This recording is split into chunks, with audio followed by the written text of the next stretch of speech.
You're listening to the World of Oz. Some nice relaxing jams as we wait for the DJI special event coming up this Monday.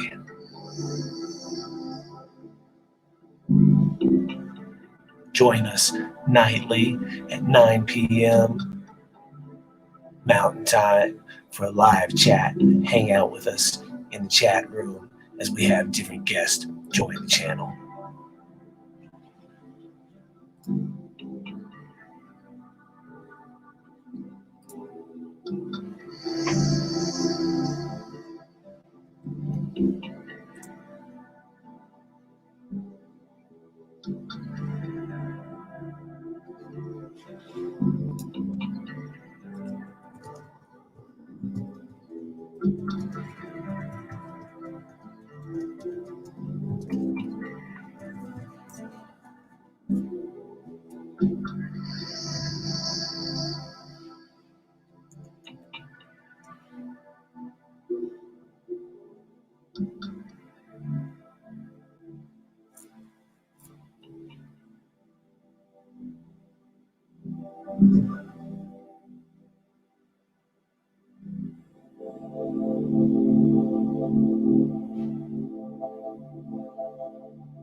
What's up, ladies and gentlemen?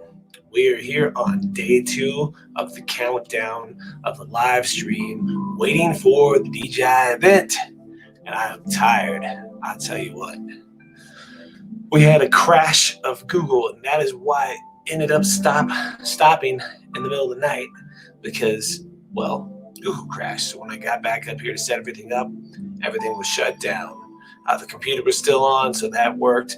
No screensaver, no sleep time. It was just the app itself crashed. So if you are new here, what we're doing with this is we're leaving the live stream up, and it's going to play live as a countdown now until the DJI event on Monday. Or we're going to try. We're going to try. It depends, because if this keeps crashing, we're not going to be able to keep doing it. And we'll just set up one that evening on a more powerful computer with less chance for crashing out. So in the meantime, every night at 9 p.m., I'm going to come up here and we're going to go from this view to this view. We're going to have some guests joining us throughout the week.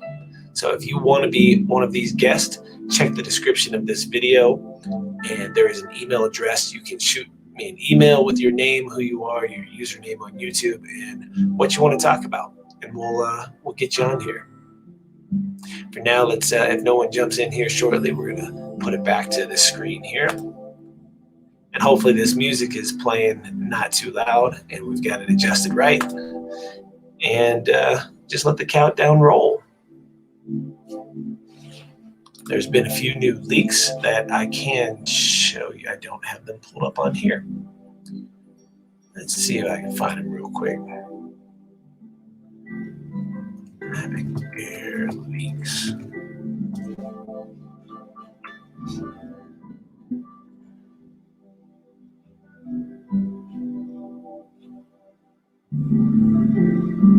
Sorry guys, I'm just trying to find some good pictures here to share with everyone.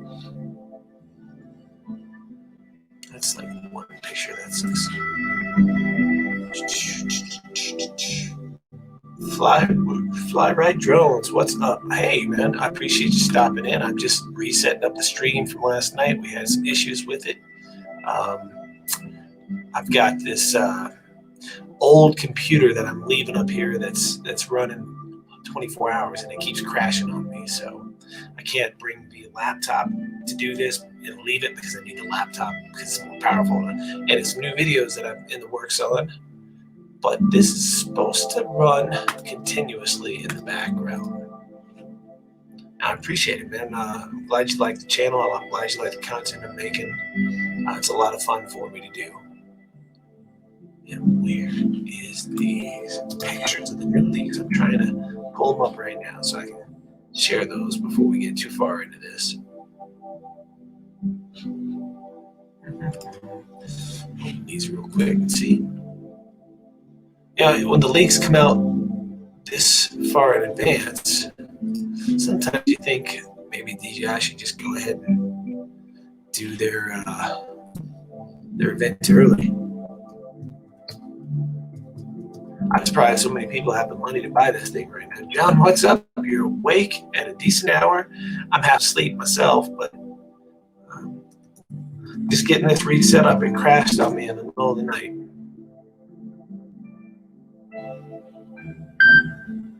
Oh, excuse me a second. I got a text message coming through.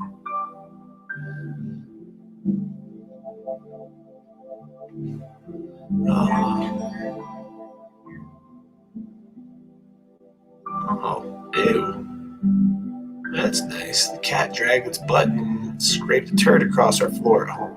Sort of glad I'm not at home right now. I might have to help clean that up. Ugh.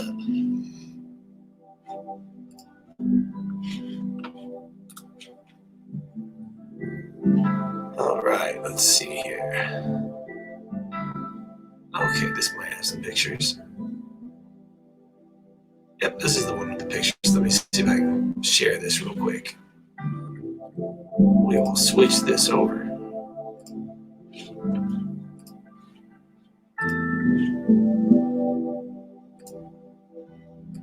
There we go. That should share. Let's make it bigger. And here we go. Mavic pictures. Mavic Air 2. They didn't do a great job of keeping leaks from getting out because these actually look like company pictures. They don't look like pictures that were sneakily taken by someone that works there. There's no way they set these up. I mean, these are, why do they take pictures like this anyways? Like, nobody looks like this when they're out there flying their drone. Like, who's this person? This person doesn't know how to even fly a drone. I can almost guarantee you that. I bet you in this picture, that drone's not actually there. That's just superimposed there. But there we go. There's some good shots. This one here is pretty good. So yeah, there we go. We'll put John's little thing up there. Hey, John.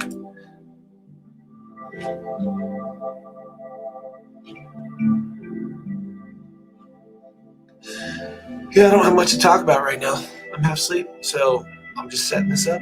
We've got this announced. The Mavic Air 2 is coming out soon. It's pretty obvious that's what the thing's going to be on Monday. There are a few little features that we don't know about it yet. But I wish I could have two windows playing at the same time on here. I really do.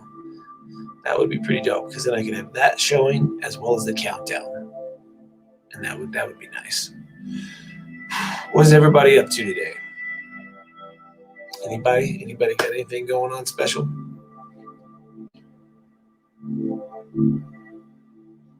And I agree with you. I did a video, I don't know if you saw it, Flight Ride Drones. And it's to me, it's not a true Mavic Air either. I still think the original design was better. However, if you look at the front of this, it is much more aggressive looking than the Mavic Air original is. The big difference is the way that the size, as well as the way the arms move around, and fold out. If this was slightly different, they could have just tweaked this design that we're looking at right now, and it easily could have been tweaked to the point that it would have worked as a definitive next step of the Mavic Air. Hopefully that makes sense. But if you haven't seen the video, it's a good thing to go check out. I think it's a pretty good video.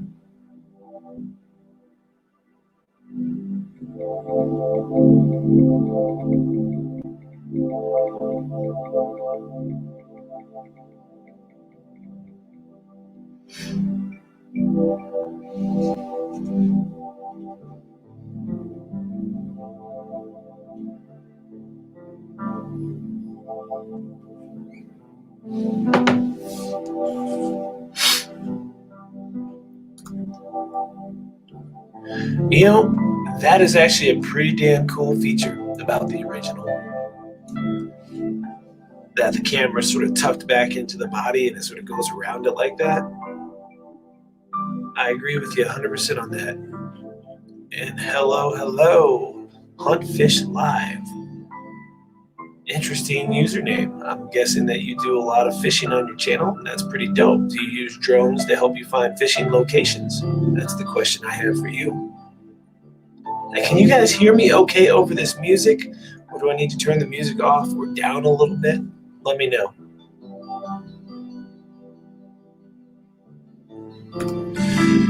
Yeah, I feel you, man. It sounds like the lockdown fly right drones could be starting to lighten up a little bit here where I'm at.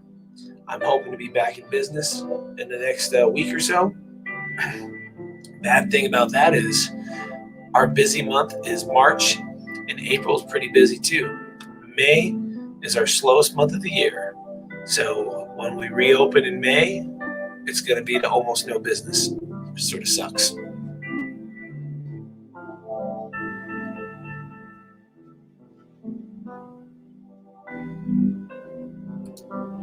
Seven people in here, huh?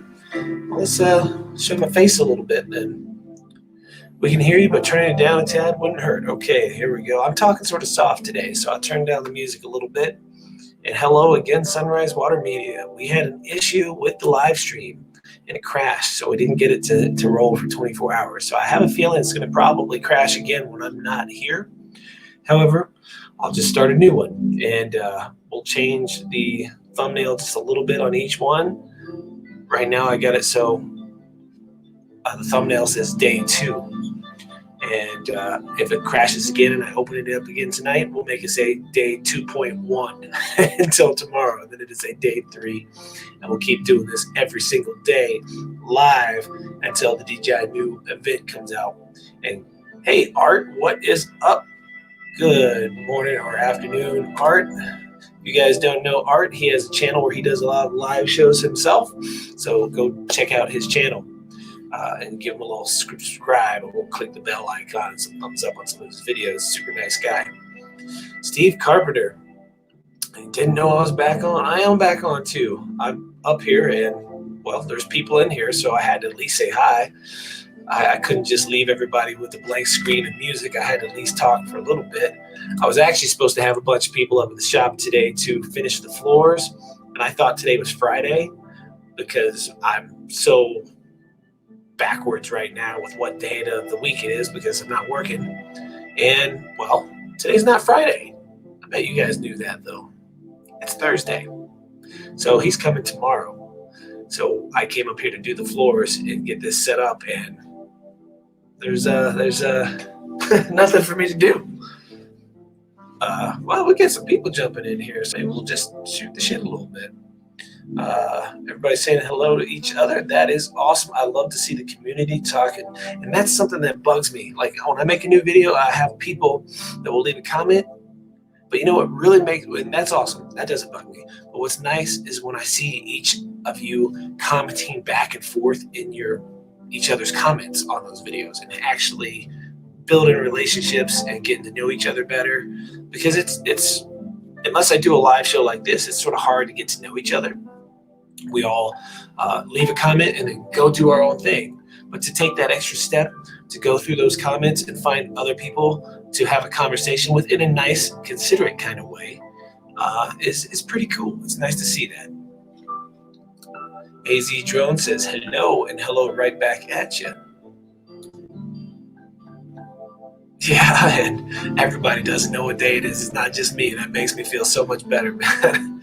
I haven't ever gone this long without having a real schedule, so it's it's been a learning experience, that's for sure. One that I don't want to go through again, hopefully. You know, a lot of us are finding out who are people that want to work and who are people that don't want to work through all this. And I've got some friends of mine, and they're friends. They are friends. Oh, sorry, guys. I'm tired. And these friends are posting about how they're making more money with all the stimulus checks, especially if the $2,000 a month one comes through. That's what they're hoping for. And they're claiming that's more than they make in a month now. So they'd rather stay home and stay safe and make this extra money.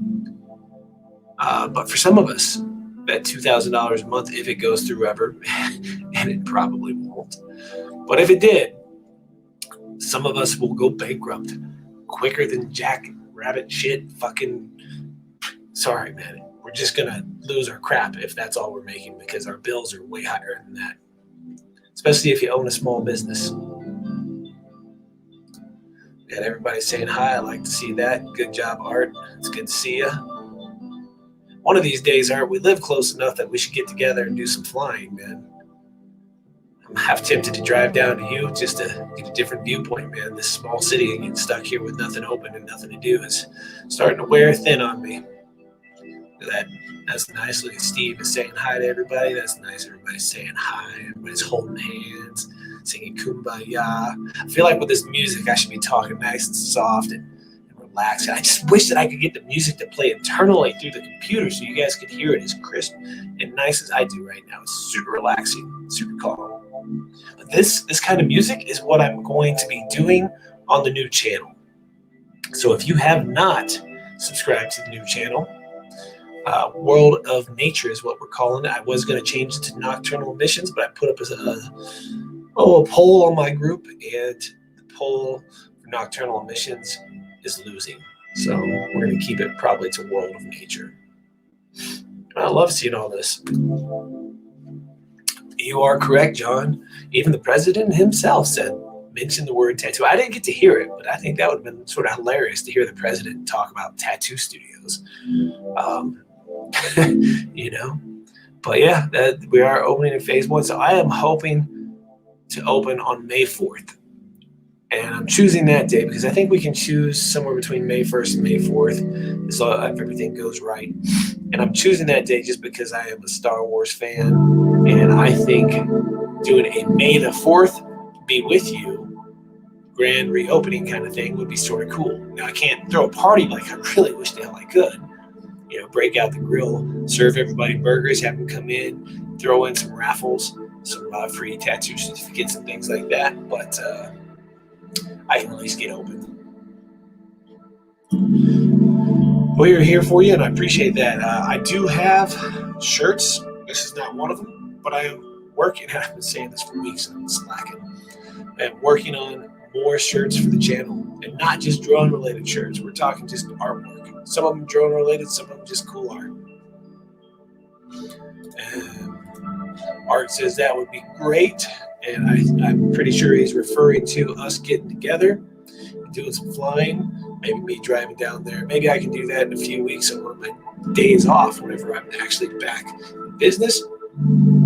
I'm not crying, man. I'm tired. My eyes don't work so well until I've been up for a while, and I didn't sleep well last night, so I'm tired. Not crying. Yeah, hold my eyes wider. Is that better? What if I turn on the light? Let me turn on the light.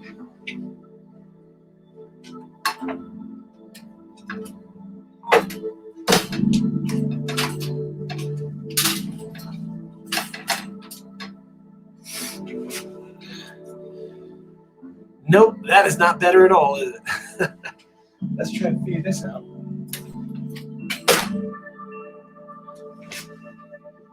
It's a little better. Maybe better on the other side.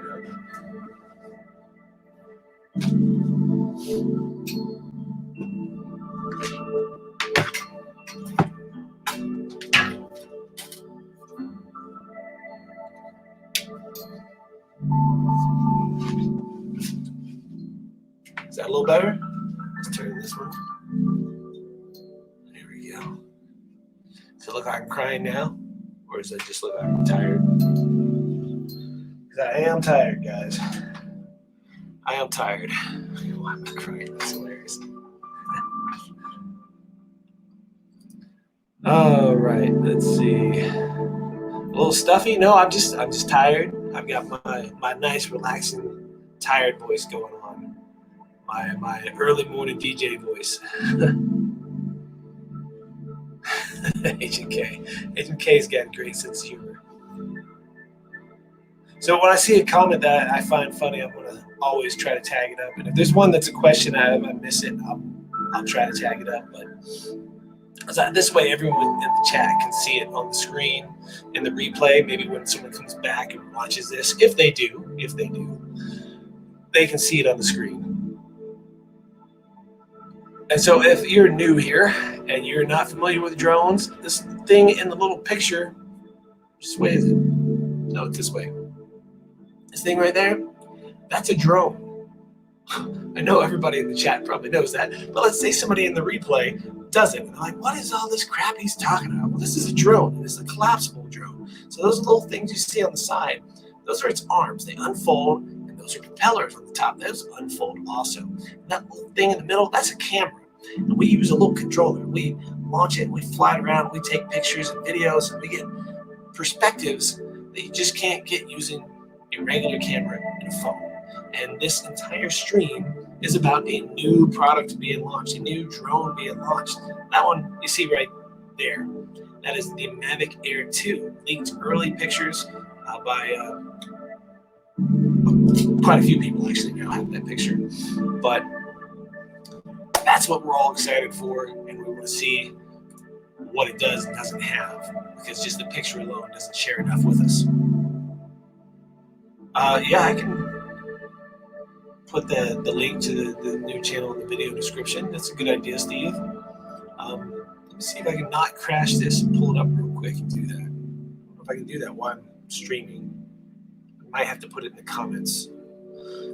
First, let's see. My new channel, and I've got a few new videos I'm working on. I hope to finish one and get it uploaded today on the new channel. Super nice slow motion water stream stuff. Let's see. Man, this whole computer sucks. World of Nature. The reason I want World of Nature is because, I do the World of Oz. World of Nature just sort of made sense. Although there are other channels called the World of Nature. And there's one that has 81 subscribers. I'm sorry. Which one has the most subscribers now? Most of them have 28. There's one that has 95 subscribers. Mine is up to 49 subscribers. And I'm hoping that within a matter of time, I'll be able to dominate that name. And here it is in the comments for anybody who wants to click and go check it out. I definitely appreciate a follow over there to get it up to that higher subscriber count. And that will also, I won't be like posting videos daily or anything like that. There'll be a video a week or every other week, something like that. It's all super calm, relaxing music, relaxing content, relaxing nature shots. Sometimes drone stuff, sometimes not. Let's see, John says he's worried about a rebound, maybe not the summer, but in the fall. And you know what, John? I wouldn't be surprised if something like that happens, because the flu comes back every year, right? Colds come back every year. I mean, why wouldn't this come back? Should we shut down again if it does? That I don't know. I mean, eventually we can't stop living, I don't know. I don't know the answer, man. I did get a shirt art. Says most popular tat will be I survived the COVID-19. I like to call it the Rona myself. Don't give me that Rona, but yeah, I actually did. I did make a shirt with a roll of toilet paper that says I survived the great TP crisis of 2020 or something like that, and it is for sale. It is for sale. I will see if I can put it in the comments for you guys. It's pretty damn hilarious if I say so myself. So let me just find that. World of Oz. It is gone through a company called Teespring. And I'll tell you what, guys, any of these shirts that do sell have helped. I've made extra grocery money off of these shirts. I don't make a lot of money off these shirts, but I have made a little extra grocery money. I have a Teespring set up for the shop as well as for the YouTube. And I've learned through all this that all this really should be in one place. So let me link to you guys. This is the store for the drone light looking shirts. And let me find one with the toilet paper.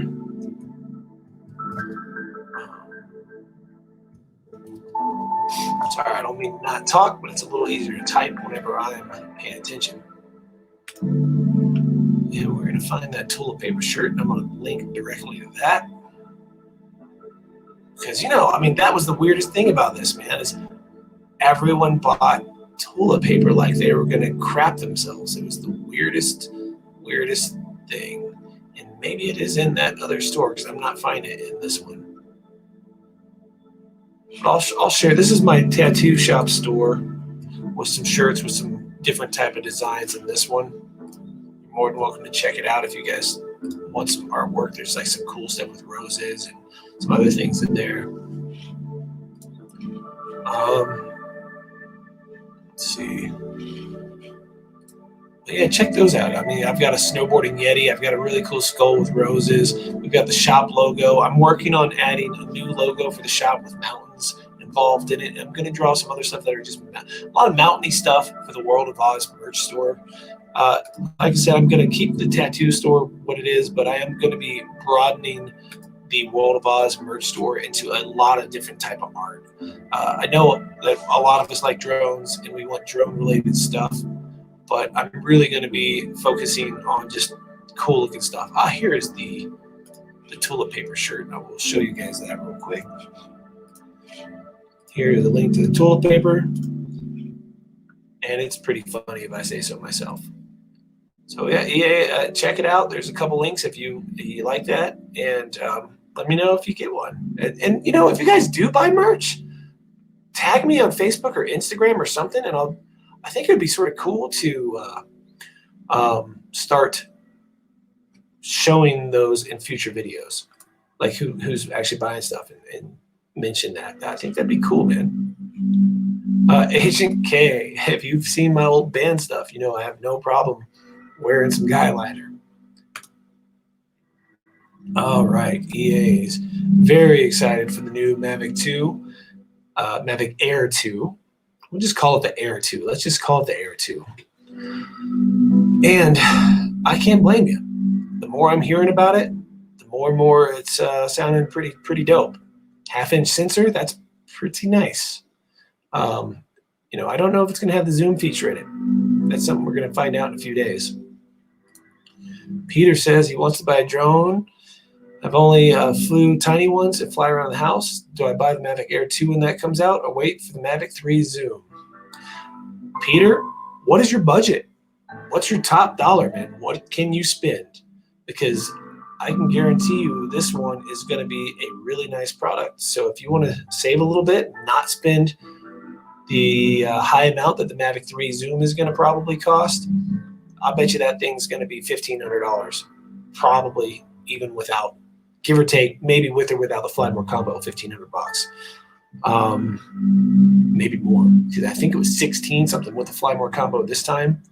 So this would be $799 plus a Fly More combo. You're looking at probably like $1,000.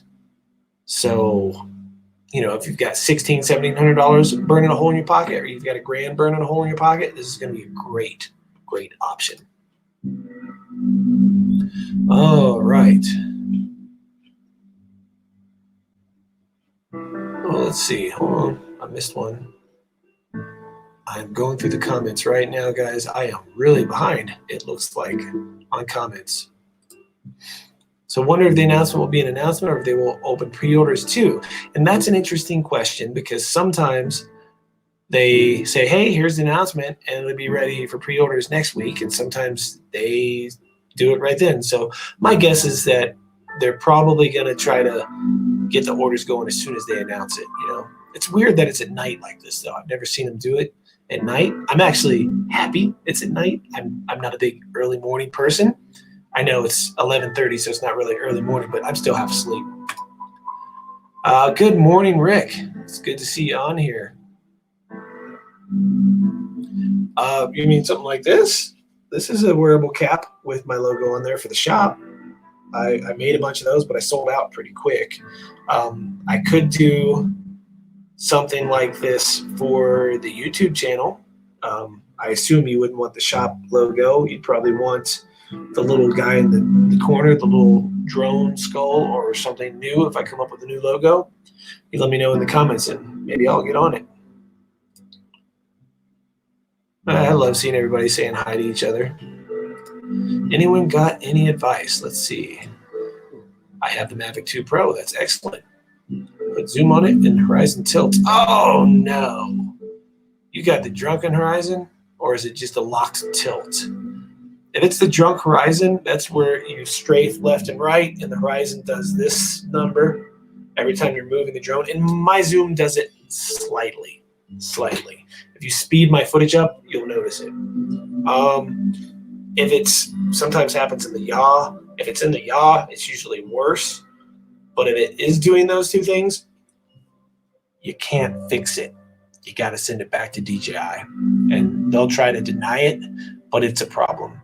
And most of the drones haven't had it since the original Mavic, so that sucks that you're having to deal with that, because their customer support can really be frustrating. All right, Steve, please don't use the word sub in chat. YouTube will block you every time. Use bus, but really?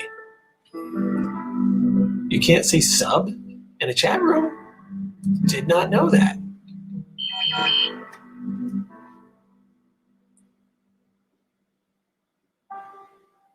Sorry, I got a text message. I got a buddy asking if I'll send him a box of gloves.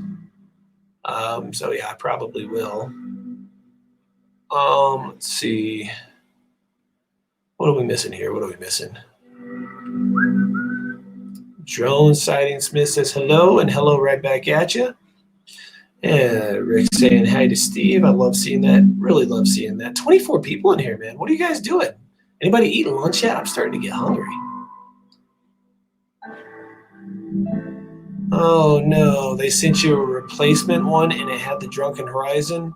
Dude, that sucks, Drone Sighting Smith, because my original, and if you type in drunken horizon on YouTube, you'll find some of my old videos that talk all about this, and I'm pretty pissed at them. But yeah, they sent me one brand new that had it bad, had it real bad. And then they responded finally, and I swapped it and got a new one replaced. And it had it to some degree too, but it was used. Like, they sent me a used product with a used bag with holes in it. And so I made a video showing all the holes and all the messed up stuff. And then eventually DJI's customer support, the head of it in California, the American branch, contacted me and got everything situated. But it sucked. It was months of going back and forth, and it was horrible. So I feel for you there, man. DJI Refresh is sort of a joke. I don't. How many of you guys in the chat actually have DJI Refresh? I don't buy it anymore. I don't. If you're in California, you probably might still need it. But if you live in other states, you can actually get State Farm insurance. I think it's personal articles policy. It runs anywhere from $60 to $90, depending on how much stuff you put on it. I've got my computer, my laptop on it. I've got 2 of my drones on it. I've got my Canon T7i on it. And what happens is if you drop your stuff and break it, they just send you a check for a new one. So then you can just go buy a brand new one instead of getting some refurbished piece of crap from DJI. That's what happens for me. My luck sucks, right?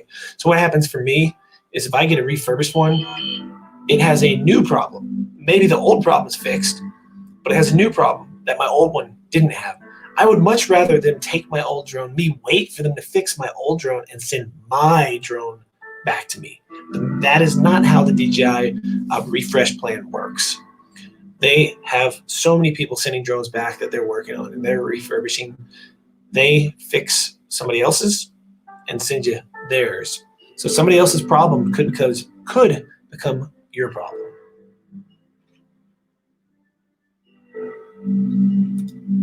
He said he dumped his original Mavic Pro 2 and got the replacement back, and the original got horizon tilt from a crash. That's surprising that it was from a crash. You should be able, if it's just a tilted horizon and it's constantly like this, you actually can go into your settings and correct that. Now, if you fly around and it moves again, you're pretty much screwed. You're going to have to send it in. Instagram, I have a couple of Instagrams. Would you be more interested in my personal Instagram where I post mountain pictures and snowboard pictures and occasional drone shots, or would you be more interested in my my tattoo shop Instagram? This guy. where I post nothing but tattoo pictures and artwork. Let me know. I'll share the link. Man, I am so stoked you guys enjoy the videos. Do you guys prefer it when I do videos that are more entertaining mixed with art, fact stuff or tutorials, or do you prefer it whenever it's more like this, where I'm just sort of talking to the camera and it's sort of plain and blah, blah, blah? Or do you prefer it whenever I'm doing all these different shots and mixing them together and editing them so it's a little more entertaining throughout the information? Personally, it's more fun for me to make them cooler because it's more artistic for me, and that's just sort of who I am. But whatever, I like to mix it up. Man, sometimes this skips in the chat. Okay, I am really behind, I think. I'm trying to get caught up here, guys. Rick is saying hello, people. Get the Mini. The Mini, yeah, is not a bad drone for a first drone at all. I think the Flymore combo runs about $500. I think it's $3 or $3.99 if you don't get it. But I would suggest grab the Flymore. You get the extra battery, or at least grab it and one extra battery. That might be enough for you. Hey, Bill, what's up, man? You guys, who is unemployed right now due to the Rona? Anybody in the chat unemployed for the last 5-6 weeks? I'd like to know if it's just me. Mavic 3 Pro. Yeah, I could see it costing that much, Bill. The Pro version, not the Zoom version. It's getting a little crazy. All things Skydio. Hey, I like that name. Skydio is an awesome drone if you don't have one. It's a lot of fun. There's two downsides to the Skydio. And some of you have heard me say this before. I'm still making more videos with the Skydio. I've just been focusing on some other things, so I haven't made a new video. I am working on a video right now that's almost done being edited for the channel. It's going to actually show you behind the scenes on how much I make on YouTube. Like, it's going to go into analytics and a lot of that kind of stuff and show a few different videos and how much they've earned. So if you're interested in YouTube stuff, this video should answer a lot of questions if you're newer to it, trying to figure out, well, how much does a video that gets 10,000 views actually make? How much does a video that gets 100,000 views actually make? And how much does a video that's got 700,000 views actually make? I'm going to show my stats, my behind the scenes stuff to share with everybody. Let's see. No, they have not announced a Mavic 3 Pro. That has not happened. I'm not aware of that.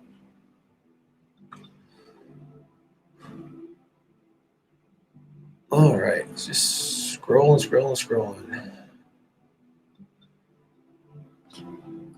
Yeah, if you've got the drunken Horizon that's just moving all over the place, you got to contact DJI. Don't let them give you a stiff one up the butt. It's not supposed to do that. They'll claim that that's normal, but your Horizon level should be locked. It's supposed to be. That's the whole point of us having gimbals. If we didn't have gimbals and we wanted our Horizons to sway around, then we would just throw a GoPro on the top. And even now with the GoPro Max, that Horizon would be more locked than a gimbal. All right, let's see. What else we got going on in here? Hope you're hanging in there. Let's see. Hey, Doc Murdoch. Good to see you in here. I am hanging in there. It's a little weird to have so much time off of work. It turns out I'm a worker. I like having some kind of a schedule. And turns out I like having my own money that I make. I'm not much of one for handouts. So that's why if people have offered me things, I've said no. If you want to buy a shirt or something I've worked to make, cool, buy one. Help support me that way. But please, I don't want any handouts. I can work my butt off doing other things. It's all right. Let's see. Oh, waiting to fix a water line. Okay, you plumber? Or industrial plumber or something for the city? He's got a busted line, or I'm not sure. Hey, Ray, how you doing, man? Doing some joinery at the moment. I am not sure what that is. I like hearing what everybody else does because we all do such different things, but we all get along because we have such similar likes in this hobby. And I think that's pretty dope, man. such different people all getting along over one thing, man. And that's what it's about, dude. All of us all getting along, making new memories, making new friends, having new experiences, getting to see things in perspectives that we wouldn't see otherwise, because we have such different lives, and we have had different lives bringing us to this point of our current life. I know I'm getting off crazy here. Let's see. On your film editing, do you think most people's computers won't handle the Autel Evo 2? Film in 1080, and everybody's computer should handle it. 4K depends on your computer. Who the hell really wants to film in 8K? I'm sure there's a small percentage of people out there. I'm not one of them. I definitely could care less about 8K. I don't own an 8K TV, and I'm not going to edit on an 8K TV. If I'm editing, it's on my computer, and my computer really sees about 4K. That's about it. And honestly, I edit in 1080. I film in 1080. If I was going to do 4K, it would only be occasionally for this new nature channel I'm making, just because that little bit of crispness does help in moving water and stuff like that. And, there's just something about 4K on a big TV with nature. It looks nice, but most people don't watch YouTube on big TVs. I've said this a million times. I can show you my stats over and over. It's give or take 70, 80% of people watch on a tablet, iPhone, or something like that. So 4K is pretty useless on those. And 8K is definitely useless on those.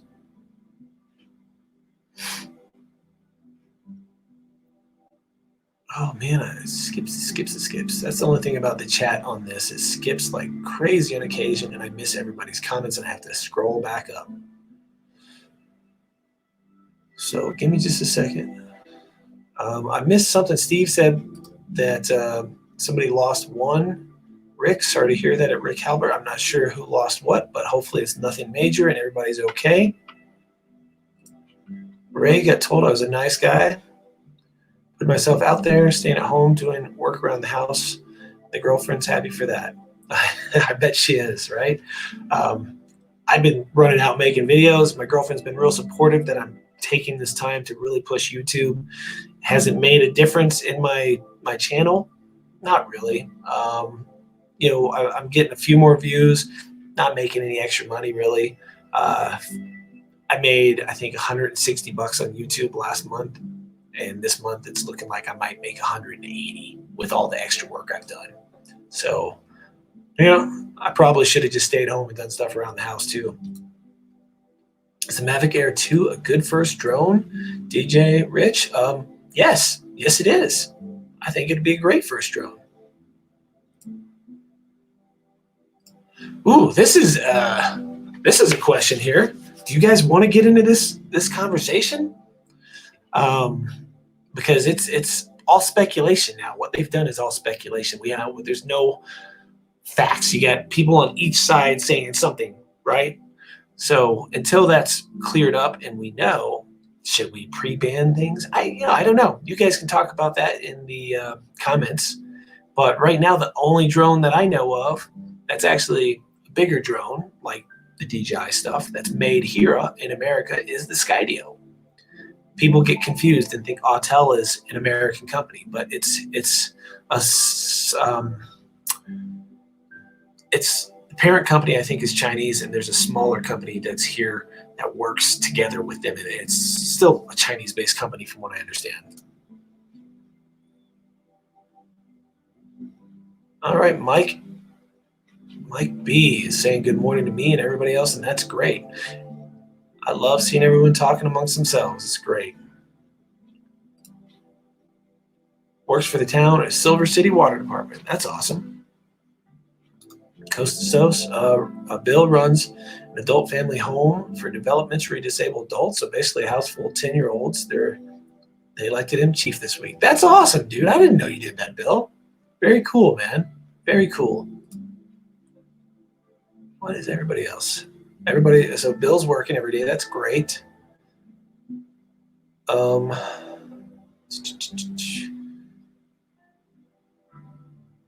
Just give me a second, guys. I'm skimming the post. I think I'm almost caught up here. B-Man, working at a snow resort in winter and summer, it's a hill for biking. That is awesome. And I am so bummed that my snow season got canceled so early. We do have a couple places that have a little bit of snow, but it has been very warm and we haven't gotten a lot of snow. My entire backyard's almost melted away, and that's early for the last few years. We got a couple of passes that we could still go up to. If I can get a ride on a nice sunny day, I'm going to take the Skydio up there and the Beacon, and I'm going to do some droning and snowboarding and make a video showing how the Skydio works and doesn't work with the Beacon versus the phone and all that good stuff with real action stuff. I'm going to tell you real quick, the big issue I see with the Skydio is that so many people use it and track themselves from high above where all you can see, and it's snow. This is horrible for snowboarding because if all you can see is a blanket of white snow and a guy in the middle of it, you really don't get the speed, the perspective of what's actually happening. And with this drone, if you can bring it down to horizon level and get it to work that way, in front of you, beside you, behind you, then you get a much cooler shot. And that's what I'm gonna try to do in this video. If I can get a ride, a personal ride to give me laps on that particular spot to ride.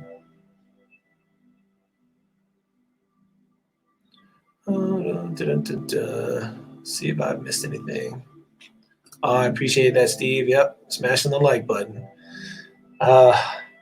It's cool to have everybody hang out. I probably should get somebody to jump in here. I had a job since I was 16, 54 now, and only had 3 different jobs, laid off, and plant might not reopen. That sucks, dude. So you're unemployed right now, except for your drone company, or so I assume you're Carolina Drone, the drone company. Correct me if I'm wrong, but I have heard of you. If so, excuse me. You know, vampire cough. Don't use your hands. If you're gonna cough or sneeze, do it into your arm. But some people don't know that. Let's see. Where was I?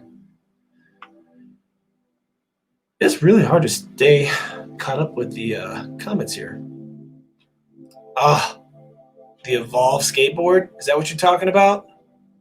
That's awesome. I want one of those so bad, but they're $2,000. And the skateboard that I really, really want, it's an electric skateboard. For those of you who are not familiar with that, maybe you are familiar with RC trucks and cars. There's a skateboard called the Baja board, and it uses RC technology in the skateboard. Like the way that it's got shocks. It's using like 5th scale, like HPI monster shocks or something. I mean, I don't know whose brand they are, but it's using shocks on each wheel, and it has a hub on each wheel, so it's 4-wheel drive. It's incredible, but it's $5,000, and I can't spend $5,000 on a skateboard. That's insane. All right, skimming the comments. Bill loves his Skydio, and so do I, and so do most of the people that I know that have gotten one. Daddy of 13. Tell me you don't have 13 children. My gosh, man. If that's the case, props to you. I would go crazy. That's a lot of kids. Sunny and mid-80s there where Steve is. Shouldn't you be outside flying then, Steve? That sounds like a beautiful day to fly. Ray says, what do you see on this new Mavic that will make you consider me or other people in the chat? For me,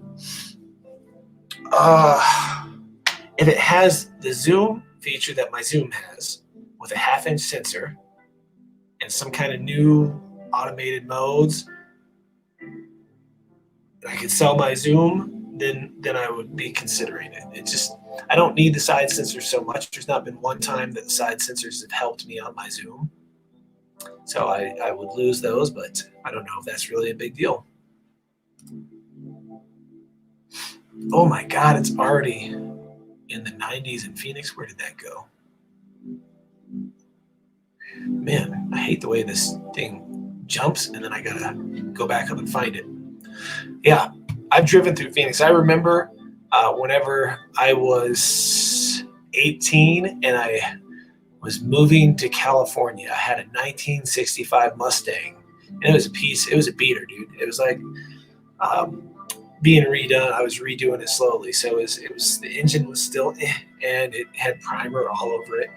And I packed up my car and I'm moving to California from Texas, and I drove through Arizona, and it was so hot that car was overheating constantly. I had to stop somewhere and put a new thermostat into it. I picked up a hitchhiker somewhere in Arizona, and he was some dude from Europe, and it was crazy.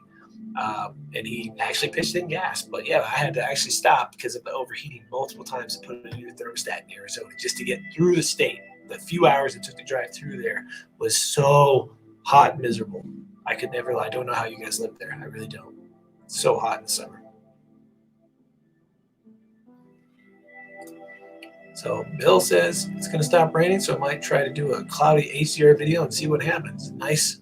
I'd like to see that. I do a lot of HDR stuff with my 360 cameras, but I haven't messed around with the HDR video in the Skydio yet. I actually am not a huge fan of the HDR, and this is, just so you know, this is the Insta360 One X.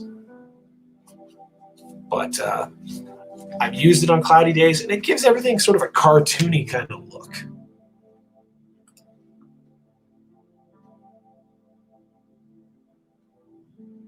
All right, and here's some quietness as I go through.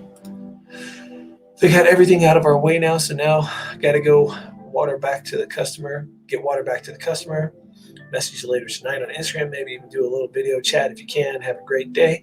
I appreciate it, man. Don't work too hard out there, but it's awesome to see you out there still getting to work, man. Be safe. All right, let's see. So, talking about smart controller compatibility. Last night, Henrik from Tech Drone Media was on here, and he said that it will probably not be compatible right off the bat, and we're assuming it's due to the Fly app, and it's something that DJI is going to have to make work eventually, and they'd be sort of crazy if they don't make it work, because a lot of people seem to want that. I personally don't have a smart controller, and I think it is the fewer amount of people that own these drones that buy the smart controller than use what comes with them. But if they can make it work, I think it'd be pretty cool for all of you who do have one. Oh, that's not you. You're not Carolina Drones. Okay. Oh, that's a bit of a confusing screen name, but it's nice to meet you and good to have you with us either which way. I did see the new smart controller thing that they were showing. Again, I don't have a smart controller either which way, so it doesn't do much for me. The portability is one of the main reasons I buy the Mavic. If I start to lose that portability, then I would just go ahead and probably get a Phantom 4 Pro. Or hopefully the Phantom 5. Man, I hate it when this thing skips.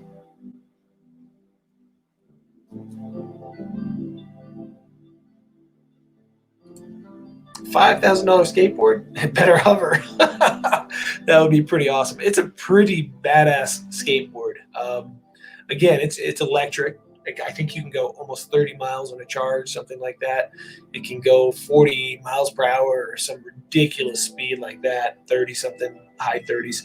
Too fast for an electric skateboard. You fall going that fast on concrete, you're screwed. You know, snowboarding will get up to speeds of 50 miles per hour. Some people go faster. I typically am going around 40 or 45, 35 to 45 when I'm snowboarding. I'll slow it down if I'm doing like a drone follow or something for sure. But, you know, if I'm not power bombing, you're going 25 average. So 25 to 35 is probably the average most people who know how to snowboard go when you're just sort of tooling around. And when you fall in the snow, it still hurts, but it gives a little bit depending on where you're snowboarding at. Here in the Colorado mountains, the snow's a little softer, so it has some give depending on the day. But, you know, people break collarbones constantly by just falling. So on a skateboard, I could imagine it'd be so much worse. All right, what else we got going on here? It's really hard to stay on top of everything in the chat. The original Mavic Air. Anybody got an answer for this? Moto South asked what price would be good for buying the original Mavic Air right now. And honestly, with the new one coming out in just a few days, my guess would be $500 in good condition if it has extra batteries or so. But you guys let me know in the comments if you agree or if you think it's worth more or less.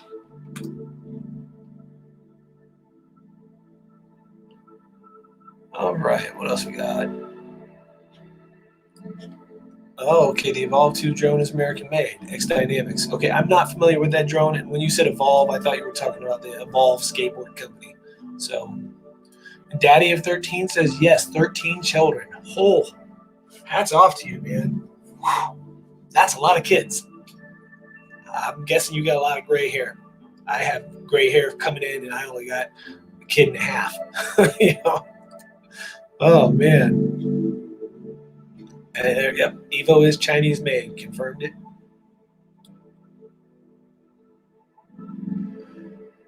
Everybody's talking about their weather in their places. I think it was like 30-something degrees last night here, and today should be in the 40s, high 40s. So that's pretty nice. High 40s is really nice. It's warm, especially if the sun's out. I know that sounds crazy, but it is.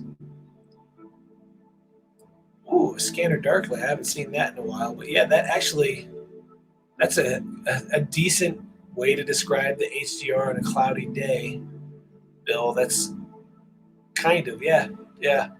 I actually have a video that I did nothing with. I need to stop filming new videos and edit the ones I've already filmed. I got a ton of snowboarding side-by-side content comparing cameras that I really need to just get up.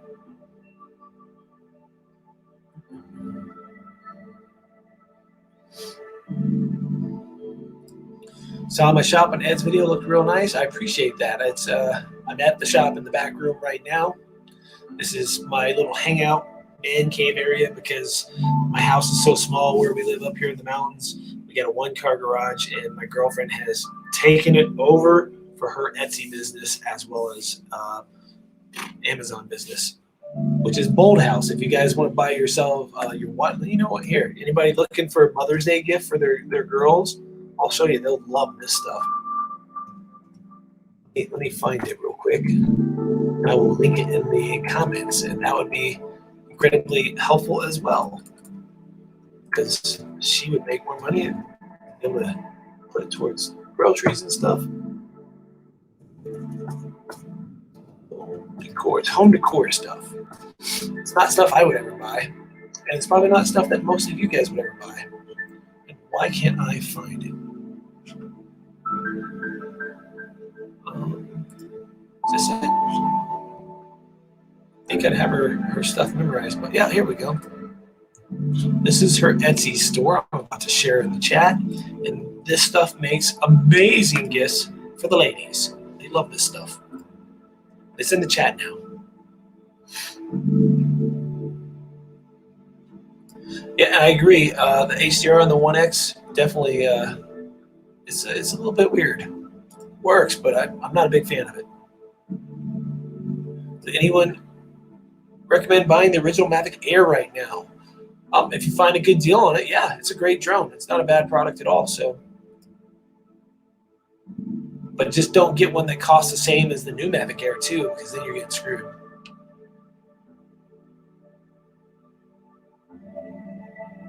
What else we got going on here? Oh, nice. We got some snowboard talk going on in there. You know, Steve, I used to snowboard at Big Bear and Snow Summit all the time. I think I went to Mountain High once, and I always wanted to go to Baldy, but Baldy had a crappy snowmaking system, so it was really hard to get a good day at Baldy. You had to go like right after it snowed.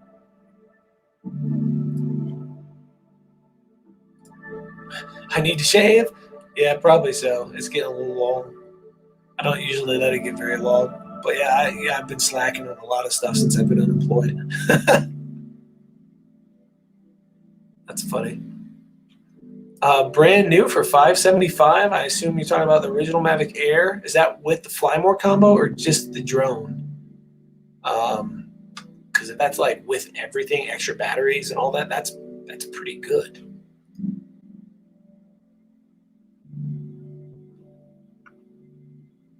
That's actually good advice, Rick, to jump on eBay and see what other people are selling it for and what it's actually selling for. I agree. Snowboarding and drone videos are great, but you can't bring drones on the resort. So it makes it so challenging, which is why during the winter, when I'm snowboarding all the time, you'll see so many less drone videos from me and so many more GoPro videos and so many more Action 360 videos reviewing and using those cameras, because you can't, or you're not supposed to, bring drones on resorts. And I get it. You know, there's a lot of people on a resort, and we're not supposed to fly over crowds or through crowds. Could you imagine going through a crowded run with like a Skydio trying to keep up with you, and just people flipping out because there was a drone? Yeah, it would be bad news. But there are other places that I can go off resort with the drones. It's just a little more challenging. Link it. The Bold House. I did link that. Yeah, Bold House home decor. That's what it is. She also has an Amazon link. If you guys would prefer to shop on Amazon, I can try to dig that up for you and link that if you're looking to get your lady some Mother's Day gifts coming up or something like that. Or your mom. Your mom would like this stuff too. Moms love this stuff. It's definitely girly stuff. I am in Summit County, Colorado, near Keystone, Breckenridge, Vail, Loveland, Copper Mountain, and Winter Park. And Steamboat. Those are all the closest ones to me.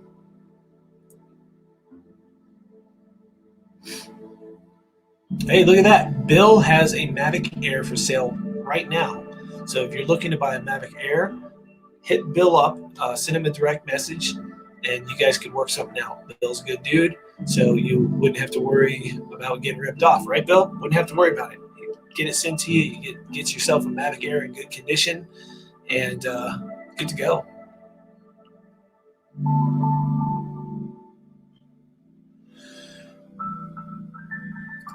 Man, it was awesome when they came out. I'll tell you, when Ed and Kelly from Ready Set Drone came out, it was a great time. However, we had one awesome sunny day, and we got to teach Ed how to snowboard, and then it was snowing, and then the next day it was like a snow squall. It was crazy. We pretty much couldn't do anything that entire day.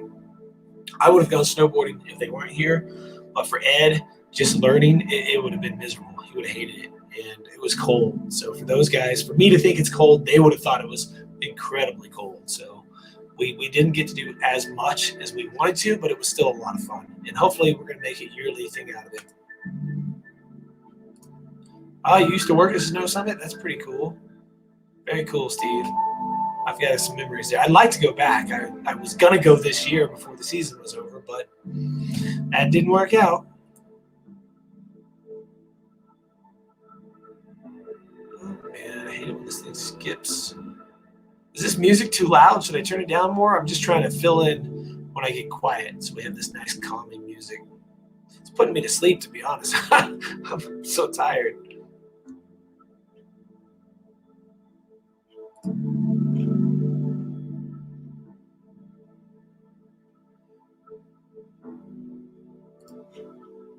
What do you think of the Osmo for snowboarding videos? Which Osmo? The Osmo Action? Like, you're talking about the Osmo Action? It's okay. It's not a bad camera. I don't think of it so much as an action camera, even though DJI sells it as an action camera. Its field of view is really tight to get the stabilization, where the GoPros can be a much wider field of view. And when you're filming yourself doing snowboarding, like if you got the camera turned around on the pole at yourself, and it crops in and only shows you what, like this, and this is what you're seeing while you're snowboarding, that sucks. So to me, the Action isn't the greatest camera for snowboarding and filming yourself. I'll tell you which camera is the best for filming yourself, and that is the GoPro Max.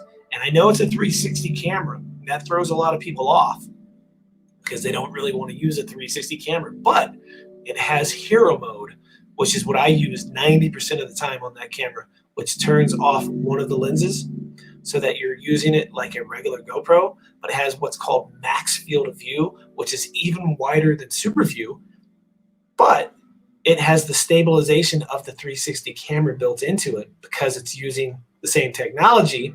So it's stable as hell, even though it's in that max super view. And you can turn on horizon lock, which means that you can move the camera back and forth like this, and the horizon stays 100% locked the entire time. And for snowboarding videos, it's incredible. For action videos of any kind, it's incredible. Hell, even for walking videos, it's incredible.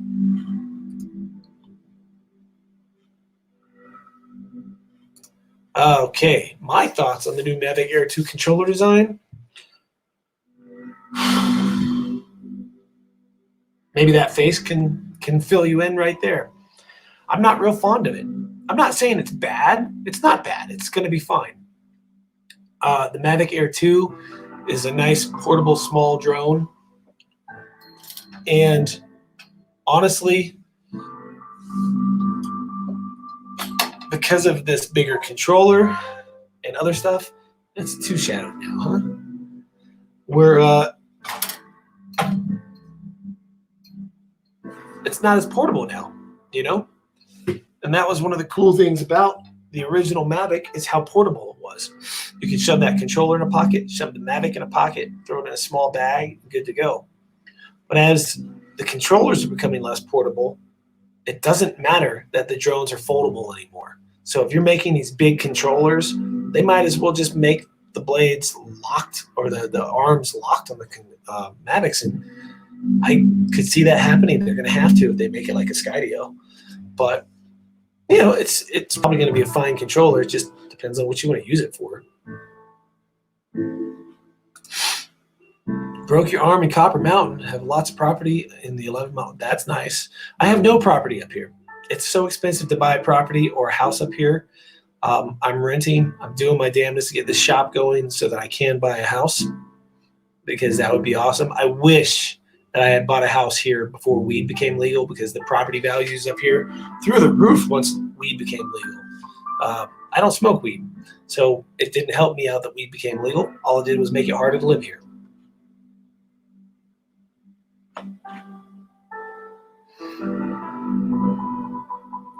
All right, Daddy of 13's got to go take care of some of those kids. Have a good one, man. Stay sane. I know that's got to be amazing and challenging at the same time.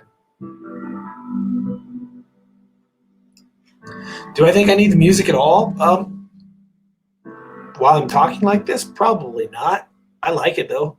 To me, it sounds nice and crisp and clean, so it's pretty relaxing for me. Although it is it's making me tired. I am tired. I wasn't planning on talking like this morning, guys, but everyone jumped in, so get my little bit of social distance communication. Anybody want to jump in the conversation? Let me know. I'll send you a link. You can jump in and we'll talk a little bit before I get out of here and go grab some lunch. Ray, next time you come up here, you need to hit me up. We've been talking about this, and I miss you every time. So we can do a little flying, a little filming, a little snowboard, a little skiing, for sure. I'm right there at Keystone, so I can get over to Breck depending on which pass I have. But next year, I'm thinking I'm going to do the Icon Pass and the Keystone only pass. So if that's the case, I probably would not be able to go to Breck. I'd be able to go to Keystone, Copper, and I'd probably have some A-Basin passes too. I don't know. We'll see.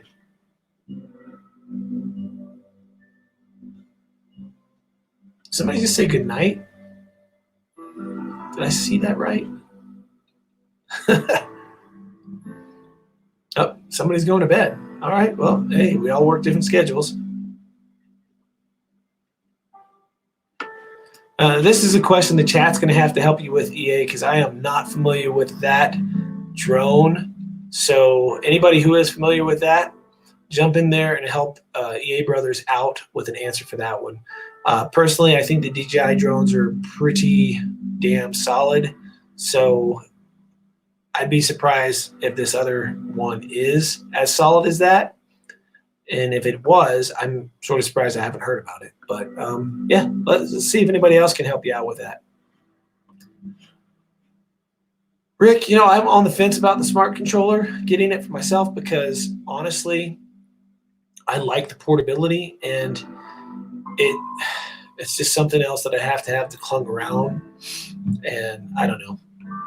So for me, I'm not sure.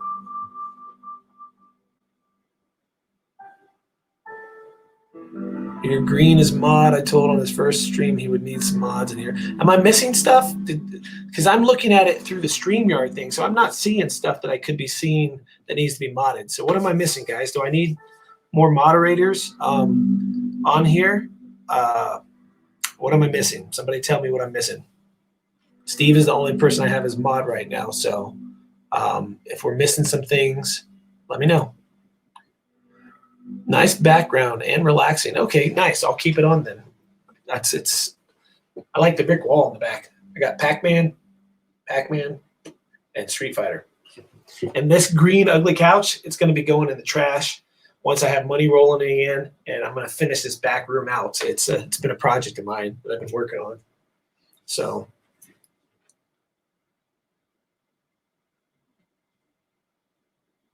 Okay, back here. It initially drove, it hasn't dropped since then. It definitely drove the cost of living, not only here in the mountains, but down in Denver and Evergreen. I was actually looking to move here the year before weed went legal. And I was looking at houses in Evergreen that were $300,000. Then I couldn't make the move. It didn't happen. Same houses I had bookmarked. The next, a few months after weed became legal, those same houses jumped up to $500,000 in just a matter of months, and they continued to rise like mad. And it made me wish that weed either didn't become legal, or maybe they made it legal everywhere at the same time, because then it wouldn't have changed the property values of places, because everybody would have had access to it. But what happened is, here in Colorado, when it became legal, exactly, every burnout in the country headed to Colorado. Exactly, man. And it didn't help those of us who just were trying to live here for nature and other things. It definitely made it harder.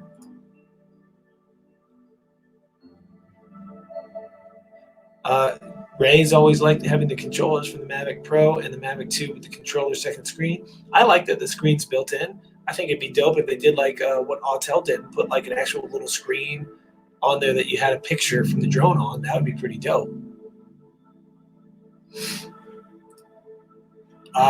Steve, what did I miss? Oh, Steve says he can jump in. Sure, let's get Steve. Anybody else want to jump in with me and Steve?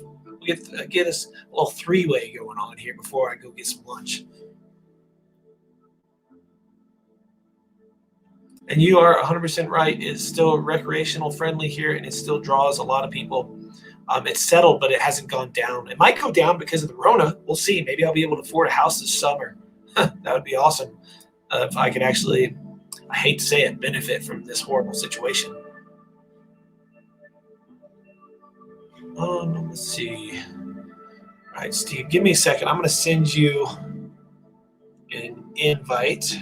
Does anybody else want to join me and Steve? Let me scroll down and see if anybody's answered.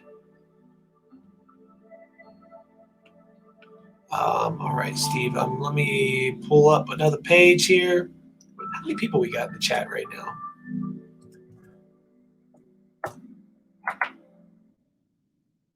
I love this little relaxing music I found. No ads or anything in it. That's pretty awesome. All right, Steve, I'm just pulling you up on the Facebook, and I will send you a link. Hopefully this doesn't crash on me. I really need to buy a new computer. That's something I've been waiting on, is the redesign of the iMac. I have the 2012 iMac that I'm on right now, and it tends to crash on me. Let's see. Come on, work.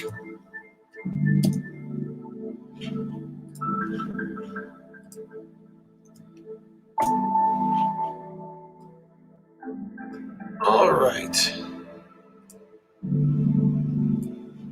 I think I got it sent, so you should get that invite any second, Steve.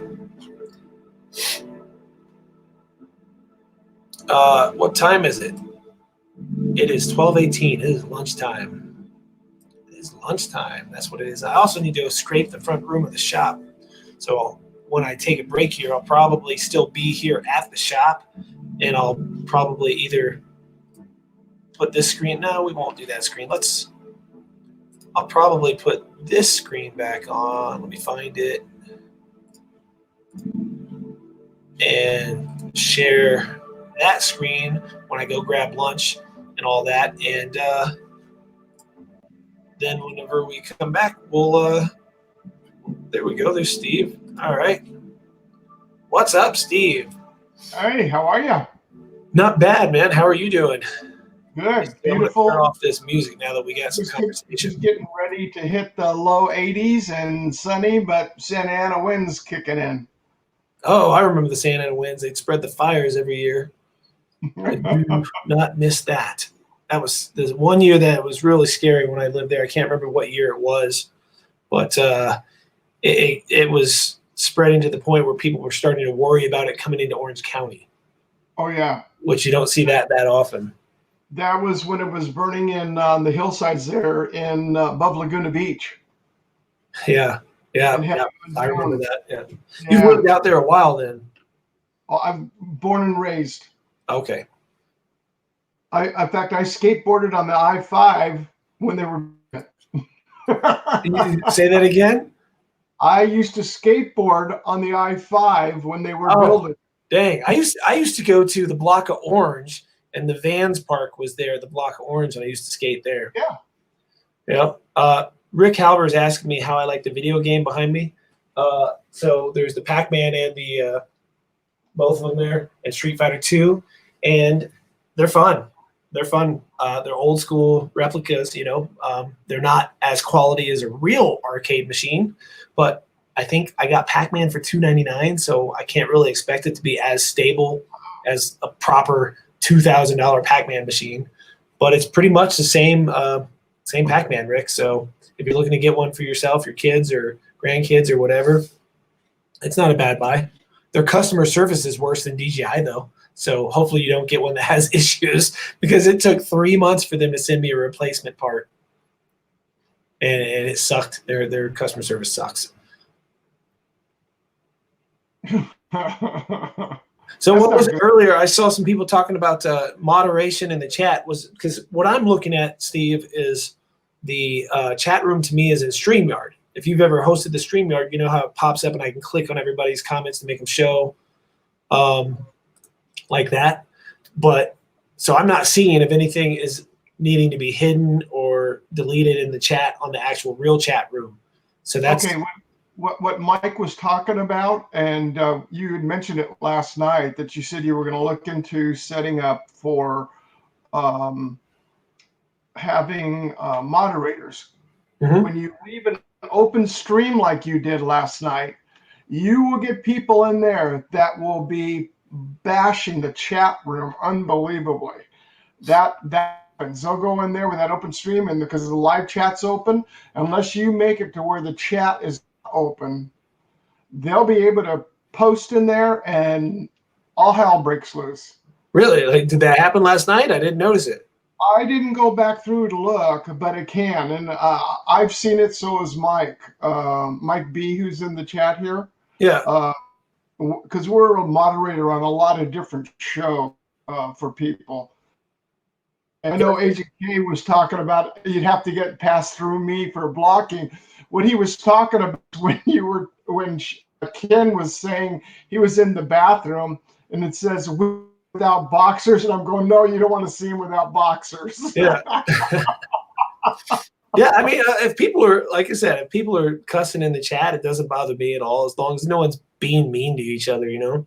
Like I said last night, I had someone leave some nasty comments on the video after the fact, just in the description, you know, or not the description, I'm sorry, the comments under the description and all that. And if somebody's being nasty to me, it's whatever. I got thick skin. I can take a lot of meanness. But if somebody's mean towards somebody I have on the show, or even trying to be silly in a joking kind of way, I delete it, kick them off the channel. They can't even comment on my stuff after that. Right. And it's interesting because I text you separately because I didn't want to just put in the chat because it may have blocked me too, even though I'm a moderator. Is that using the word subscription, subscribed, or anything in the chat? It's going to come up. Yeah, It's going to come up on a hold to block it. Now I am blocked. I forget who it was that posted in there saying about it. He knows in chat. You don't want to put numbers in. You write out the numbers because somebody else put $5,000 in for the board, Uh-huh. skateboard you're talking about. It popped it up and held it. You're not really watching it, but I'm able to capture stuff. I see. Okay, so there are stuff that it's automatically trying to block that I actually don't care about, and these people's comments are getting blocked. Yet I'm not seeing it because I'm looking at the StreamYard chat and it doesn't show me what's blocked and not blocked in the StreamYard chat. Yeah, it just shows everything. You got to be looking at the YouTube chat to see all that. Yeah. So I'll probably have to pull a pop-up and have that open on the side and actually go off of that one. And then when I see something, the only problem then is if I see it and I want to go to the StreamYard one to highlight it, it's going to be a little harder.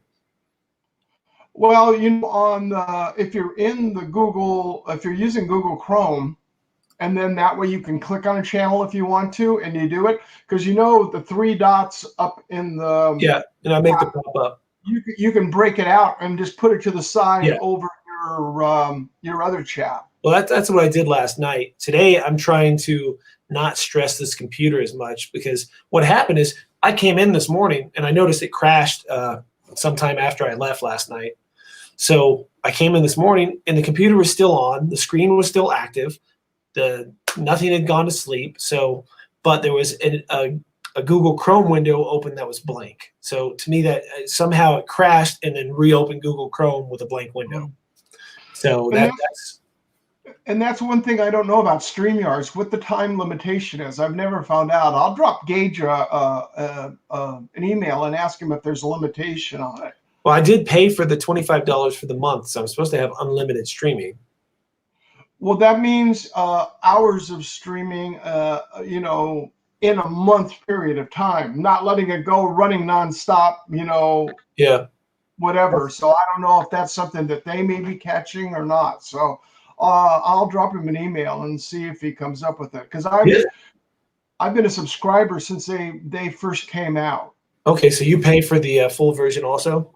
Yeah, we got a reduced rate, which goes for a lifetime reduced rate. We get a discount rate for life because we got in at the very beginning. Nice. How long has StreamYard been around?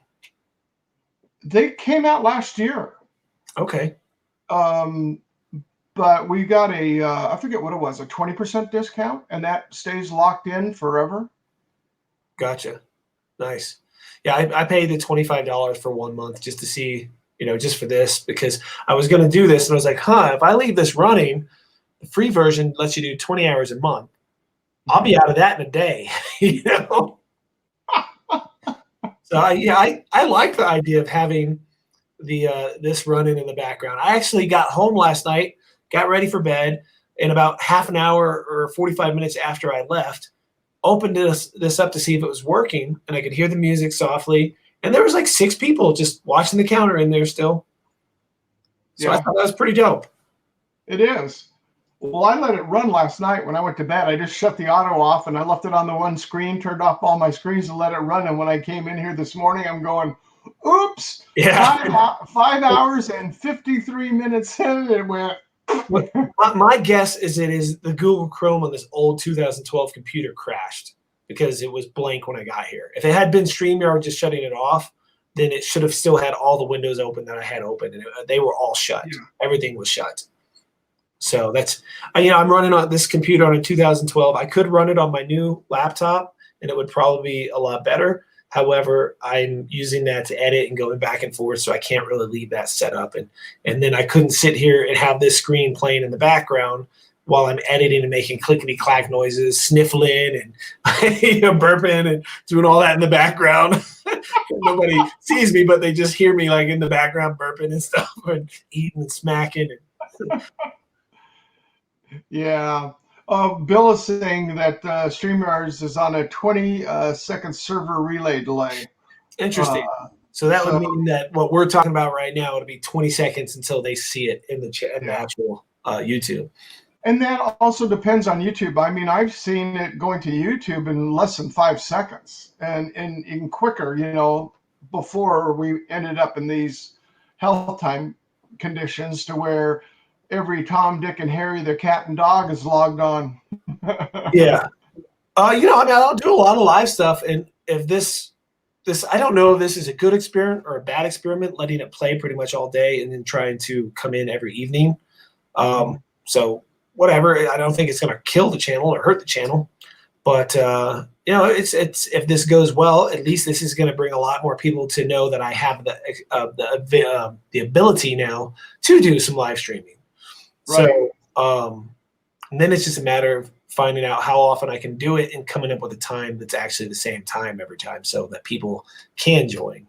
Because normally how I would do something is just like this. It's very sporadic and just here I am. I'm alive. And by the time some people join, I've got to go, Yeah. Let me answer this question. Rick says his son wants the Turtles version of those arcade one-up games. And yeah, I'd say get it for him, man. He'll love it. It's a blast. Just they're not as solid as real arcades. So if he's younger, have him realize not to be too rough with the joysticks or the buttons because they can break a little easier than a real one. Daniel says, hello. See, I try to, like, when I'm responding to a comment, Steve, I try to find it and click on it so other people can see it because I'm trying to think about the replay.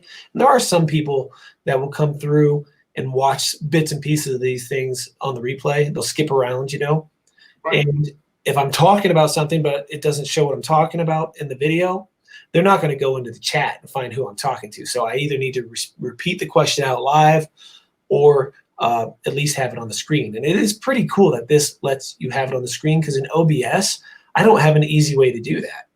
I can set up and have the entire chat playing on the side of the screen, taking up screen real estate. But I haven't found a way to do what this does. And that's pretty cool.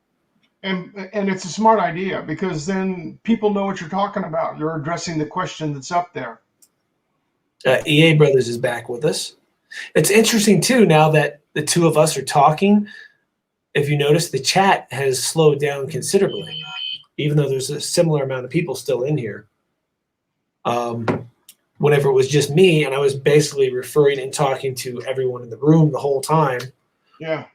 EA says, why isn't the video clear? I have no idea why the video is not clear. You're talking about it looks like sort of grainy and fuzzy. That's my guess is what he's talking about. I'm clear on the broadcast I'm getting on the return on YouTube. Yeah, I don't have the YouTube. I actually have my laptop over here. Let me turn that. It all can depend on where you're at in the United States or the world is the status of the internet. Hey, look at that. It's Dusty. I don't know if you guys know Dusty, but he has been subscribed to me, I think, since I had my Blade Chroma. And if you aren't following Dusty, he doesn't post a lot, but I think some of you guys will like what he does. He's I don't know if I gave him advice or what happened, but he actually does these narration videos to his drone flights. And he comes back and narrates and talks about it, puts a little music to it. But his voice has this southern, it's just perfect for what he's doing.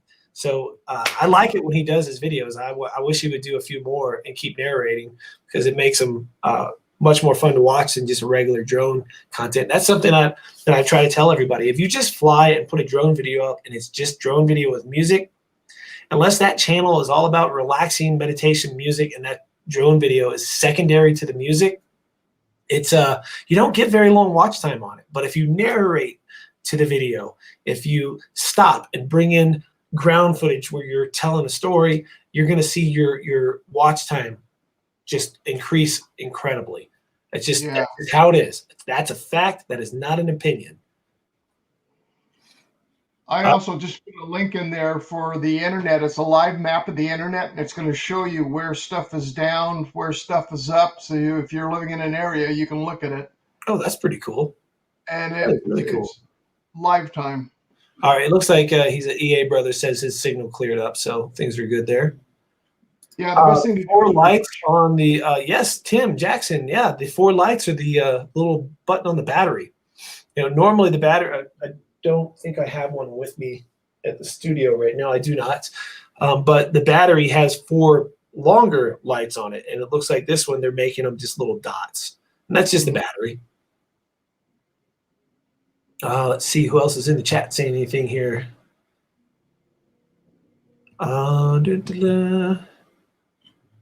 Oh, somebody thought that was the RoboMaster, but it's definitely not. It's the Mavic Air 2. We've seen so many leak things that unless DJI has really gone out of their way to fake the leaks at this point, which would be amazing if this was all faked and it was actually a completely different product. I would love that. I would love any company to do that, Apple or anyone to put out fake leaks to lead us somewhere else, and then they bam come out with this other product that's like, whoa.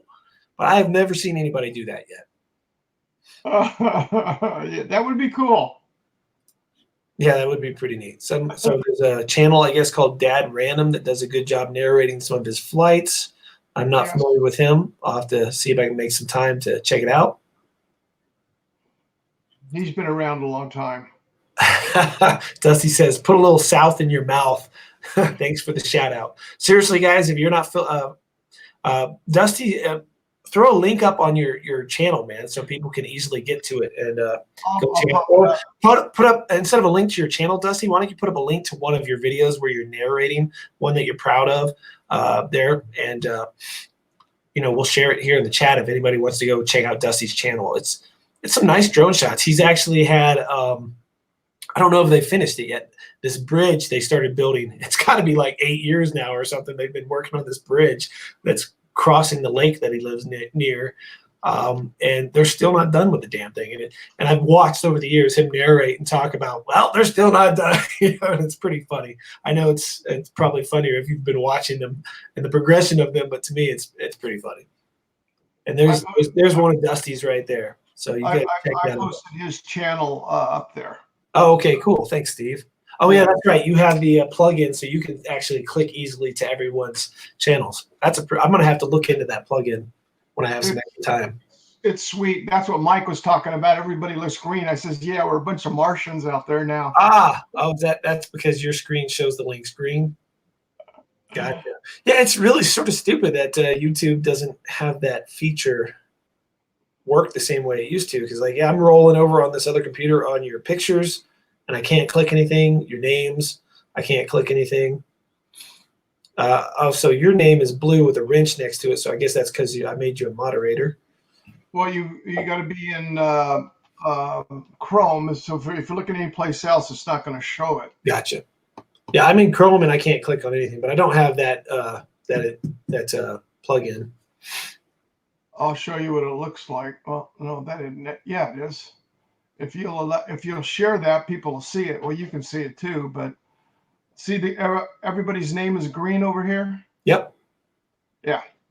And also what you can do is if it's all these are green because it's been running for a long time, but here when I refreshed, I'll just bring up Ray. You highlight Ray's name here, and then you right click and you can say go to the channel, and it'll go to that channel too, even though it hasn't come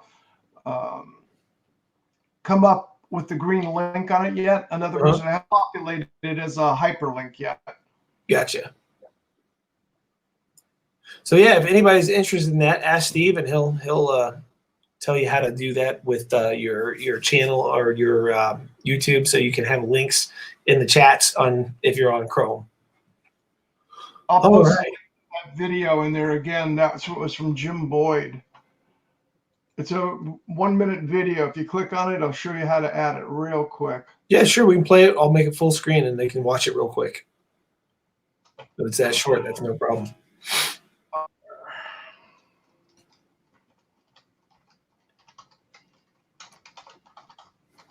I don't know why I'm so dang tired today.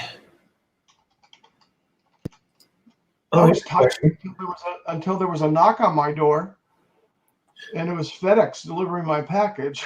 Oh, is that the camera you were talking about earlier? Yeah. Nice.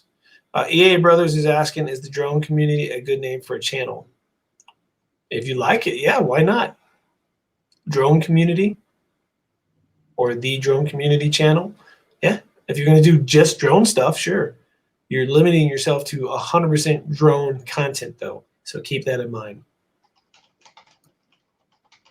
Yes, Tim, you are correct. Sometimes it stops working and brings up other channels.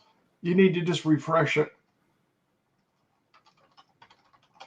And what I'm hearing, this is just a temporary, well, this is a temporary fix, but on the 3 dots where you used to be able to go to the person's channel, that will be coming back from what I'm hearing through the grapevine, through some connections that I have.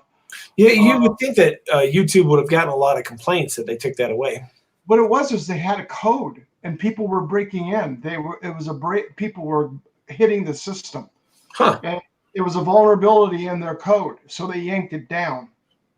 If you want to share your screen of that, you said it was a short video showing how, instead of just posting it in the chat, I can actually put it up, pop it up here, and we can share it for a second. Yeah. Mike and MC, they're saying we can open up somewhere between the 27th of April and May 4th. I am probably going to actually make mine last a little bit longer instead of jumping in on the 27th and hold off to May 4th. Just my girlfriend has an autoimmune disease. This way we can just sort of see if we see any kind of newer spikes from these protests that have been going on and what's going on. Because I just can't bring something home to her. But I'm hoping to be open on May 4th. That's the plan at the moment. Cool. Yeah, her health is more important. Yeah, definitely. Okay, I'm going to share your screen now. Okay, and I will pop everybody the watch this real quick. And Jim will not be upset if we show the video. Oh, this is the wrong video. Hold on. Okay. I'm going to unshare your screen for a minute here. Or, you know, okay, you got it fixed. There it was. Hold on. Now, if they're thinking of it coming back, I'm probably not going to add this plugin that you guys are about to watch to my own channel. It's not that hard to copy and paste someone's name and go to YouTube and pop it in. But if for those of you who do want to be able to link right off of that, this sounds like this is a workaround for you in the meantime. So check it out. Yep, here we go. Looking to regain the ability Ooh, that's quiet. I think I might have to share it. That's as loud as his voice is. Let me turn my volume up. The extensions. Go to the top left, click on that extension, go down to the bottom, go to the Chrome Web Store and type in go to channel. All one word, go to channel. That'll pop up the extension. You simply add it. Once you do, and you return to watching videos, there'll be a green background around people names. Instead of blue, they'll turn green. Once you click on them, you'll be able to go straight to their channel. Is that it? That's it. Easy enough. Whoa. Dusty says he bets there's going to be a Mavic Air 2 in my future. And Dusty, if my business hadn't been shut down for 6 weeks, you probably would have been right. But there's going to have to be something in that Mavic 2 that makes me go just jaw dropped to make me spend the money on it right now. Because honestly, I would rather save up and get the new electric skateboard because summer is here and it is so beautiful where I live that I would rather leave my car at home and just take that electric skateboard back and forth to work. I think that would be pretty amazing. Just going by the lake and leaving a little early and maybe taking the drone out with me and doing some flying on the way to work. I mean, how cool would that be? You know, just a nice, relaxed way to work. It'd be a little cold going home because when the sun drops, even in the summer, it's pretty chilly out. But luckily, the sun doesn't drop till about 10 o'clock here in the later part of the summer. That's sweet, being so far north. Yeah. I don't know if it has something to do with being up in the mountains as well, higher up, you know, 9,000, 10,000 feet. The sun is rising across the attitude of the earth because of the pitch of the earth. So in other words, being like this in the summertime, it's like this, so the sun's coming down on it more. Yeah. So because of the pitch of the earth, how it does from winter to summer, now we're getting more sunshine.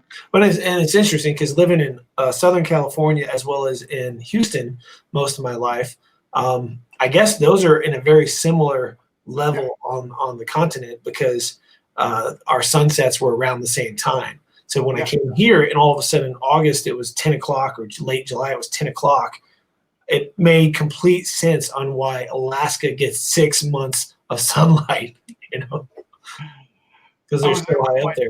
I was there with my dad years ago, and it was like 10 o'clock at night, and we had finished up eating dinner, and my dad's telling me, well, it's time for you to go to bed. And I'm going, but the sun is still out, Dad. Why do I have to go to bed?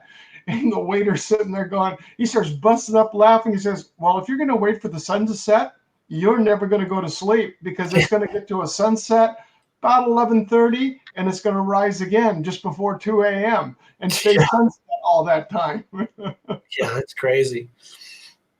Yeah, that's. I have not been to Alaska. There's quite a few places I want to go. I would like to go over and check out the Matterhorn.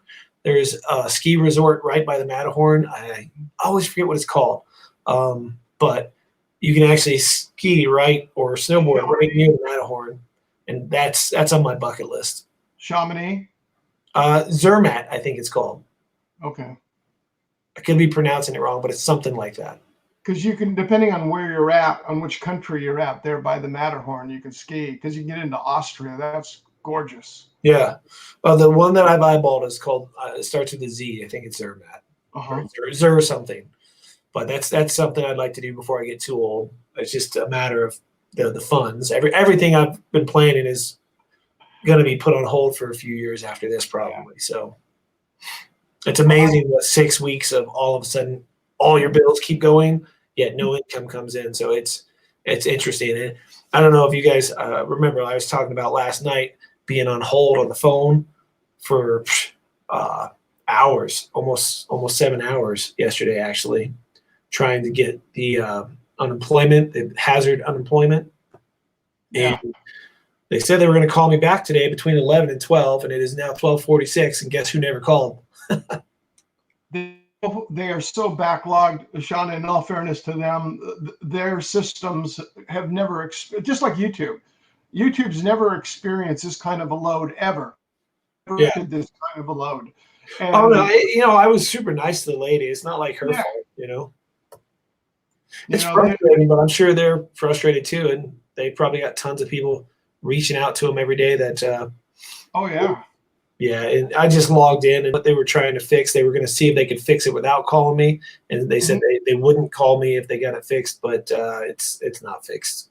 That sucks, because that actually, if that goes through, that'll still be tight, but that will actually cover the basics, and I won't just be in the hole for 6 weeks. It won't give me in the positives. I won't have a profit, but I'll break even, and that would be amazing right now. That's a huge help. It really is. Because then the big worry then is now I open and we're not allowing tourists up here. Yes, I'm allowed to open, but we're not opening hotels. We're not opening Airbnbs. And it's a very small town whenever we don't have tourists. Yeah. So it's just a matter of, are enough locals going to have money to be able to come in and get things that help you at least break even? Kind of like a ghost town, going up to the mines up there where it's just you and your friends and your family, and that's it. It is like that right now. I mean, it's nice, but we got Jonathan asking if this is live, and yes, this is live. So Jonathan, hello, welcome to the channel. We're just shooting the shit, man. I'm going to be going home in a little bit, editing some videos. So while this plays in the background, we'll have this playing in the background when I'm not here. And hopefully my computer doesn't crash, and it will still be up, and I'll come back in tonight around 9 p.m., which means I can't sit here all day. I got to go do some other stuff. So we'll probably wrap this up in about 10 minutes. It'll be 1 o'clock here, and I'll throw in the music, and we'll leave this screen up, and I'll go take care of some other things. And hopefully I'll get another video done that can go up on the channel tonight or tomorrow, which is that one I was talking about earlier, which is the Osmo Pocket giveaway results, as well as the behind the scenes of how much of YouTube video actually makes.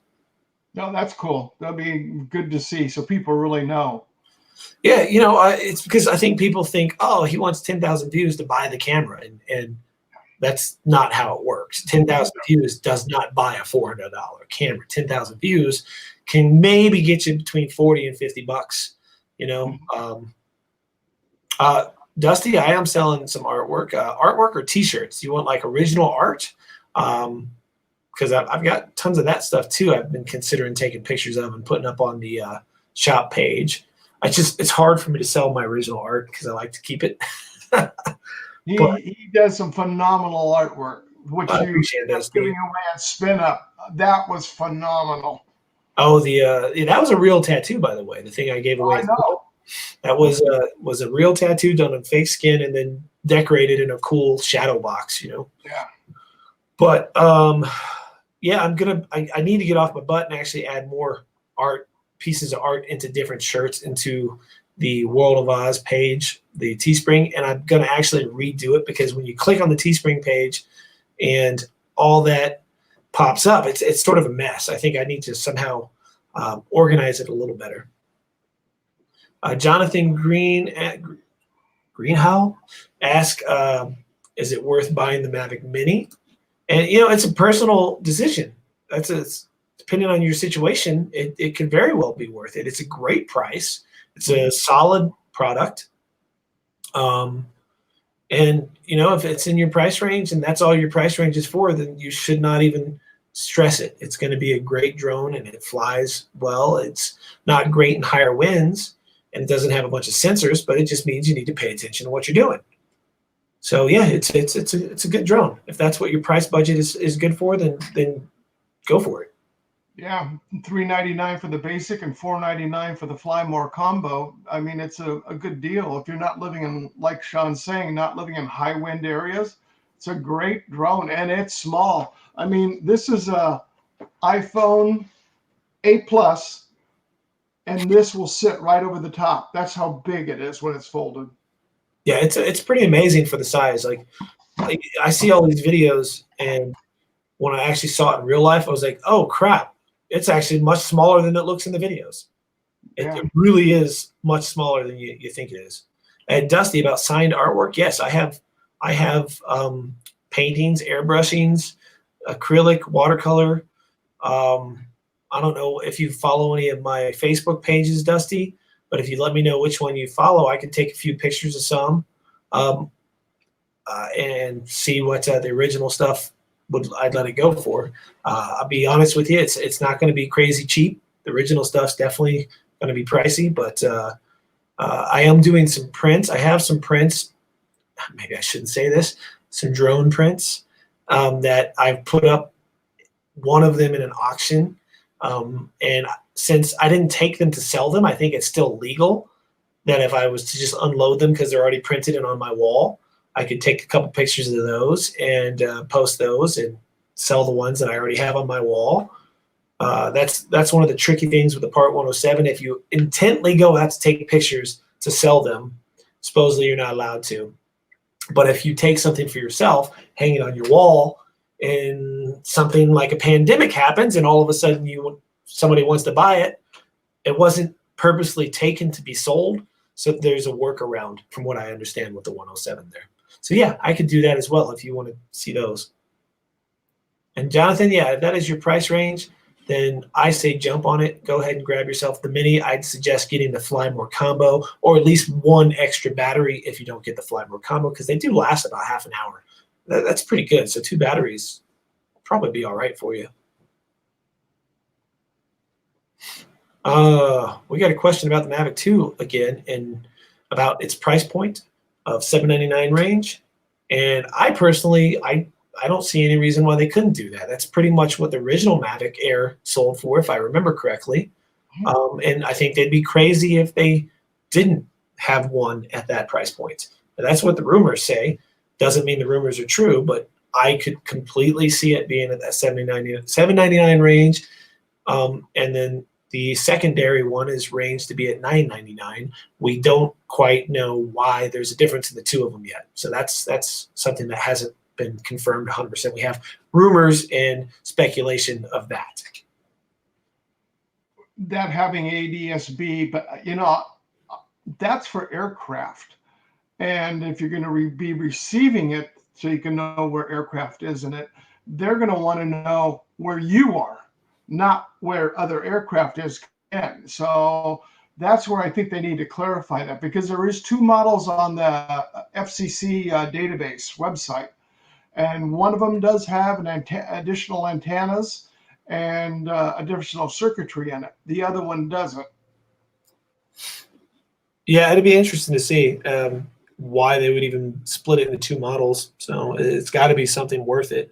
It seems like it'd be stupid to have a Mavic Air with a zoom and one without a zoom as well, to me. Yeah. But you know, sometimes companies do things that are pretty stupid. So who knows? I think it may be the remote ID for future once they get it clarified. Honestly, that makes a lot more sense, Steve, because we keep hearing about so many things, you know, pushing that it's going to have that here in the future. So why not be ahead of the game? DJI usually is ahead of the game on that kind of stuff. Sure, and they make you pay for it. Yeah, exactly. I am going to link to here in just a second. I'm going to link to a Mavic Mini. If you actually are looking to buy a Mavic Mini straight through DJI, I'm going to put you an affiliate link in the chat. So if anybody is wanting to get one through DJI and you use this, I get a little kickback. It doesn't cost you less, which sucks. I wish that I could actually give you a link that gives you a discount, but it doesn't cost you more, like at all. So using this helps me, doesn't hurt you, and that's pretty cool. At least I think so, especially right now. I almost never sell anything through my affiliate links because I forget to ever mention them. So I have a whopping $29.97 in affiliate purchase earnings. You need to put that in your description. So it's in all my descriptions. I usually remember to put it there. Mavic Mini, get link. I just never mention it in the video. I'm not good at selling, if that makes sense. Like I make the videos because they're fun. I very rarely use them to push making money. Yeah. But there you go. There's the link right there. If you want to buy a Mavic Mini and you use that link, then that will help the channel. It will help me, and it won't hurt you at all. Mm-hmm. So I appreciate that, Steve. Oh, puts 10 cents in there for your yeah, right. Yeah, about that. And DJI is not real giving with their affiliate stuff. No, especially with that cutback that they just had. Yeah. Yeah. And Mike, I appreciate the props on my shop. I'm always rebuilding it and making new things to it as I have extra money. That's where my extra money typically goes, is my shop. I am proud of that award because there had been shops here for years before I opened. And I opened, and the first year they had an award for a shop. They have to have a certain amount of businesses before usually they allowed them in that local awards thing. And the first year that they had them for the shop that I'm aware of was the year that I was in it, and I won it. So that was pretty cool. And you know, I think my YouTube channel here actually helped me win it, because I did do a video showing the shop getting built out, talking about this award and asking people that have bought artwork from me, whether it be on a t-shirt, a tattoo, a painting, whatever, to take a minute to jump in and fill it out, because you don't have to live here to fill it out. And we took it. And I don't know if it was a landslide or not, but we did take the first place. And I thought that was pretty cool, because I'm a one-man shop with guest artists that come through here and there. And other shops in the area have 5 artists or so at a time that were able to go out and push and promote the contest. And it was just me. So not only is the shop the winner, I was the winner. And that was flattering. Sure. Thanks for mentioning It's got to be very self-satisfaction to know, hey, you know what? You don't want to gloat, but you know what? That pat on the back every now and then is always nice to get. Yeah, and so the fact that I moved here with not knowing anyone and having no clients and starting completely from scratch, and that in a year and a half after being open, we're able to take that award, that was pretty cool. That was that was awesome. Very cool. Let's see. DJ says, are you guys believers in buying at the launch or waiting to see if there are any bugs in the new products?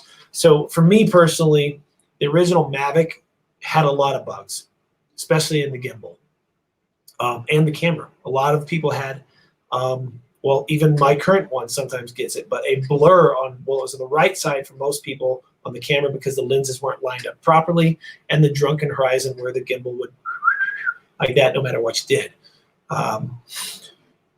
Most of that has been worked out through their re-release of new drones. So you're not really taking the same chance as you were back then. So this new drone is using technology that's been used again and again and again, just modified and upgraded in a sense. So you're probably going to be fine if you get this. And there's always going to be updates along the way. As far as I've seen, I still just have the main Mavic Pro, which, I mean, it's a great bird. I mean, it flies great, it takes great pictures, and it does what I need to do. I'm looking to upgrade, but every drone, especially the DJI has put out, there has been problems with glitches within the software and the firmware communication. And they're good about correcting it. They really try to get on it, even with the Osmo Action and the Pocket when they were having those first problems. They jumped on them and fixed them really quick. Yeah, they're pretty good about updating their firmware too. Let me answer this question here. Tim says, what if someone wants something drawn up for a tattoo? What do I charge for that? Tim, typically, if I'm doing a tattoo for someone, I don't charge for the drawing. I make my money in the tattoo time. If I was to just do the drawing, it's comparable to just paying for the tattoo. So if you're, say you're getting something drawn and you live in another state, you know, depending on what that is, it could take me a couple hours to draw it, or it could take me days to draw it, depending on how big and complex that art is. And that could range anywhere from a couple $100 to thousands of dollars. Even though I'm not doing the tattoo, I still charge basically for my time, if that makes sense. If you are interested in that, in the description on this video, my email address is in there, and you can hit me up there and we can talk about it more. And I'm glad to try to help you out.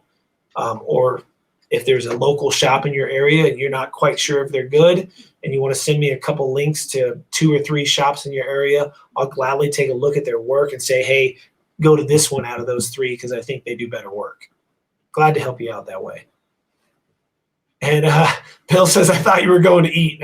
And I was. It's 1 o'clock now. All right, so let's go through these and see if there's any other things to say. And I'm going to take a break. Otherwise, I'll sit here and talk all day with you, Steve, because it's hard to shut me up. Yeah. Well, I'm gonna be busting into my new camera, checking it out, charging the battery. Nice. Now, what did you get again? I got the. Oh, here, I'll show you. Yeah, pull it up. Let's take a look. Ray says he's good with sneezing and burping.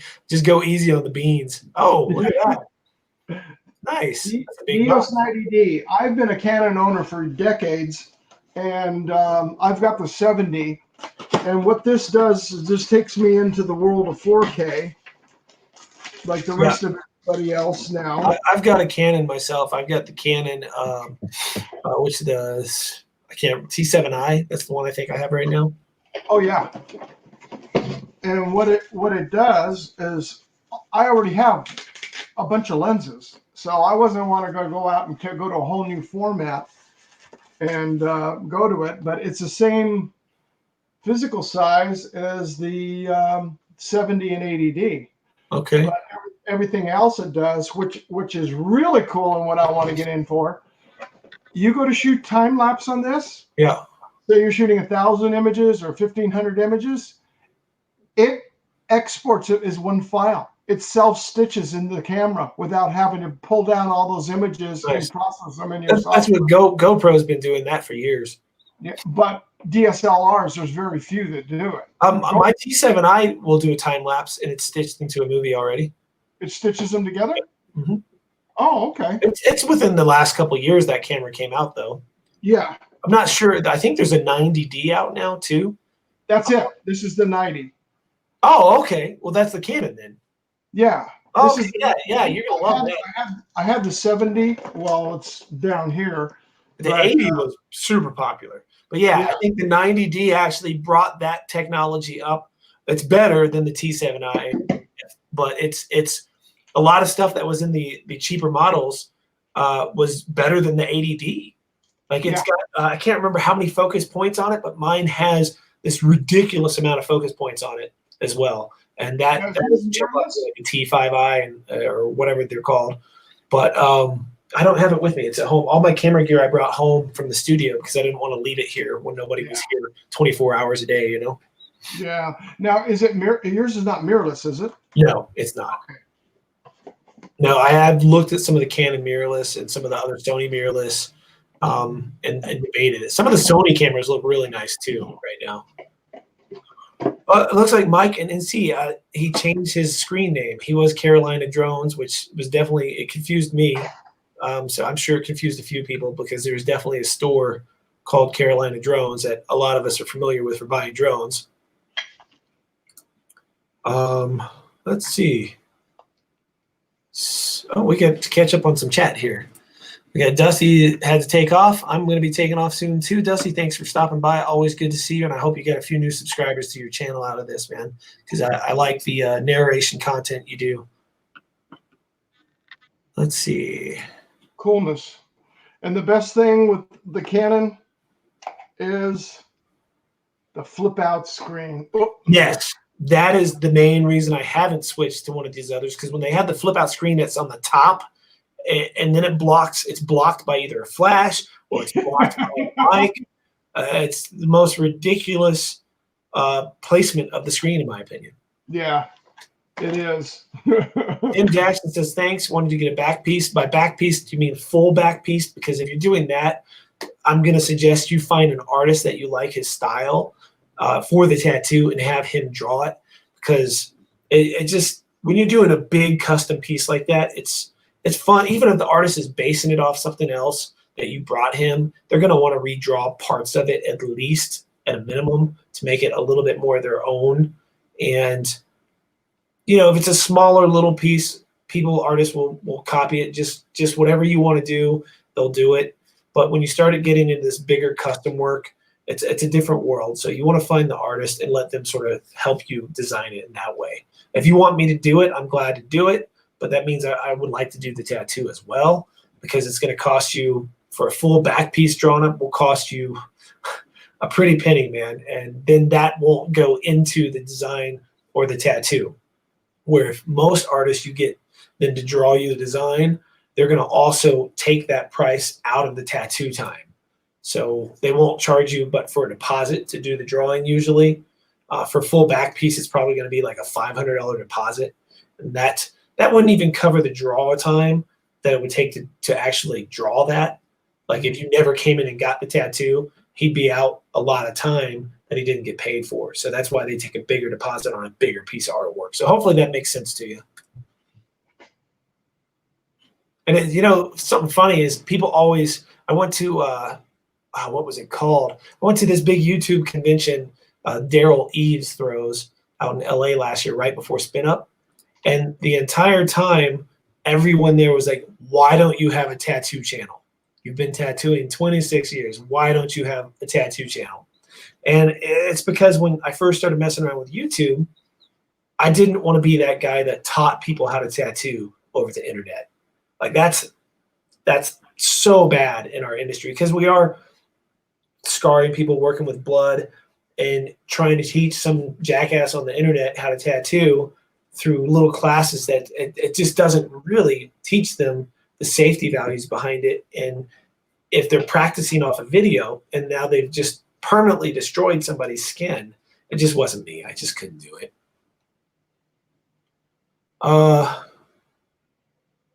Joe says, I've been a great help in his search for a drone for his birthday. That's awesome, man. I always, you know, Steve, I'll tell you, one of the cool things is when people leave comments on a video that they were helpful, that one of the videos actually either gave them a smile, helped them with a purchase, helped them save money not purchasing something.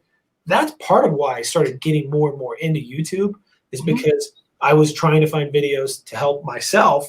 And I was like, I can't find ones for what I'm looking for. So I started making them.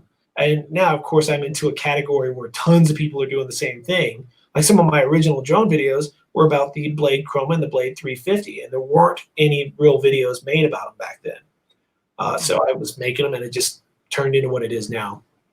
Well, like I told you at Spin Up, and even after Spin Up, when you gave your presentation there at Spin Up, there was the biggest talk of everything that was occurring was what they got out of your presentation, that they were able to take that and go home with it and actually to put it to use right away. That's pretty awesome. Yeah, and that made me feel good because I know I was broken up a little bit and I wasn't, my speech didn't flow as well as I wanted, and I was nervous. I had the nerves shaking. But knowing that what I talked about actually came across that people were interested in the subject, and I was on the fence, man, like trying to come up with my subject and what I was going to talk about because there was such a wide variety of people there. And I just kept telling myself, but we all know each other off of YouTube. Right. So if I make it drone related to YouTube, hopefully the majority of people there will be able to take something home from it. That was my mindset, at least when I came up with the speech. Well, your mindset nailed it. Let me tell you, above everybody that was there's all these high polished speakers. There was those few that were there. Then there were the ones that were just off the cuff, and you were off the cuff. But what it did, and the other thing that I know with Rodney and Bell and Chris Hope and I, because we were all sitting together, he goes, everybody was saying the reason it came across so good is it came from the heart and things that you learned and how you brought it across, because obviously people were not at Spin Up right before Sean was ready to go on. And mind you, this is the first time Sean has ever given a public speaking engagement.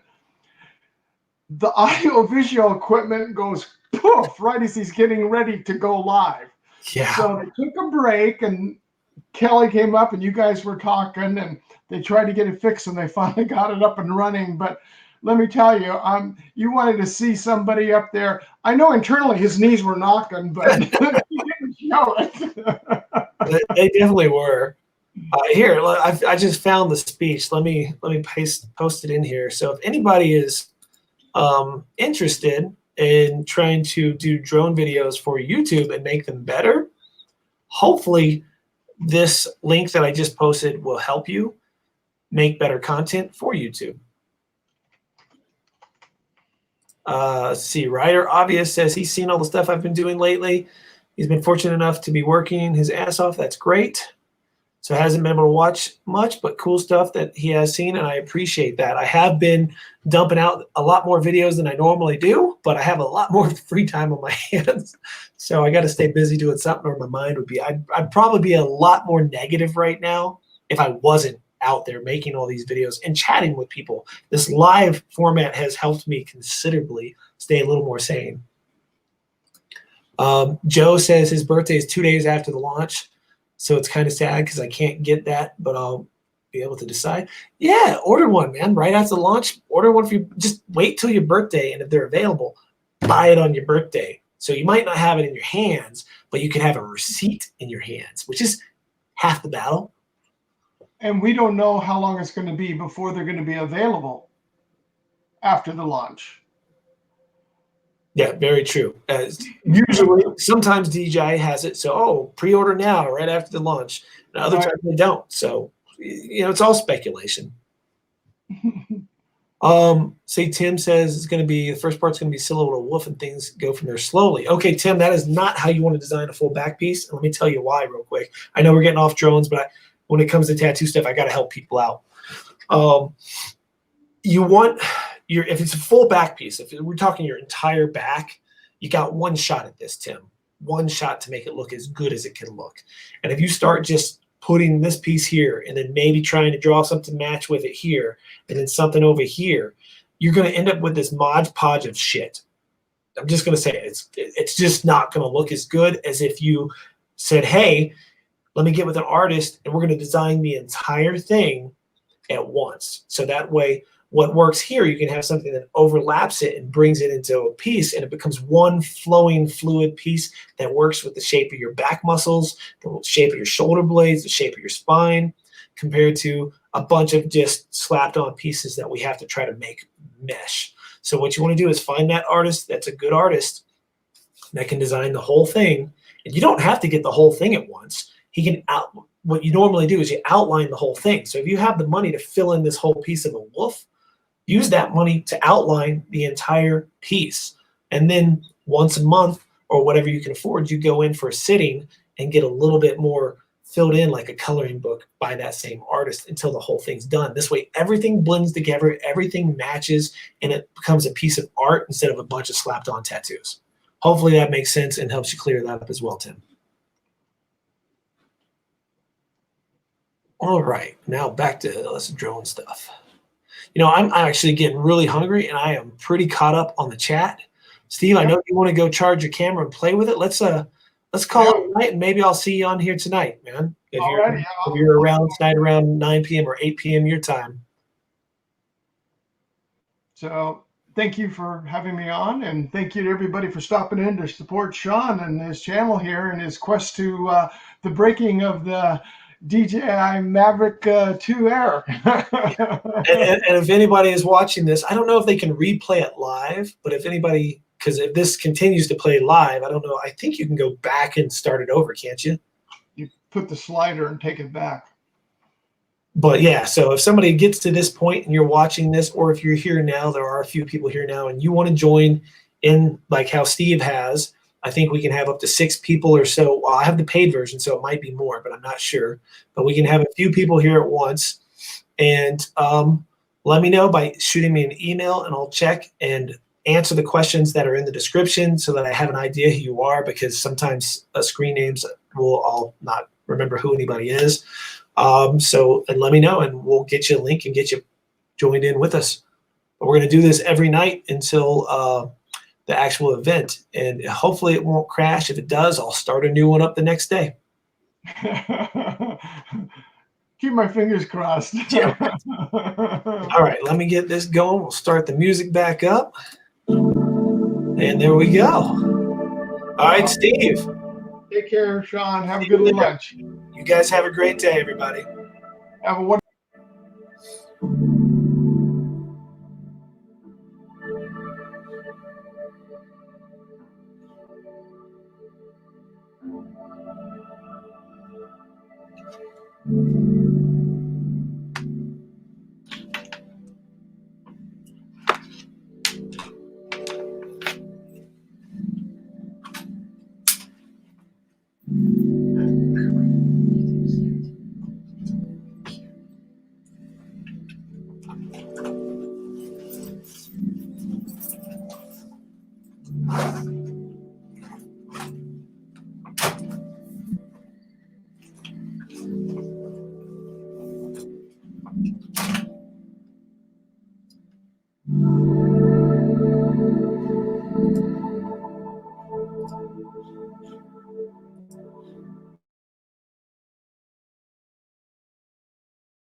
Stupid.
Good evening, YouTube people.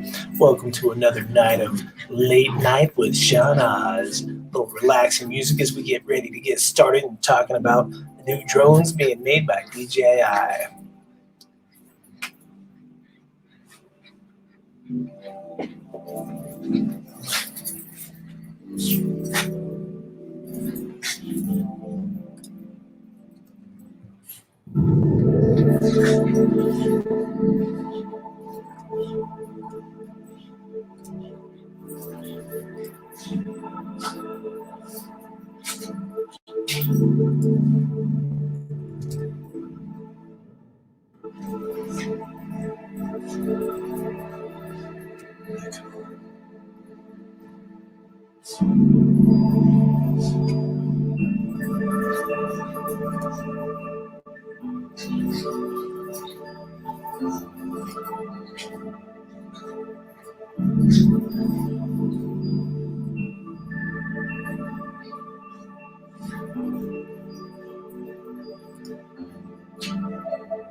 Hey, shh.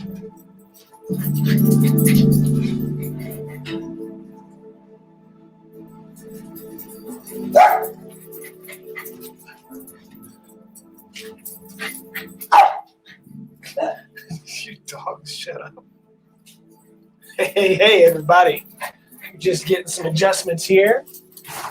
But it is 9 o'clock, so I figured I would jump in here and get us going here in a second. I've been messing around with a better way to do this lighting. A little research, so hopefully this works out. Oh, yeah, that's way better. All right. That is way better. It's still not perfect, but it's definitely better than it was earlier this morning. All right. We got anybody in here with us yet? At 9 o'clock, and I'm torn on if we're going to continue letting this play out all 24 hours a day like we've been doing, or if I'm going to just start a new one and have it scheduled to start around 9 o'clock every night, except for Monday, which will be starting much, much earlier. I do have the potential to have a guest with us tonight. Hopefully he'll be able to make it. His internet's been pretty bad, so we shall see. If he is able to come, he is one of the nicest guys I know on YouTube. And some of you guys might know him. He has a drone channel, does a lot of FPV stuff, and also flies the Mavic Mini. So it might be hard for us to get people in here tonight is what my worry is because it's been running. So people, I'm noticing a lot of people don't read the description and don't realize that although it's running, we're coming back at 9 o'clock every night. So we'll give it a couple minutes and hopefully he pops in and is able to chat for a little while. I don't know if tonight's going to go as late as last night went, but there's some new news that has popped up today during the day. Not necessarily about the Mavic Air, but we did get a big update with the Mavic Mini today. So if you are a Mavic Mini owner, you're probably jumping up and down about right now. They made it. For those of you who don't know, they made the Mavic Mini. Hey, let's bring him in. He's here already. Check out this guy right here. The one and only Ed Ricker. Hey, it worked. Do this. All right. How's it going? Ed, Can you hear me? I can hear you just fine. Sweet. Okay. I'm using my cell phone because I was explaining to Sean my internet was being finicky. So I'm going off the data right now for you, Sean. No, it's okay. I got unlimited. Don't worry. Yeah, this is a new live setup I've been messing with. Some of the other guys in the drone community have been using it, and they had me guest with them. And it seems so easy to use because you can use it from your cell phone, and it does all the back-end stuff for you. You can share something that's on your computer screen. Like, for example, we could take this here, and I could show you these new pictures of the Mavic Air that was just leaked today. I don't know if you've seen them. Have you seen the new ones? I was doing a little research for this live stream. Okay, so that looks familiar from what I've seen. Yeah, that's a new picture. I guess Drone DJ and a few other sites have leaked it. And That's it. It doesn't look like the Air, but it also doesn't look quite as plain as we originally thought it was going to look. So it's sort of got a little bit of an aggressive front end, but it's not quite the old Mavic Air, and it is bigger than the Mavic Air. So I'm not sure how much you've been following all the rumors on this new drone. Well, I've looked at a little bit of the stuff, and a lot of times I try to avoid rumors. Just, you know, I don't know. I like to be surprised, and I like to see what it all really is going to be. So, I mean, sometimes I've avoided speculation, but I am interested about this one. That's why I thought I'd join you. And to be honest, you want to know what I think of the picture? Yeah, I got a few others I can pull up too. I hope that's not it. You're going to have to go further than that and explain that one. It looks like a Mavic 2 of some sort. You know, the body, very, very similar, with the camera shape of a Mavic Mini or something like that. Yep.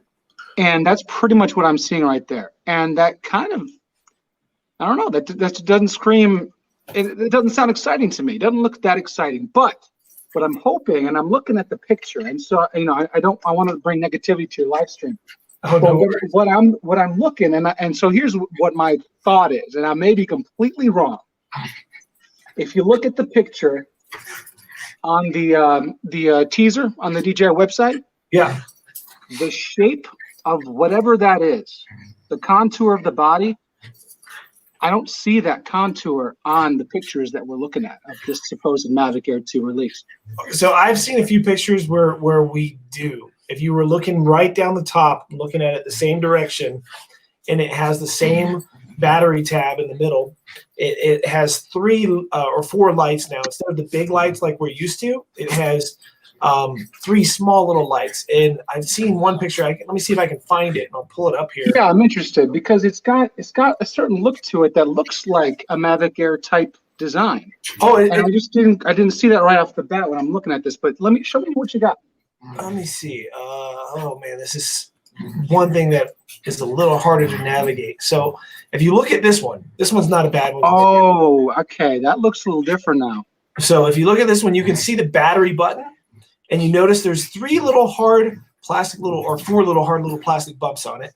And I think those are the little lights that we're seeing, or next to those are the little lights. And if you picture it turned around and you were looking from that battery angle behind it down, you would see those little lips right there, that little hard edge, sort of that curve on both coming from those front sensors. And I think that's what we're sort of seeing when we look down. I'm seeing it now, and you're absolutely right. So I kept hoping that it was going to be this big thing where somebody was like, "Gotcha," you know, faked all these fake. Well, yeah, I thought maybe some of those things, you know. And I'll tell you what, when the Mavic Air was first released, what was that, 2017 or 18? It's been a couple of years now. Yeah, I guess it's been about 2 years. I remember it was cold. It was either the end of 17, beginning of 18, somewhere right in there. I think it was the beginning of 18 because I remember having to wear a jacket when I was doing the review. Yeah.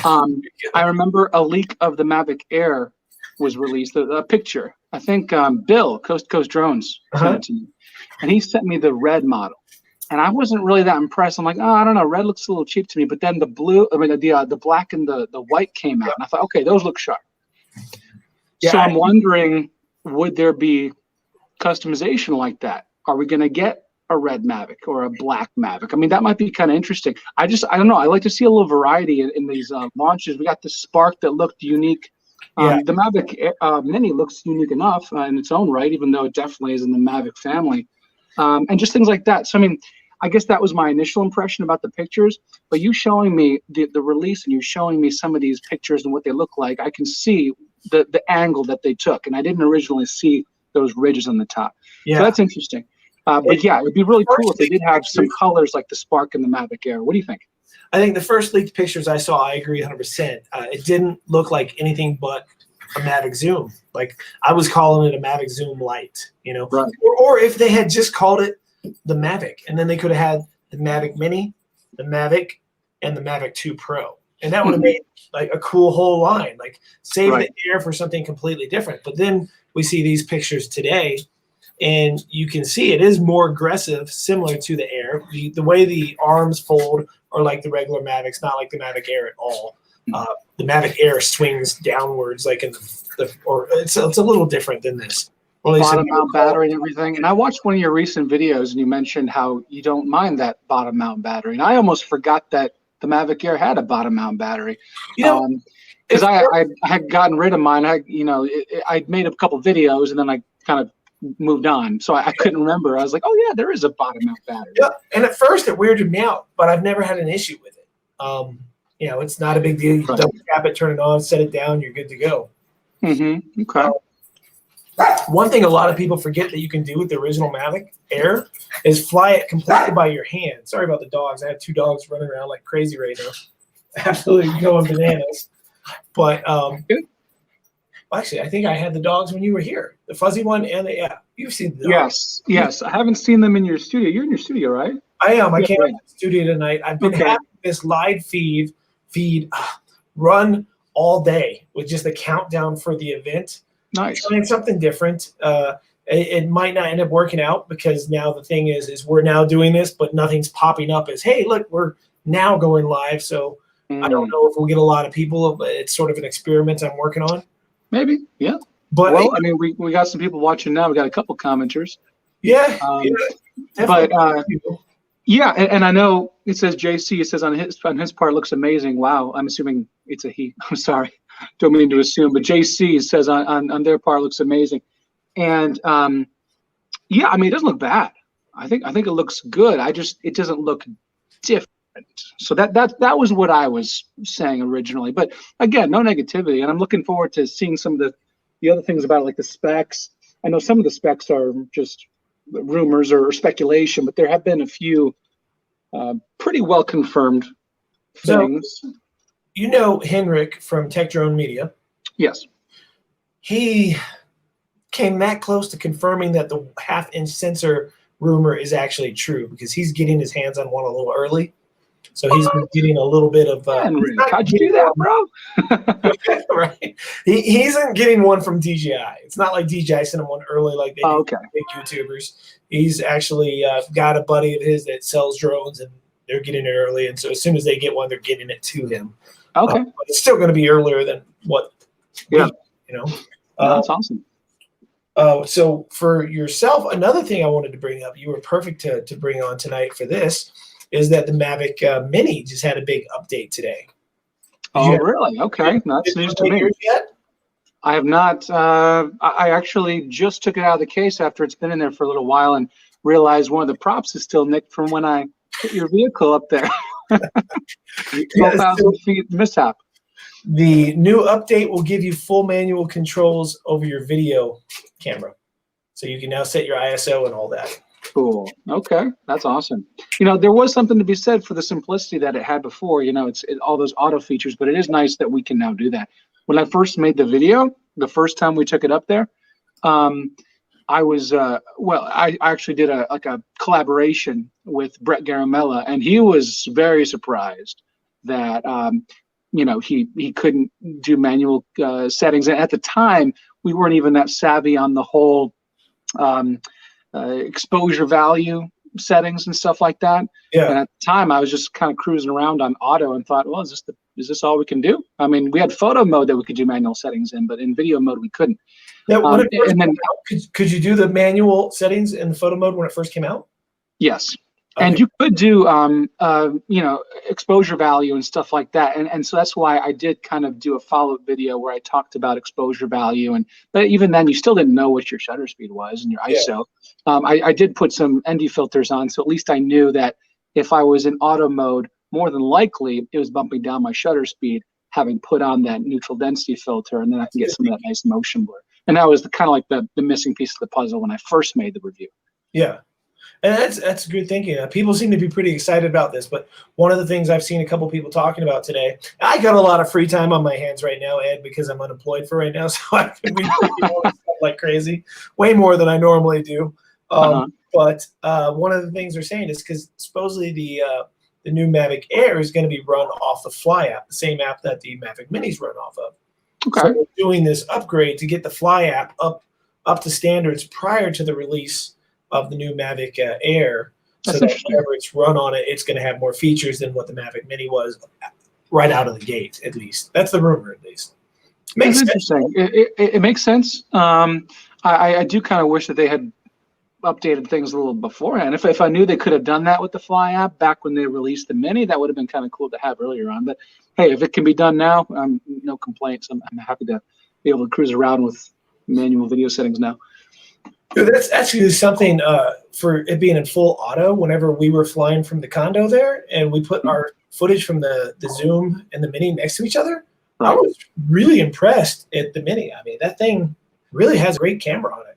Especially it tended to be a little brighter than your Zoom, I think. It did. Now, I mean, to be honest, I can't remember. Maybe I had exposure value up a bit, because if you take up exposure value to like maybe 0.8 or 1.3 or something, then it's still auto exposing, but it's also taking your exposure value setting into account. So it might be brighter. So I may have done that. I can't recall. But regardless, yeah, I mean, in auto, it was looking pretty good. It did. It really looked great. And it was holding well. You know how breezy it was that day.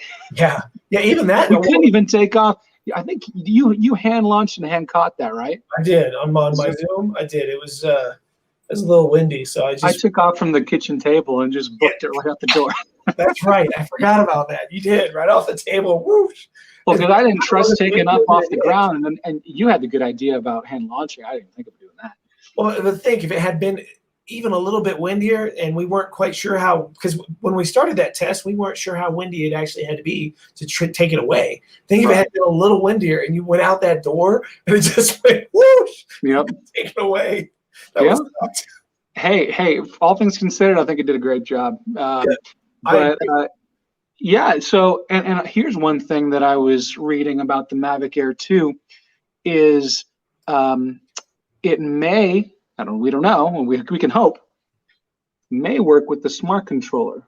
OcuSeek 2.0, that'd be really cool if that was an additional drone that could work with the smart controller, because right now only three drones, the Mavic 2 Zoom, the Mavic 2 Pro, and the Enterprise work with the smart controller. Otherwise, you don't really have a use for it. So now, with the Mavic Air 2 coming out, that'd be really cool.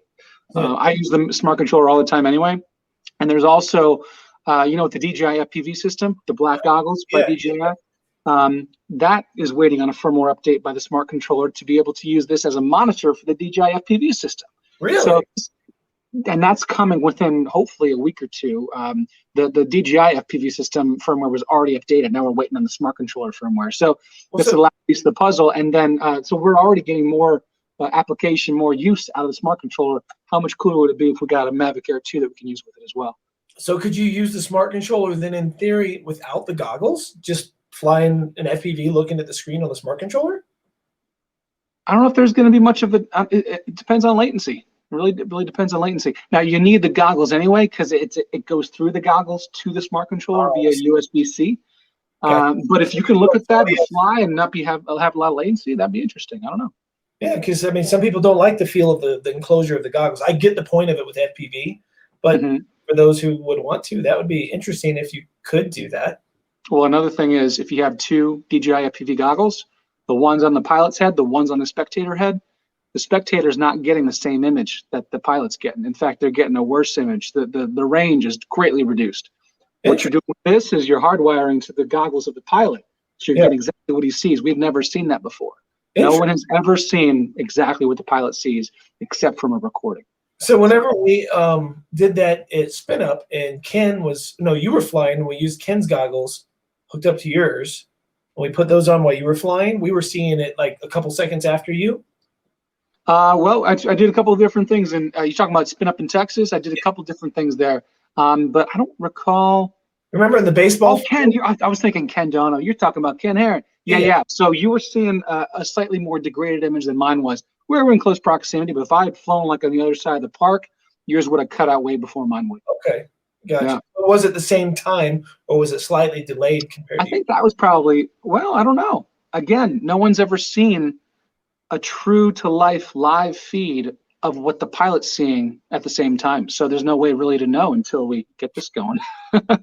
So anyway, this is cool. And I mean, I don't know. I'm not trying to hijack your topic here and talk about that, but I just thought that's something that I've heard speculation of, is that maybe the Mavic Air 2 would work with a smart controller. And if it did, Bonus. And I've heard that same thing. Now, I heard from Henrik again, who was telling us today that when it first comes out, it's not supposed to work with it. It's supposed to be an update that they make, supposedly get to work with it later. Now, I don't know if that's because it's using the Fly app and they've changed everything, and now they got to get an update to the smart controller to work with that. True. Different app. Yep. Okay. So that, yeah. Well, and you can download apps. This is basically an Android phone. Essentially, it's got the same operating system. It feels very similar to an Android phone.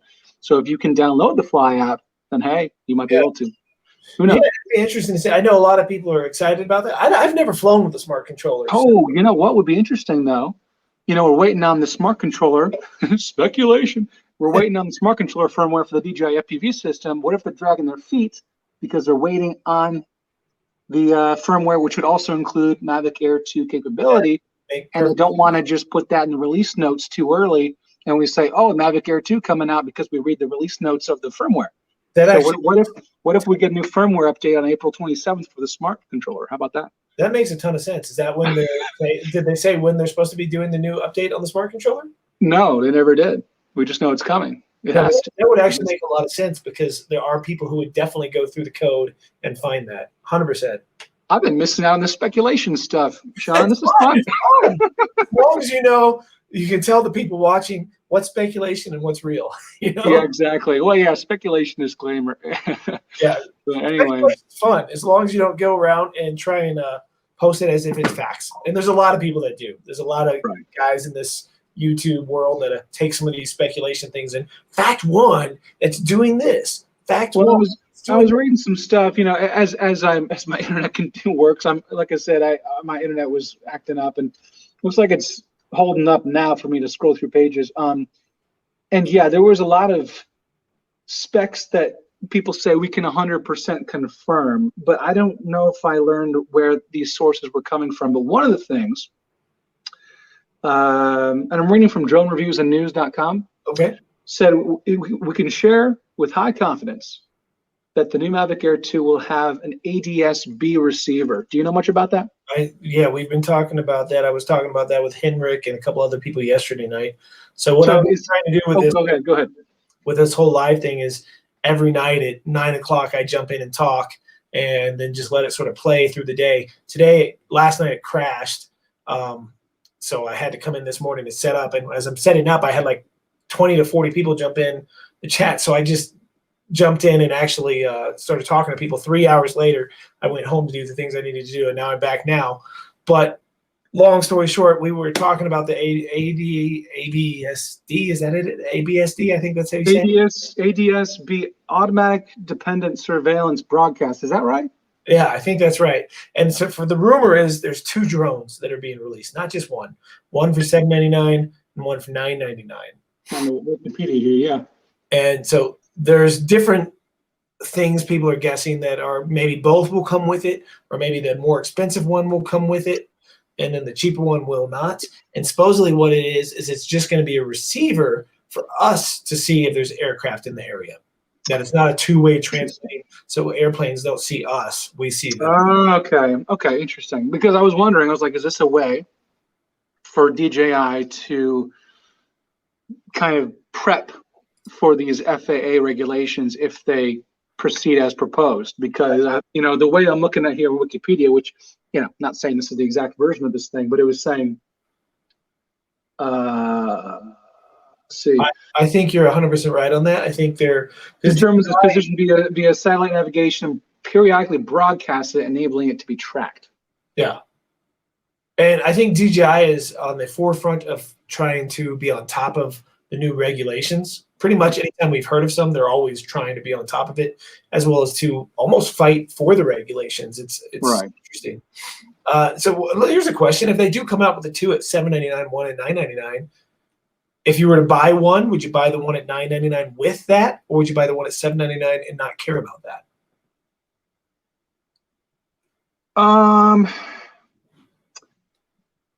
Well, if I was a consumer who planned on keeping this for more than a couple of years, and the more now that drones are coming out with a lot greater frequency, especially with DJI, we used to have like the Phantom and stuff, but then with the Mavic line, we have a lot of choices within this Mavic line. Yeah. And I would almost consider the Spark to be part of that too, because it's kind of along the same, you know, the Mavic Air and the Spark had hand gestures. And I mean, I don't know, it just kind of felt like the same type of rationale. I think I would probably go for the more expensive one if I was also aware of those regulations that were coming up. Yeah. At the same time, we don't know exactly what those regulations will be until probably the end of the year. I mean, they're going to take their time deciding on what's actually going to happen there. Personally, because I go through drones pretty quick, I don't think I'm going to keep it that long. Just like I already sold my DJI Spark, I already sold my Mavic Air because I made a collection of videos, had some fun, moved on, you know? Yeah. I can only fly so many. I'm not the type of guy that just lines them all up on my wall or something. I'd rather turn them back into cash so I can buy more stuff and continue with videos. I'm actually about to turn into the kind of guy you are. I got to stop keeping all this stuff. Starting to collect, and I have like 2 Insta360 1Xs, and I use one of them. I never use 2 at the same time, ever. Right. You know, I've got the Osmo Pocket. It sits here. I tried to give it away, but I couldn't get in here to watch the video, so I'm not giving it away. Oh, damn, man. Well, dude, I love my Osmo Pocket. In fact, that was one of the things I forgot going to Colorado to see you, and I wished I had it. That was so convenient in Texas. Half my video was shot in Texas, in Osmo Pocket. It's a great little camera. I use the GoPro Max and it's got much better stability than this. Okay. And I can flip flop from a 360 camera to this, and I can get rid of the pole and get shots that looks like I have a cameraman following me around these videos. And I can't do that with that. This Is awesome. Now you also know how to operate 360 software. Yeah, I've been making tutorials, little beginner tutorials lately to try. And I should watch some of those because honestly, I've never done that before. So an Osmo Pocket was a little more easy for me just to jump in and whip out. You know, and I do videography for a living too. So when I shoot a wedding, or a live event like that, I'll keep the Osmo Pocket just in my back pocket, just literally, and then I'll just whip it out whenever I need to get a quick shot, and it's awesome. You know, otherwise I have to go through the whole Ronin S setup and balancing with my GH5. It's kind of clunky, but to be able to just like turn it on within 2 or 3 seconds, that thing's ready to start recording. It's awesome. So with this, do you hook it up to your phone or just use that tiny little built-in screen? Depending on how much time I have. Usually I don't have a whole lot of time if that's what I want to do. So I usually just whip it out. And I do have the wide angle filter. And so I'll put that on. And the majority of the Osmo Pocket shots from Texas spin up last year when I was using Osmo Pocket was with that wide angle filter. The only thing is if you put a filter on there, a wide angle filter, it doesn't turn on and go through its setup process. The gimbal stops because the lens filter is so long. So you actually have to take it off, turn on the thing, then put it back on. So that's a little cumbersome. Is it a magnetic filter? Yes, it's magnetic. I'm getting, let's see, what's there's another 360 camera, the 1R by, what is it? This one. Oh, you already got it. Nice. It came in 2 days after you guys left. Dang. Oh, that's what you were looking to do. That's awesome. Yeah. I've got one on the way, and that's going to be my first 360. So did you pick your brain about it? Huh? I hope you didn't buy it. No. The GoPro Max is a better camera option.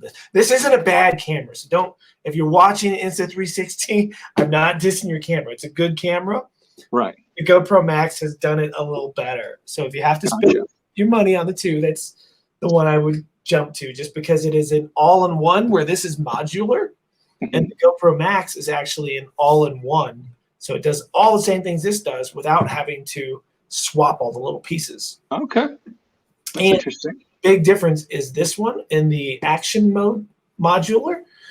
You will end up having you can now select it as an MP4 file. However, it limits you on what you can use for that. Otherwise, when it first came out, you actually had to bring those files, just a regular action point and shoot camera, because it was their proprietary file type, into their app, render it, and then bring it into Final Cut or Premiere or whatever you use to edit it. So it was much more time consuming. Where with the GoPro Max worked as an MP4 file right out of the bat, unless you were doing the 360 stuff. I want to try it on FPV drone because that might be really interesting. And like, you know, I have one of my friends, I think he uses a Max, and he had his you know, he had it on his FPV quad, and he's doing like some turning and some flips and stuff, and then realized, wait a second, I don't need to do any of this. I can do all that in post-production. So he's flying around pretty much just like cruising around level, you know, he's not doing any tricks or whatever. And then in editing, he's doing all his motions and his movements, and it looks pretty cool. So with the Max, the cool thing is in hero mode is what they call it when it's in regular action mode is hero mode. And I don't know if I showed you this, but it has horizon leveling built into it that works better than a gimbal. So you can actually use it like it's on a gimbal, move it around. You can turn the camera completely. If this was it, you'd be turning it like this, yet your horizon was still that way. Like you're doing this and your horizon's staying like that. I think I've seen you do some of that. Yeah. Yeah, it blows my mind. It absolutely blows my mind. And I really see this technology, whoever takes it first and goes and really pushes it, I think is going to be onto something. Right. Let me say hi to these people real quick in the chat. Oh, sure. Mike B is with us again. He was in here. I'm going to turn this here and take a sip of my alcoholic drink. I don't know. There you go. If show that on YouTube or not. JC asked, what do we use for flying my drones, cell phone or iPad? I used to use an iPad mini 2, but it lags so much now. I use my cell phone. I use my phone because it's in my pocket, and that's one of the things I like about the old Mavic line as well as the Mavic Zoom is that the controller is actually small enough to fit in my pocket also. That's one of the things about the new Mavic Air. Have you seen the controller? It looks like it's going to be bigger, like the smart controller. So if you are wanting a drone that's smaller, then to fit in your pocket, the controller won't fit in your pocket. That's interesting to me. They're going that route with it because as soon as you have the same portability with this drone, why even make the arms fold, right? Once it becomes too big to make it portable, just make it like a Phantom or something. By the way, Mike B, how you doing? Thanks for joining us. I don't know if I've seen it. Can you put up that picture? Can you replace the? Yeah, let me see if I can find it real. Or I can maybe if you can't find, or if you're not there, let me know where you found it, and I can search it. That kind of sounds familiar. Try just searching Mavic Air 2 leaked controller. I'll bet you'll find it real quick.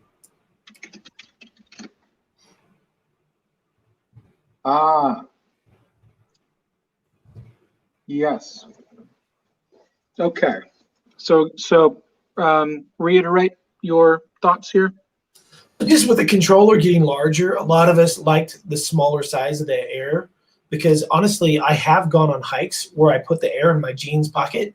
Okay. Excuse me, and I put the controller in another pocket, and then I put like an extra battery in a back pocket, and I got 2 batteries and good to go. You know, got my phone in the back and 2 batteries in the drone, and gone. No bags, no anything. Mm-hmm. Where this larger controller does not look like it would fit in my pocket. And where are the antennae? Do you think they're built in somehow into the phone mount, or what? Yeah, they're building the antennas into it. Well, I'll say, and some other people who have said this, who have flown, like when I first got the Mavic Pro, late 2016, and I let my friends fly and stuff, they did think it was kind of odd that the phone was below the controller. It does feel a little more natural to have a display above where your hands are. That might also help if you're trying to install a sunshade, you know, something like a sun hood. It'd be a lot easier to put it on the top of the controller versus on the bottom. And I dealt with that sometimes with the Mavic Pro controller because, you know, a couple companies have sent me sun hoods, and it just didn't really work that well because the screen is below the control inputs. So I like that, but then also I have an underwater drone called the Gladius Mini by Chasing. Yeah. And it has a phone mount like this, where the display is up at the top and then the controls are below it. And it's very front heavy. And if you're holding on to it, it's kind of clunky. It's actually a little awkward because it just kind of wants to fall right out of your hand because it leans forward. It's heavy so much forward that it wants to just flip out of your hands. So with a little bit of a palm support like this has, now maybe that fixes the center balance of this thing. But I do think it's kind of interesting the way they've designed it. And again, I'm not sure. It depends how small this thing is going to fold up, you know? Let's take a look at this picture here, Ed. Can you see this? What I just I posted? saw that. I didn't give it a whole lot of analysis, but it was an intriguing picture. What would you find? It says, curious about our upcoming event. We've hidden some clues. What we reveal in this illustration. How many can you find? Click the link in the bio for clues. Okay, yeah, see, I did not click the link in the bio, but I thought it was interesting. Did you find anything in there? I just now found this picture, so I haven't really looked through it. And here, seeing it on my screen, it's tiny, tiny, tiny. So right, I saw my phone. I'm like, oh, I'm never going to see something. Right. Let's see. Instagram. I will scroll on the Instagram thing, see what we can read here. See, if you go at the bottom, almost all the way to the left in the image, you see, right there. That almost looks like a drone, an upgraded Mavic Air, because that's kind of the body shape. And I thought, oh, wouldn't that be cool if it looked like that? Yeah, that's a seriously aggressive looking one too. Like it's like it's folded up or something. But so I mean that's kind of what I would love to see the Mavic Air 2 to look like. But what's that? What's that circle thing? It's a clock. It's at 3. The time, it looks like it's 3:20 maybe. I mean 32 minute flight time. 32-minute flight time. That's what I was gonna say. Look, here's a little satellite on the right here. Okay, there's your GPS for your ADS-B, whatever. What else do we got in here? This is sort of fun. maybe I can find a picture on my computer here. Let's see. So this is DJI Instagram? Yeah, it's a DJI Global. Oh, let's see. Yeah, okay. See, I got it full screen. And then here in the bottom, it looks like the Fantastic Four. Maybe they're going to be sponsoring a new Fantastic Four movie. What else we got in here? It's so small. It's so hard to, even on my screen big, it's still, everything is so tiny. Somebody wrote, interesting. Look at on the right, on the bottom, right there in the flat part of this, left, right there. This little thing here? Right above that. That looks like the bottom. Like if you flipped over the controller, you see the two batteries. See what my smart controller looks like? Yeah, right. With the two batteries. That does look like no, to the right. Oh, here? Right there. That looks like it's folding like this. You see my screen? Hold on. It almost looks like this. To me. Okay. Okay. Yeah. Let me go look at it again. Let me pull it up bigger for myself. Oh yeah, you're right. It does. But this here to the left of that looks like another controller. Look, that's the front of it. You're right. I didn't see that until you pointed it out. Oh, that would be the front, and that would be the back. Yeah. Oh man, we're finding all sorts of golden things here. Yeah, I don't know if they help much. So. But yeah, I think this clock was a good one because they were saying rumored 34 minutes, so that could be, 3 and a 20. I mean, that would be 32 though. So it'd be interesting if it actually ends up being 32 minutes and not 34, which is what I've heard is the rumor is 32 to 34 minutes. Yeah. Somebody else said there's a 48. So if this is a 4, is there an 8 somewhere? I don't know. There's a big 0 here. 40. I'm going to read in here real quick and see if anybody else found better stuff than we did. Yeah. They're screaming at us. Look at that. A Mavic battery in there. A time machine. You can't fool me. Underwater capability. I don't see anything that would make me think that. Yeah, that'd be interesting. Oh, my. Yep. Nope. Nobody really knows anything. I think we have done way more research than they have. We're a little bit more nerdy and have too much time on our hands. Well, hey, I mean, what else are you going to do? Let's see. I don't see much else. But yeah, it's an interesting image, and I think a lot of it will make sense. I'm sure Monday we'll have a lot. Right now, we're just having fun. Exactly. What did it say at the beginning here? It said, click the link in the bio for clues. So if we go, wait, that's not it. So if we go to their bio, this one, the bio, that's probably just going to bring us to the same page that I'm already on. Or not. What is this bringing us to? Not much. Oh, it's the same page. That's not giving us any clues. Come on, DJI. All right. Is it bigger though? Is that page bigger? It's the same page that I had up earlier. Oh, okay. I can pull it up and show I you. haven't clicked the link in the bio. Let's see. It's kind of weird to be going on Instagram on PC, but let's see if I can link in the bio. You know, I wish that you could actually post pictures on your PC to Instagram. Yeah. So Yeah. This is, you can really see on that picture. I'm not sure what's showing here. I don't think it's showing on here. Let me switch it so that people can see what we're looking at right now. This is actually a pretty cool way to do live streams. It's not super complicated, but for just something quick and easy. If you've never tried this, you ought to take a look at it. It's free, Ed. Oh, what we're using right now? Yep. StreamYard? So that's, if you look at this, you can tell that the 4 dots are definitely the battery. That's the little circle in the battery, and the way the lights are now lit up. And if you're really low to the battery like that, and you see those edges on the right, those curved edges, and the props just barely on the upper above that. Yeah. So I think that's the one that we just saw leaked. I mean, it just so much like it to me. I think you're right. But that's the only picture that I see looking like that, because there have been other, that one, because there have been other leaks that don't have that pronounced of a ridge on the top, and so, I mean, maybe it is, and this is the light and the shadow. But yeah, the one that I'm looking at, and it's from April 17th, so it's old news, but it just looked like I would have thought, oh, that's just a Mavic 2. If I didn't see the camera and I didn't notice that I didn't have that top sensor, I'd be like, oh, that's just a Mavic 2. I mean, even this picture, I would at a glance, I would think it was Mavic 2 Pro. It's just that camera. That's the only glaring thing. So, I mean, at the top of the video, at the top of this live stream, that's all I was saying is like that would have been cool to see if they could, put a little, I don't know, creative spin on it. That would have been nice to see. But if this is what it is, this is what it is, Yeah. Where are you? There you are.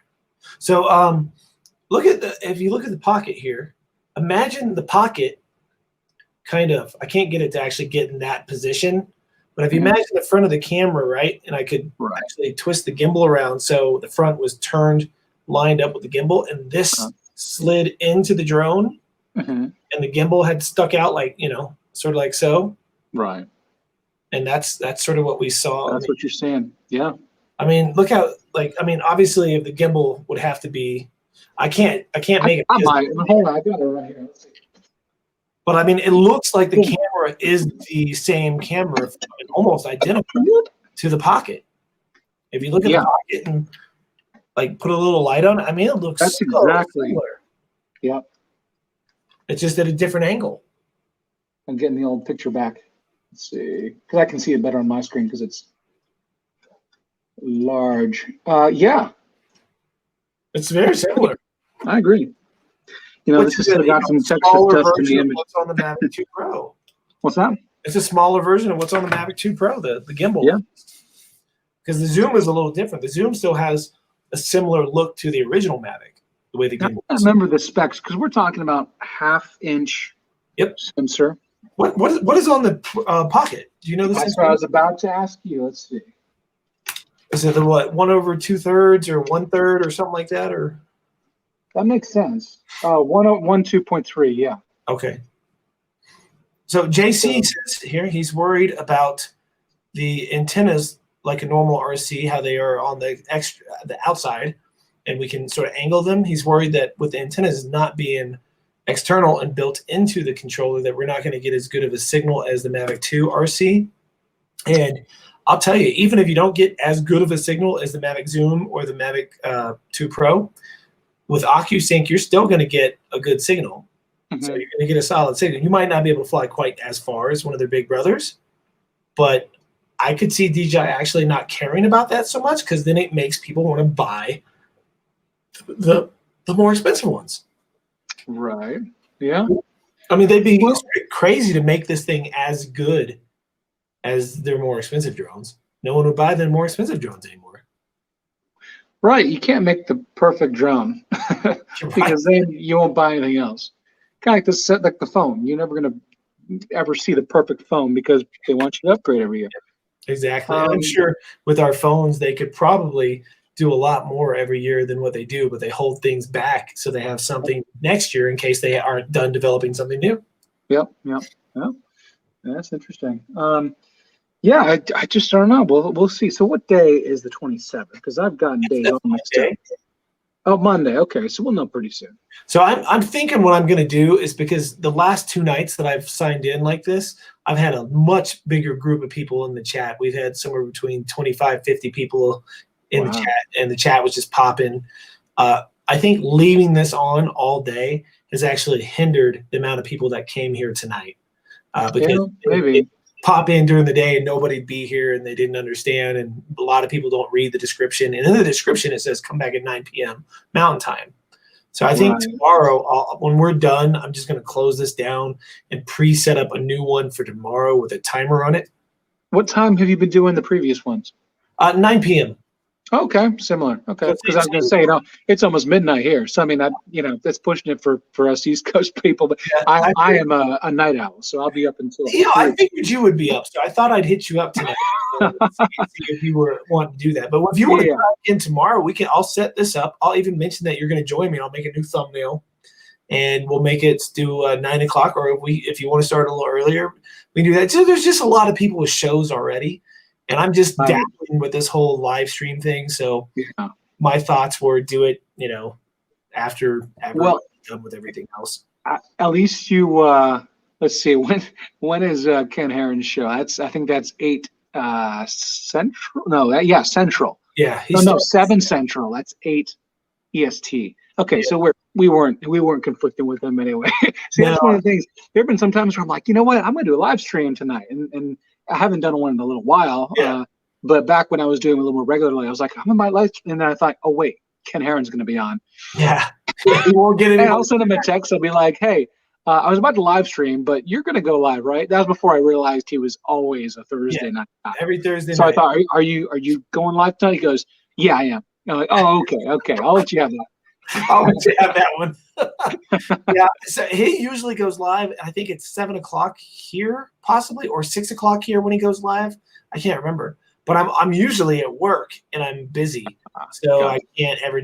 I'm rarely on his. I got to be a guest on his show once during this whole pandemic thing because I haven't been working, and then I actually started a new channel this week. Oh, nice.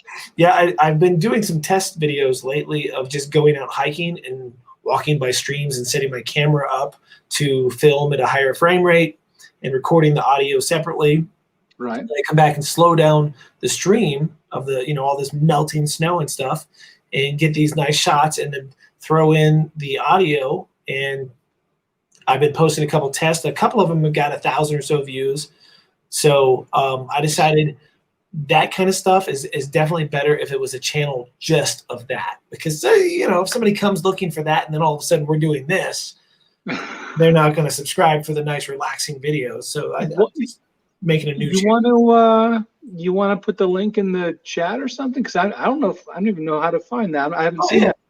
It's not got enough followers yet to actually pop up if you search for it. Oh, okay. Or it might be also just kind of new too. He hasn't gotten the YouTube's algorithm. He got thousands of views. That's awesome. I mean, if you got thousands of views already on some of your videos. I mean, that's on my channel. Like this is the new channel name. It doesn't have that many yet. So I actually went with, because I do World of Oz, I decided to do World of Nature. Okay. It's got 51 subscribers and 4 videos. Hey. But the sad part is there are a bajillion other channels called the World of Nature. So I looked, and the one with the most subscribers has, I think, 81 subscribers. So my thoughts are, if I can surpass his and take my knowledge I've learned from this channel to that channel and build it, I might be able to dominate that name and show up eventually when people are looking. Well, all I had to do is search that plus your name, and I got it. I already You got subscribed. World of Nature? You're 52 now. Oh, I appreciate that. Yeah. But yeah, I threw the link in the chat for anybody else who wants to make it 53. I'd much There you go. appreciate that. Oh, we'll get you to 100 before you know it, John. It's 1,000 before you can monetize it. Am I what? Yeah. So 1,000 subscribers. Yeah. But 4,000 hours of watch time, which is the killer. Yeah. Well, you know, that shouldn't be too hard for a video, a channel that has 4-hour-long videos, right? Yeah, if you want to do something relaxing for people who can't really get out and do things and travel to Colorado and see these places, it's almost like some of those fireplace videos you post in there. You put your TV. Yeah, I could totally see this, you know, as being something that could really get you going in that direction and get you to that threshold pretty quick. And one of the things I was thinking that would be fun would be I could make a video of me going out this summer whenever things are a little more melted off from snow. I could go out and do some videos, filming myself, go out to discover these places to film for those type of videos, bringing the drones and make a video for this channel, sort of behind the scenes of how I'm making this nature stuff. Right, showing the tech involved and the angles and because there's a lot of thought that goes. If you want to set something for an hour or even for 10 minutes and get a shot, you got to make sure that you got it right, because you don't want to be wasting your time. You don't want to be wasting card space. There have been a lot of times where I've started a time lapse or something, 5 minutes, 10 minutes in, I think, you know what? I want to change it. I better change it now, because if I let this go for an hour, that's a very big disappointment to realize you messed up or you missed something or you didn't get the angle right. Right. And so what I'm doing is I'm bringing 2 to 3 cameras out with me at a time. So I'm using the GoPro 8, and then I'm bringing my nice Canon out also. So I'm getting the Canon can do 60 frames a second. That's as far as it can go, which is slowing down water is plenty. It looks really nice. Yeah. And it actually plays a really nice sound, slowing down the sounds too. So I'm going to do some where the sounds are actually slowed down instead of the regular sound. Okay. And it's just been interesting because I'm setting up, like I said, the GoPro I can set down really low right on top of the water. And then the Canon, of course, I don't want it to get wet. So I'm setting it up a little higher out of the water. And I'll set them both up at the same time, and I'll set the GoPro up at 240 frames a second, or 120, at least 120. And then I can get in that hour, that drops up to a 4-hour video, and that's just 1 hour. And I slow it down. 120, you might be able to get a good image. 240, you're pushing it. You might see some of that grain. I've shot some 240, and it was necessary for what I was doing, but it didn't look pretty. Yeah. I'll try a short one. I'll go out and film 240 for 5 minutes or something. Because 5 minutes at 240, you can slow it down and get a half-hour video probably. Oh yeah. Well, what is that? So that's you could slow down to 6%. Is that right? Yeah, 6% of a speed. Because if you want to do 24 frame per second video, you're shooting at 240 frames a second. Then you could slow it down quite a bit. Yeah, so I'm usually doing a 30 second, 30 timeline, and then if I'm doing 120, I'll just slow it down by 4. Okay, there you go. So that it's still playing. It equals out to the 30%. Yeah, that's right. Yeah. And my math was wrong. I meant to say 10%. I was thinking about something else. But yes, you're right. So that's awesome. I'd like to check out some of your stuff. That's good for not right now, I'm not having company over, but once I do have some company over, I'll put that up on the computer and have it run. People can be like, who's this? Yeah, that'd be awesome. I'll be like, yeah, I did. No. But I started doing some research and a little behind the scenes for those people in the chat that are still here. There are a few other nature channels that have hundreds of millions of views. And people put these videos on to help their children sleep and do things. And I did some math. And if they're getting the video views that I'm looking at, in theory, these channels are making give or take $30,000 a month on views alone. Ooh, wow. That's not even including the watch time. Well, here's another thing that I've been doing. And let's see, I'm going to click on just one of these and see. Okay, you're shooting in HD. Got it. Okay. Consider this. And I know an hour-long 4K file is going to be huge, almost unmanageable. But what I do quite a bit, and so I've owned a couple 4K monitors in the past, And my iPad, I think it can do 2.7K essentially. Yeah. My phone, I think, can do 2.7K. But I like to see what 4K footage looks like on my computer screens. It's almost like an experiment. And so when I get a new computer screen, or if I'm at someone else's house, I want to show them something. I had a friend over and I was trying to show him what 8K video looks like on my computer. I don't have an 8K display, but it does look pretty freaking clear. And so what's interesting to me is going to these various websites and just being impressed, or various videos, and just being impressed by the clarity. So it's almost like a test of your computer system, of your graphics card, of your monitor. So even before I was looking to be relaxed and calmed by a video about nature, I was using it as a benchmark for computer monitors. So that's a different reason why someone might watch your videos. It's interesting because I did do a 4K one, actually. That's the one that got 1,000 views. Okay. I'll post you a link. That's on my regular channel. Let me just share it. This is on the this is one of my test videos. It's slow motion. It's 4K. It's an hour long, and I actually only filmed it for probably 20 minutes or so, and then just slowed it down, and then actually looped a couple of the cycles in, cut to different angles and things like that. But that was a test. And I have on my computer, I've done exactly what you were just talking about. I've watched an 8K video, and it looks great, but it lags. And I had that brand new 2016 MacBook, and I swear that there's something wrong with it since I've had it. It's the weirdest thing, man. I'll do a lot of files off an external hard drive like this, and on my 2016 MacBook, and this is the 2020.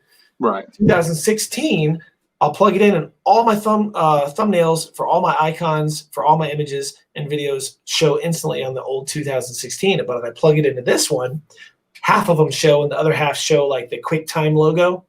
Oh, wow. So it makes me think there's something jacked up with this brand new right off the bat, but I can't go down to the Apple store to try to get it checked out because everything's closed. One thing you might want to do, see if you can do like about this Mac. It's an analysis, and I think we did this when I was in Colorado to see you. We did a couple months ago in the 2020, but do that on the 2016 because I'm wondering what your graphics card was on the 2016 model versus the 2020 model. I can take a couple screenshots for you and send it to you and see what you think. Yeah, because I know you said, I think they were like integrated, some sort of integrated graphics on the 2020, but I'm interested to see if you have like a AMD or Radeon or something on the 2016, which just be that bump up in performance for video. But yeah, just send me what you got. It's sort of mind blowing to me that a computer 4 years older would have more lag issues than, or 4 years newer, I'm sorry, than one that you bought from 4 years ago. And smaller. So there's something not right, but we'll get to it once everybody's allowed to go out and go to malls and stuff again. We'll figure it out. For sure. Yeah. Cool. What else? Anything else you want to talk about? What are you doing? What are you up to tonight, Ed? I got this new drone. This is what they call a Cinewhoop. Now, I've gotten Cinewhoops before. They're very small Cinewhoops, but this one's actually substantial in size, and it's secondhand, so I'm taking a risk buying this. But I think it's all. I haven't test flown it yet, but this is probably what I'll do when we get off.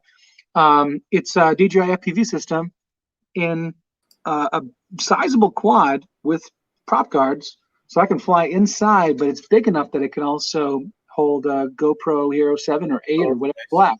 So you can get that quality footage, you can get your hyper smooth and all that, and you can be flying around. So if you've seen some people, it's becoming more popular. It's still a bit of a fringe thing, but it's becoming more popular, flying these around for tours of businesses or events and stuff, where you wouldn't want to fly a Mavic or a normal FPV quad because you're flying so low and you're so near people that you don't want to be nicking them. You don't want to be hitting people. I've only hit one person with my FPV quad in my life, and it was that. Oh my gosh, what's her name now? At Spin Up. She was at the baseball field, and she was like, "Fly through my legs," and I'm like, "I got this." Because I'd already flown through a couple other people's legs that weekend. I remember that, And I nicked her leg. I remember that. And then she asked me, she's like, "No, do it again. I'll just spread them wide." And I'm like, "No, I don't want to do it." I did it. Yeah, I totally remember that. Dude, I barely hit her, and the bruise was huge. So anyway, that type of thing. I'm not going to be going through people's lives with this, but the thing is, if I want to fly it around an area indoors or in a more delicate environment where you don't want to be flying and nicking things with props, this is perfect. Yeah, So I'll be flying around here later on. It looks like a beefy wall around the propeller. Yes, definitely. And part of that might help. The ducted props might help with certain stability things, but also, yeah, it's just going to bounce off walls, hopefully. So with the DJI FPV system too, it's perfect. And it was pretty cheap because it was secondhand. But the guy said it only been used a couple times, and I'm trusting him. But we'll know for sure once I get it airborne later on. So if something was broken, that shouldn't be too hard for you to replace it and make it work again, though, right? Oh, yeah, I could fix it. And there are things even in here that if it did end up being a lemon, I could probably just kind of redesign it a little bit. But I'm hoping it works as advertised. Yeah. So, we got a couple people talking to us. You remember Steve Carpenter from Spin Up? Oh yeah, there he is. Yeah, right there. Saying hello, Steve. Hello, awesome. And let's see, we got. I'll let you take this question here from Kyle. He says he has a question. Well, we don't know his question yet, but what's your question, Kyle? We'll answer Cody's question while we're waiting for Kyle to write it. Should I sell my Mini to get a Mavic Air 2? And since you own a Mini, why don't you take this one, Ed? Why don't you answer it for him? Well, I would say, Cody, don't sell anything until we know for sure what's going on. Now, a lot of this video has been speculation. I'm not sure how long you've been around, Cody. I think that's your first message. But a lot of what we talked about today is somewhat confirmed rumors. And I tried to ask DJI a few things about what's coming. I didn't say it was the Mavic Air 2. I just said, I know you have a release event coming up. Would love to know some things about it. And they wouldn't even confirm or deny what was going on. They didn't see you this time, huh? No, I thought, and that's part of why I'm okay with speculating. Because before, yeah, that's true. I tell you what, with other drones, that was kind of my way of like covering myself just in case they did offer me one, because then I wasn't spouting a bunch of rumors. Yeah. And then having one just in the other room, and then not being able to really talk intelligently about it. Everyone's like, Ed, you were totally like participating in speculation, but you had it. Yeah.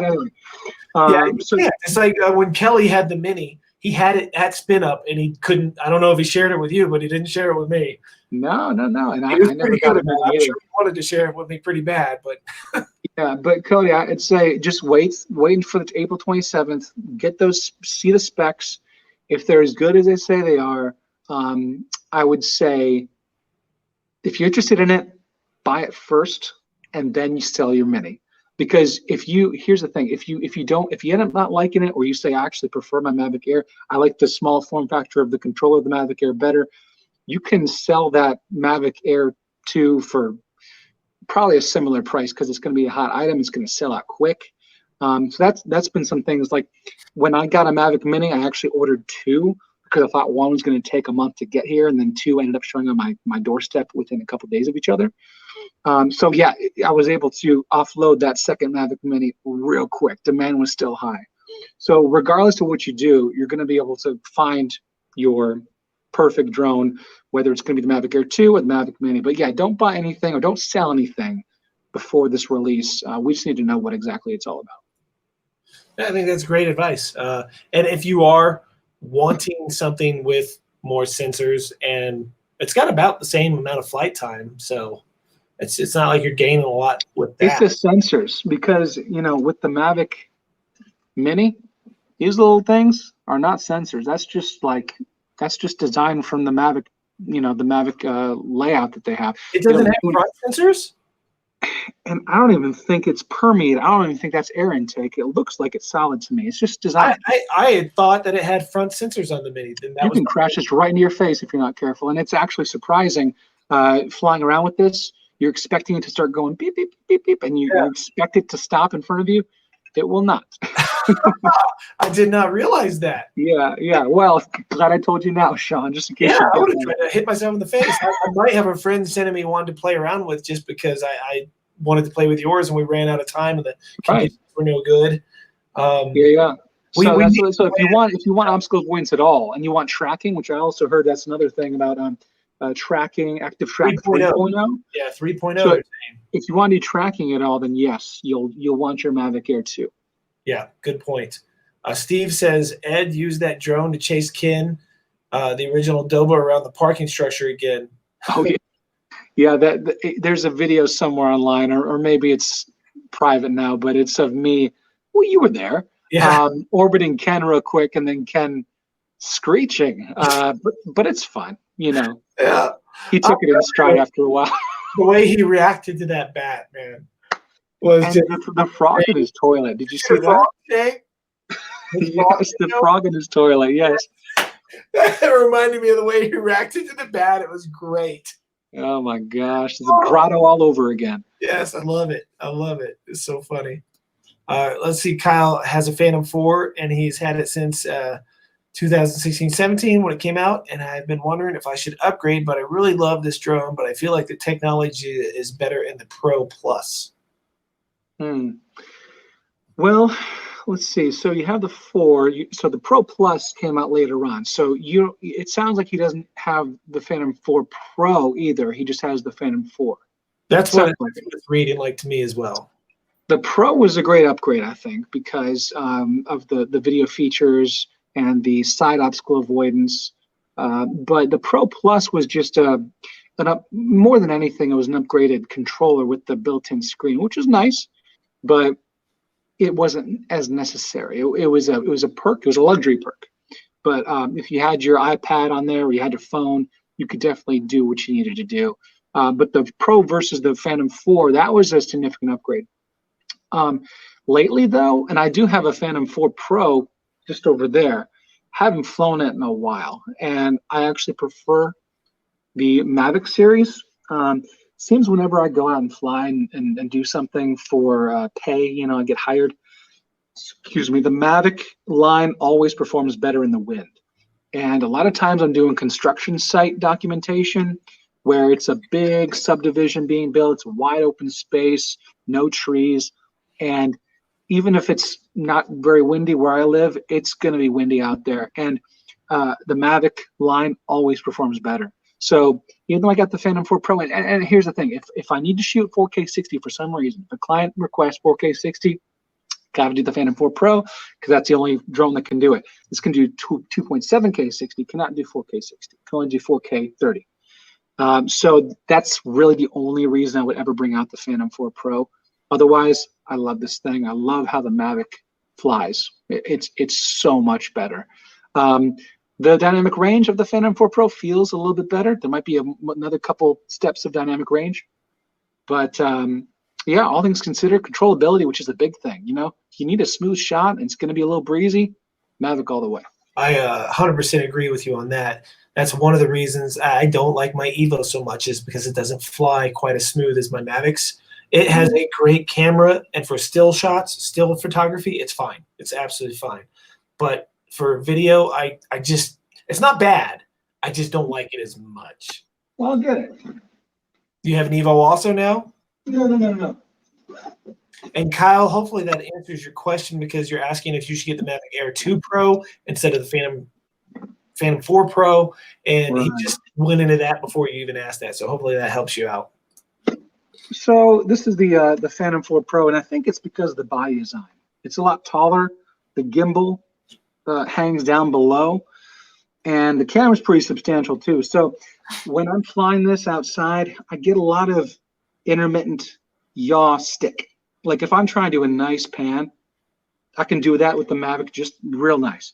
The Phantom 4 Pro, if it's at all gusty, it'll pan and stop, and then finally push through the wind.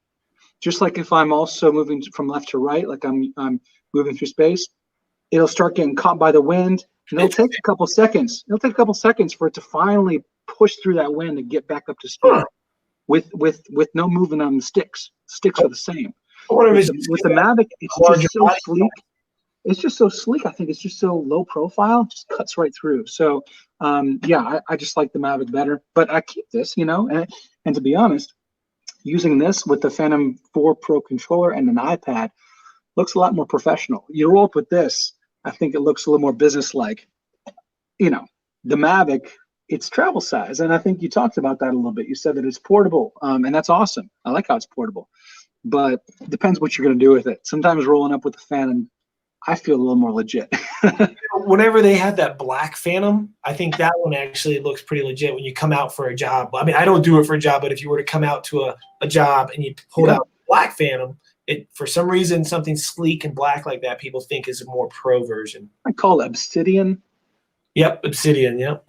Chris Rollins had one, I think. Yeah. Yeah, I was really tempted to get that one, but I think what threw me off is the camera, the gimbal was still white, so it had this weird clash. Okay. Yeah. And Kyle says, by the way, the Phantom's legs sometimes get in the shot when you're flying sideways. Yeah, sometimes the gimbal, an extreme angle, gimbal is going to get in the shot with the Phantom. I've noticed that before too. That's a good point. Mike B actually, he says that the clock was on the hands, and I didn't think of it this way because I was reading 34. Yeah, because 4 is 20, so I was thinking 320. Well, and one of these websites I was on said 34-minute flight time. Yep, I've seen that rumor. I've heard 32 to 34. So my mind wanted to read it as 320, which is 2 for 20. But it's actually on the 4 if we read the minutes hand as if it was just on what number it was pointing to. So yeah, I think he's right. I'm completely wrong on that one. I'm just gonna say thanks to Steve. He's just trying to get me to make a presence in the chat. Steve also said that was the best laugh he's had in years. I think he's referring to the bat video, is my guess. That was where does that exist? I think it was taken down because I tried to find it. I did not take it down. It's in my after spin up video when we okay, gotcha. It's on there. I mean, you've got to go through the video a little bit to get to it. But I have a video of the controller showing that, but it doesn't have any audio, So you might have the only copy. And then that night, if you recall, in the lobby, we all jumped on Ice Bike's, or some of us jumped on Ice Bike's live stream, and he watched that video, and he instantly took bits and pieces of it and put like a girl scream over it, and it was funny. I think I saw that after you guys told me about it. I recently revisited Ice Bike's channel, and he's got a great live stream set up. He's got a great studio. Yeah, he looks like he's a straight-up professional radio DJ with all – I mean, it is amazing. I've got a great live stuff. You got a great studio. He's got a great studio. I'm just kind of at home. Well, this this is what this is this StreamYard, because I was learning OBS, and it's usable, and I was getting it down, but it takes a lot to set up what I'm going to do. So if I want to do a proper show, and I know I have certain videos I want to show, and it's really just me, and maybe I'm going to have a guest here and there, and I'm talking about something properly, I'd probably use OBS, because then I would set up my show. I'd actually put a timeline down and say, okay, first I want to show this video. I want to talk this in between. Then I'm going to go to this screen where this is just us, and I click on a few things and occasionally pop in somebody's chat here on the screen. Right, definitely. Yeah. And we got Bill, Coast Coast Drones. He just showed up. What's going on? And I'm wearing a hat. I don't know. You're wearing a hat just because I think you like it, but I'm wearing a hat because I haven't had a haircut in a while. Yeah. Well, I'm a little shiny without a hat, see? Yeah. I don't have a makeup team to powder me down. I've done a few things. I was on Zoom with my family, my parents, because they live an hour away, but we're not getting together right now just because of how things are. And so I wore a hat for just saying hi to my parents. They're like, "Why are you wearing a hat inside?" And I'm like, "Well, this is why." You got the hat hair going. Yeah, exactly. But anyway, cool, man. Cody says you could probably fool a client with 2.7 with 60, and honestly, Cody, you could probably fool a client with 1080 60. I have fooled some people. I do some realty stuff, and I hope they're not watching, but I give it to them in 2.7K 60, and they haven't complained yet. I've given them about 15 different realty videos. Do they ask you for 4K? Originally they did, but that was a while ago. And as long as it's not 1080, what they want to do is be able to punch in a little bit, because I don't edit it. So I'll shoot 4K 60 on my GH5 with my Ronin going through the house, but outside, usually I can frame up decently anyway. But if they do want to punch in for some reason, they still can. It's just not quite as much as 4K. Gotcha. And to me, I don't shoot much in 4K, but if you're going to shoot something that you think you might need to punch in, that is a great reason to do 4K. It really Right. is. Besides that, if you use your footage like I do as a hobbyist, but you save all your footage, because a lot of times I'll do a vlog style video and I'll talk about something that happened 5 years ago, and I go back and find the footage and pop it in. If I stored all that as 4K footage, the amount of hard drives I'd have would be insane. Right. Insane. But 1080 doesn't take up near the space.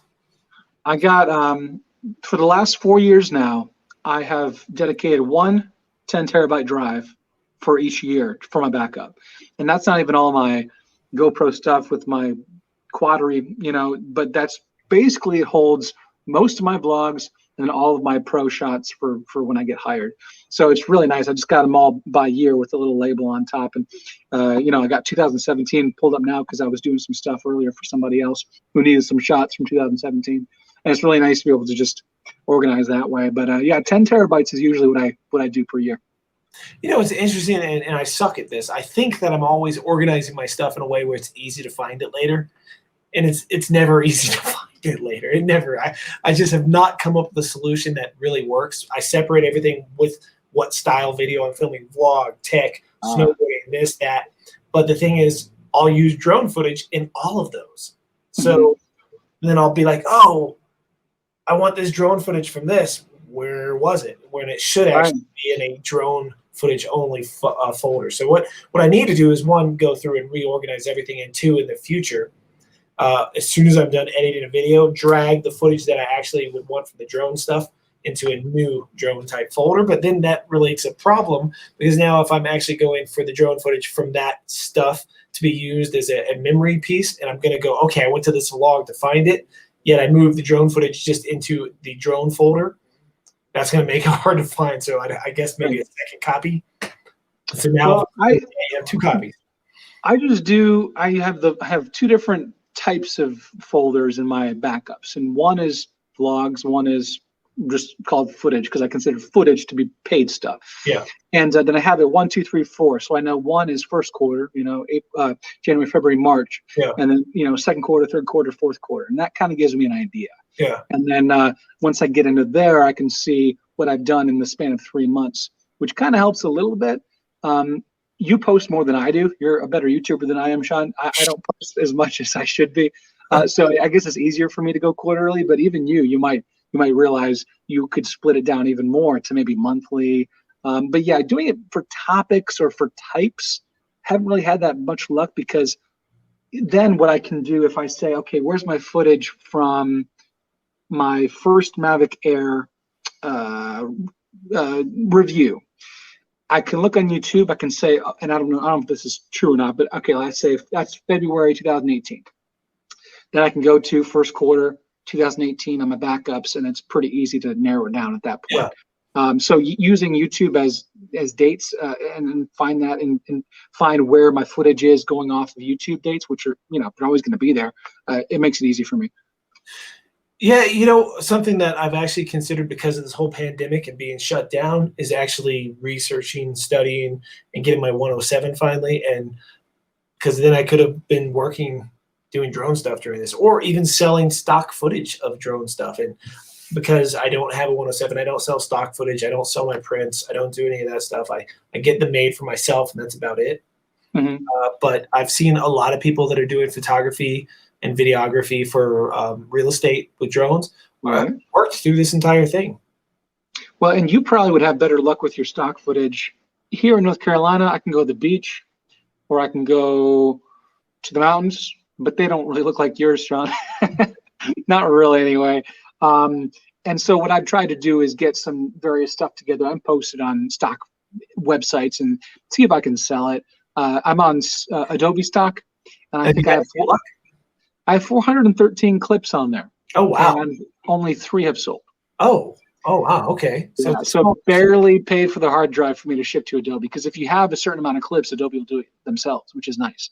Oh, okay. You have to be above a certain threshold. But when you're doing the stock footage, Ed, do you have to actually narrow it down from the start to the finish yourself? They'll do that too. Well, okay, if you're doing it yourself, you got 10 clips, you'll have to do that.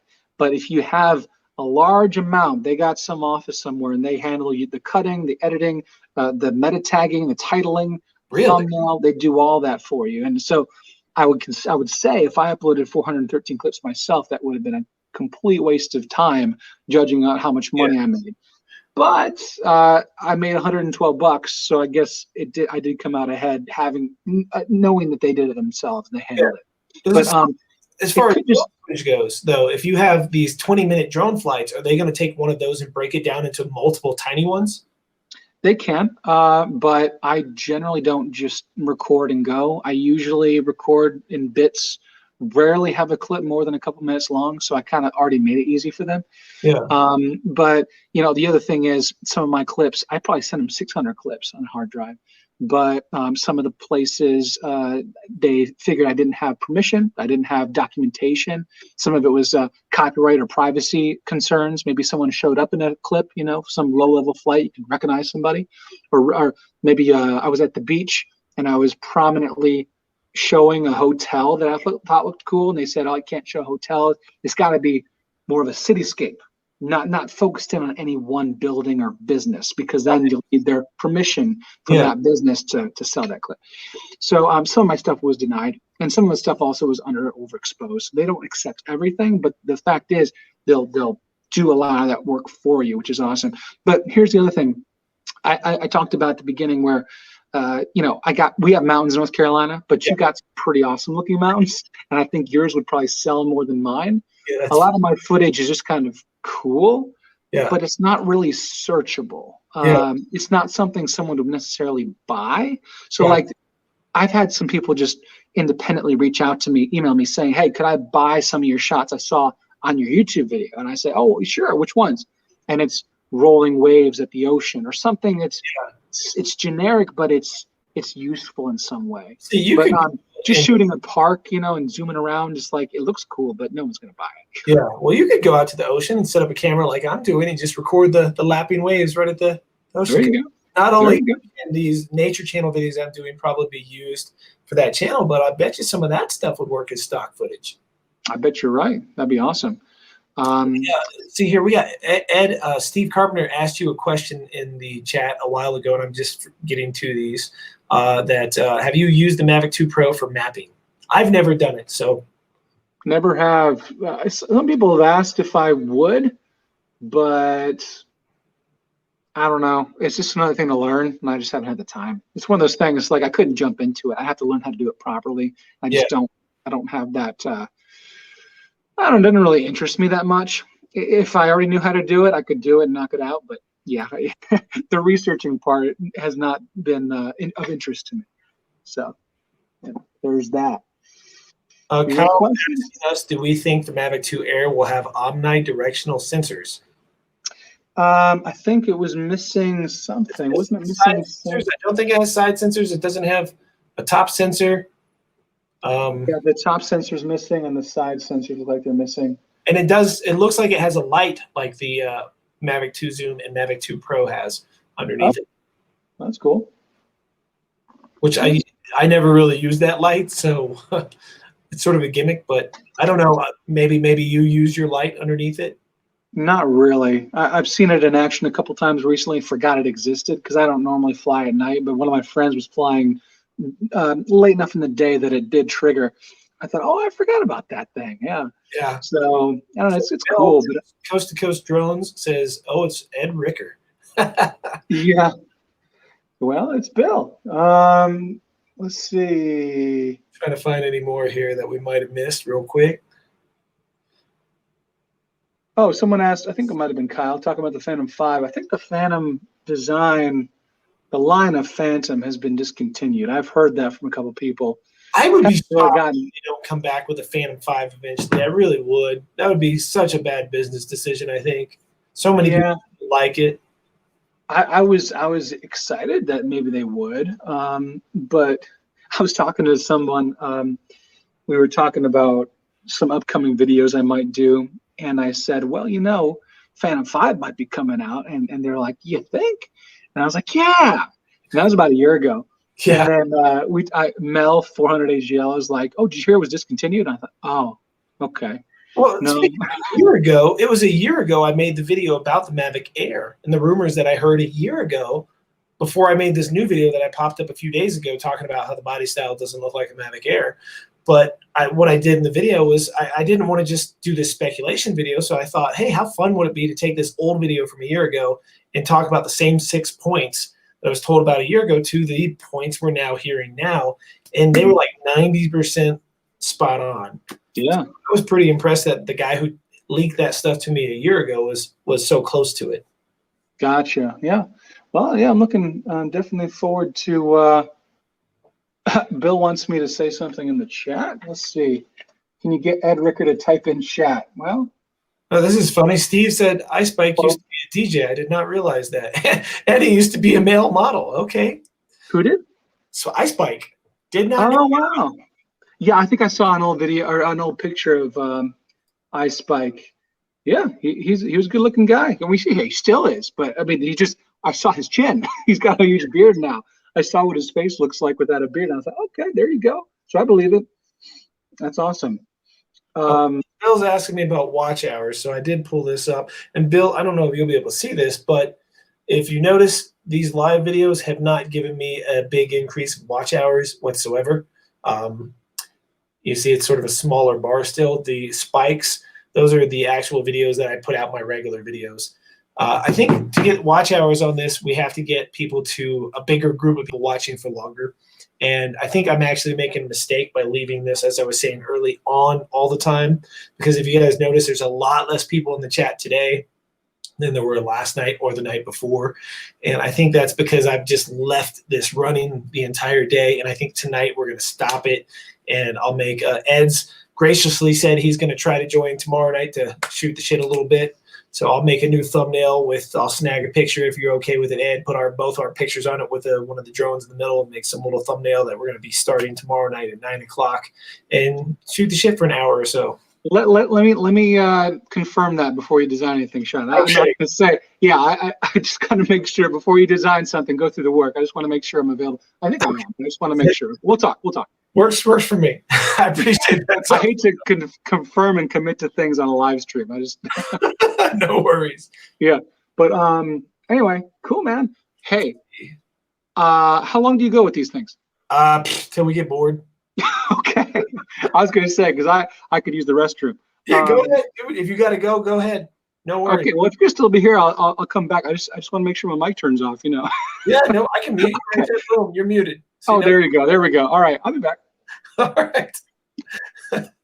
All right, guys. While he is gone, I am going to go through the chat here, and we are definitely getting a smaller grouping, and I think it's due to the fact that I just left this on the entire day. So I think we're going to cancel it tonight, and I'll make up a new one tomorrow and actually put a time stamp on it.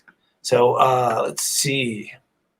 Hopefully that answers your question, Bill, about the watch hours. I have not seen a big boost. It's actually lower than it's right to my average watch time that I usually get in 60 minutes. In the last 60 minutes, I've had 700 watch hours, which is not any kind of increase compared to what I usually get when I post like actually made videos. So the big difference is I'm now not taking my time to make videos because I'm hanging out with everybody, and it's cool. You know, I sort of need this because family life has been a little bit rough the last couple days. So this gets me out. It gets me talking to people. All right, let's see. Do I make footage from my drone and sell it? I don't. Ed has. You're supposed to have a Part 107, Kyle, to be able to sell stuff from your drone legally. And I don't have one, so I don't do a lot of pushing for my drone stuff. I do drone stuff for YouTube mainly for myself and the fact that if I can share stuff that helps other people with it, that's what I do on my channel. But it's not just drone stuff. I do 360 cameras, action cameras, snowboarding, and other action stuff like electric skateboarding. Let's see what else we got. Just scrolling through the chat, guys. Just give me a second. We'll be caught up any second here. Bill says he stalked Ed before anybody else. That's hilarious. What did I miss anything? I think I'm almost caught up. Is there anything that you guys want me to repeat, put on the screen? Let me know. Will Mavic Air 2 give zoom options? We don't think there's going to be a zoom in the Mavic Air 2. I do think there might be a picture mode that zooms, but I don't think they're going to unlock the entire zoom. If they did unlock Zoom and it worked like the Mavic Zoom, I'd be selling my Zoom. And I think they'd be cutting into the Zoom sales if they actually put that and had it unlocked in the Mavic Air 2. What else we got here? All right. Let me just bring you back. Look at that, Ed's back. Hello. Might not count the watch time until the stream ends, and that is true. It might not. So what I am going to probably do is end this stream tonight whenever Ed and I are done hanging out, and make a new one tomorrow and come up with a different thumbnail because I've been using the same thumbnail. I've had it crash on me a couple times. Like I was telling you, Ed, the whole plan was to, when I was like, oh, how cool would it be to have the countdown from the DJI website just counting down live on my channel. And then pop in every now and then talk. But then I was like, well, then I got to tell everyone when I'm going to pop in and talk. Otherwise, nobody's ever going to catch me. Right. So I thought the 9 o'clock thing worked because it didn't get in the way of everybody else's live streams. And then somebody, what was it? Was it Mike or Kyle? Someone said earlier on that Ken. Oh yeah, Joe had said Ken was just done half an hour before we started. So yeah, we timed that one. So we didn't run into Ken's. So it must have gone long then. If he starts at 8 my time, and we got on almost about 11 my time. So he went 2.5 hours. He's 1 hour different than me. So yeah, he must have gone 2.5 hours in because he started. Pretty long. Yeah, that's a long time. That's good. Yeah. For how much Ken works to get his live stream, full of content and back-to-back stuff. There's not. I mean, Ken has an awesome live stream, but he's content-based live stream. We've been talking for almost an hour and a half, and there's no real end to it. Like you said, until we get bored. Yeah. But Ken's kind of more structured, so for him to get to 2.5 hours, that's impressive. Yeah, definitely, I agree. I've thought about actually with this program, I can actually share my screen. Like, I can actually share. Let me do this real quick. Click my entire screen, right? Like so, or an application. So if I wanted to, you can see the mouse moving around. If I wanted to just share Photoshop or something and do a tutorial live of me making a thumbnail, or maybe pull up a short, easy edit and do a live edit of how I'm editing 360 footage or a finished video. I thought this would be an easy way to do that. I was trying to figure it out in OBS, and it's possible to do in OBS also. But everything with OBS is additional work. It's definitely more to set it up. So for simple things like this StreamYard is super easy to use. That's really cool because maybe a year or two ago when I was doing some live streams, I had said that I wanted to do an editing tutorial live, editing a short video or something and showing people. I ended up making just a recording and then posting it. And it was 20, 25 minutes long. But the problem that I ran into is I wanted to use a high quality mic. So I was using one of my XLR inputs, but in order to do that, I couldn't also play back the audio from Adobe Premiere Pro, which is my editing software of choice. At the same time, there's some sort of sound driver issue, and I could never get it to work at the same time. So Wirecast is what I usually use. Yeah. And they were just conflicting, couldn't get it to work at the same time. So that live stream never happened, but the videos have gone up. You can give this a try. It's free to try it. It won't hurt anything. Okay. And I'm pretty sure you can make it work. It's not going to give you all the bells and whistles that you're going to get on some of these other live things, but I did the paid version for this month to try it out because, as you notice in the corner, you see my little skull drone logo, and I was able to do the live talk on the top left. I can actually change the backgrounds and stuff like that. And those are some of the things the paid version gives you. And it also gives you unlimited live streaming time. I like how the comments come up too. That's cool. Yeah, I think it's super easy because on my end, actually, I can share the screen again and show you. On my end, maybe this will work. Yeah, so on my, we're going to get that forever. Oh, yeah, infinity. On my end, how I can, right here on the side, I can see the comments that way, and just all I do to make them show is just click on one and poof, it changes it right across the screen. Super easy. Nice. That's cool. For sure. Yeah. And I'm, like I said, I mean, some people who may not have known, I'm on my phone right now, but I have the stream pulled up on my computer, and that's how I can kind of see what's going on. But I've had flaky internet the last couple days. I think it's because everyone's on the internet. They're doing, I mean, I don't know what they're doing, but usually around this time of night, though, it's also been cutting out entirely for long stretches of time. I just didn't want that to happen while I was talking. Yeah. So I'm working on. Ooh, I'm at 20% battery on my phone. I just realized I can dim the brightness a little bit. Well, why don't we? We've been talking for an hour and a half. If you want to, why don't we see what's left in the chat here? We'll get caught up. If we can get caught up, we'll call it a night. There we go. Know tomorrow if you feel like jumping in, and we'll save some talk for tomorrow. There you go. Awesome. Yeah. So let's see. Anybody else? Looks like Bill sent me something about the new smart controller. Have you seen that? I think I'll have to Google that. Let's see. I've heard mention of it, but I'm not sure I have read much about it. Let me see. There's a link here. I'm going to try to pull open that Steve just pushed. Oh, that's just a link to StreamYard. Looks like there's a Drone DJ link. Drone DJ, new DJI. Okay, so Bill says Argus, but Drone DJ says Agris? Maybe that's a typo? Who's making the typo, guys? Which one of you? Let's see. Okay, the DJI Argus T16 agricultural spraying drone, that exists. So maybe it is a typo on Drone DJ. Anyway. Cole here says I don't know much about it. 2020, we should be seeing a different style of drones. And honestly, I think DJI is going to take that body style of the Mavic and make as much money off it as they can until their sales start depleting. I can't blame them. It's a pretty popular style. And Kyle says, is it weird that DJI is doing a 9:30 p.m.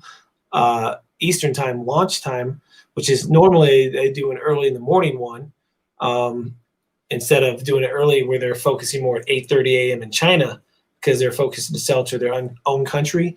Well, that's actually saying that they're focusing to sell for their own country. We don't know 100% if that's why they're doing it early or not. They've not come out and said, hey, screw you, America. We're going to focus on us.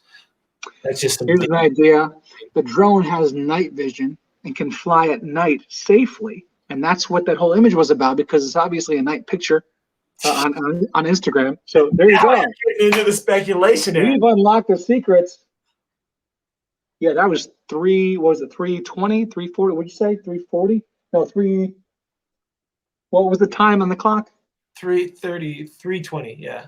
3:20, that's AM, brother. Yeah. It was late night flying, man. That is I have heard yet. I love it. I love it. We'll see. I mean, that's interesting though. But yeah, that is kind of an odd time, 9:30 Eastern. I didn't even look at the time, to be honest. I saw the date.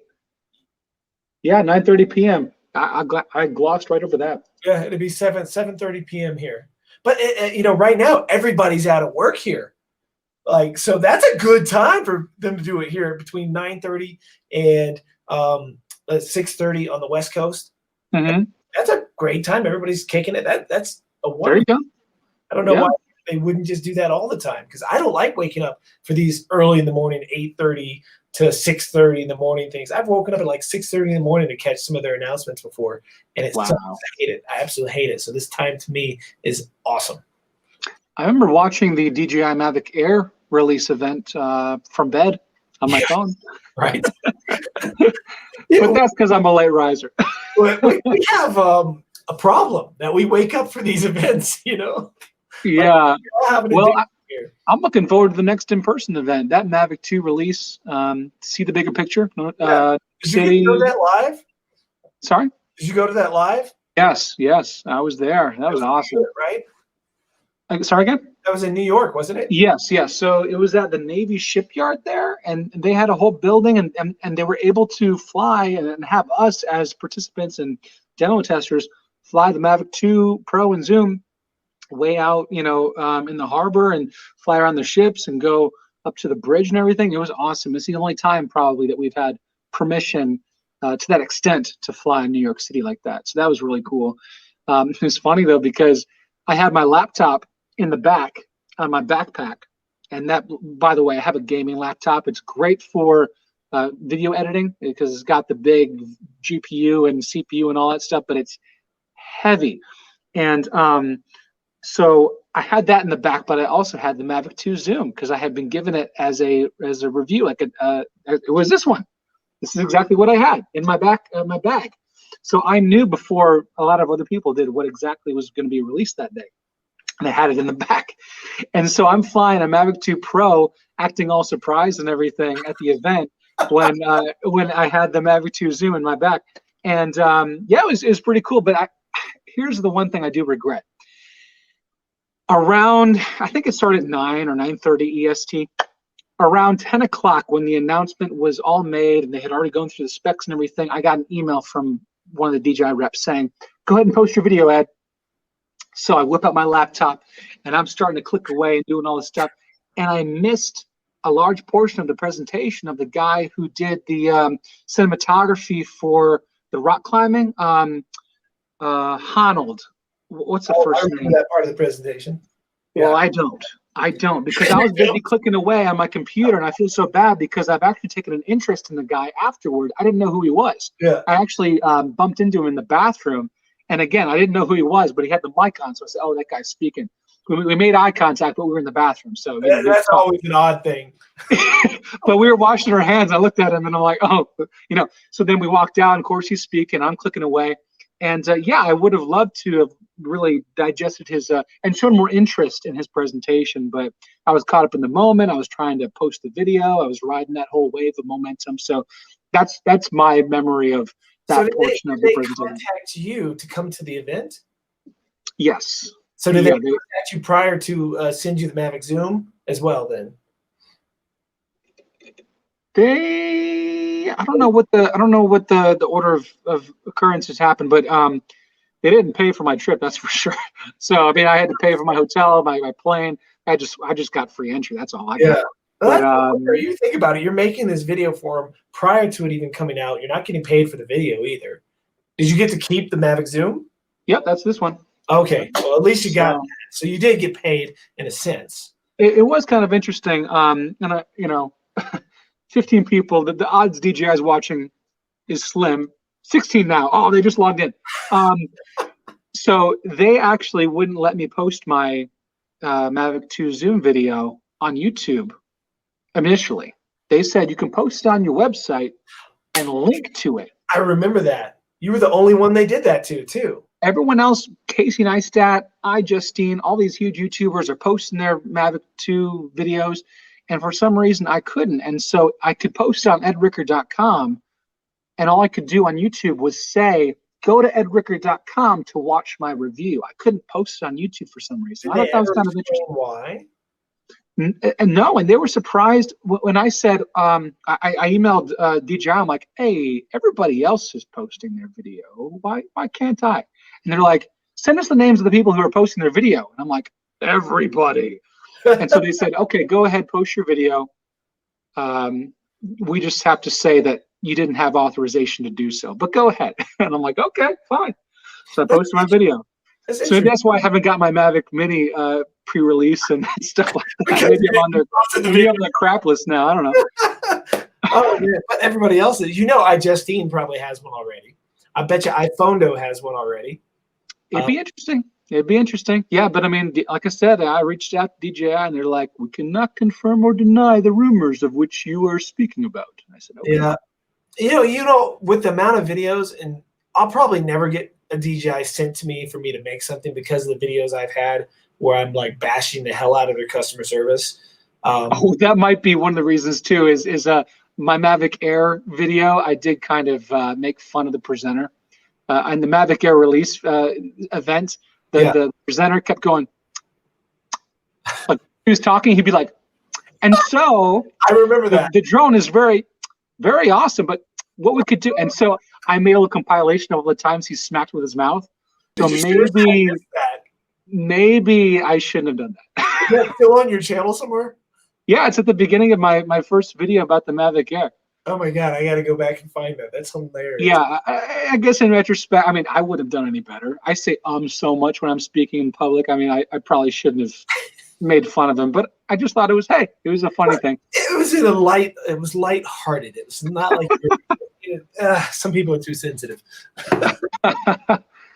Anyway, let me see here. We got a little off. Let's see. Let's get these chats caught up real quick. Someone that's actually not bad advice. Cooking made easy. Oh, they're back. They were here early. It's interesting. We got a cooking channel that's totally into drones on here. I think that's pretty cool. It's interesting to me to see so many. We were talking about this earlier, Ed. So many people with different backgrounds and different types of channels that aren't actually drone channels or drone workers that all meet together because this is what we all have in common. You know, it's pretty interesting. Oh, yeah, cooking made easy. Yeah. Yeah, and they say they're going to thinking about waiting until the Mavic Air 3 comes out. Or not Mavic Air, sorry, the Mavic 3 Pro or whatever, so that they can get a discounted price for the Mavic Air 2 or the Mavic Air 3. They did say that, yeah. Anyways, for the Mavic Air 3 to get a discount on the Mavic Air 2. Now, let me tell you one thing about that.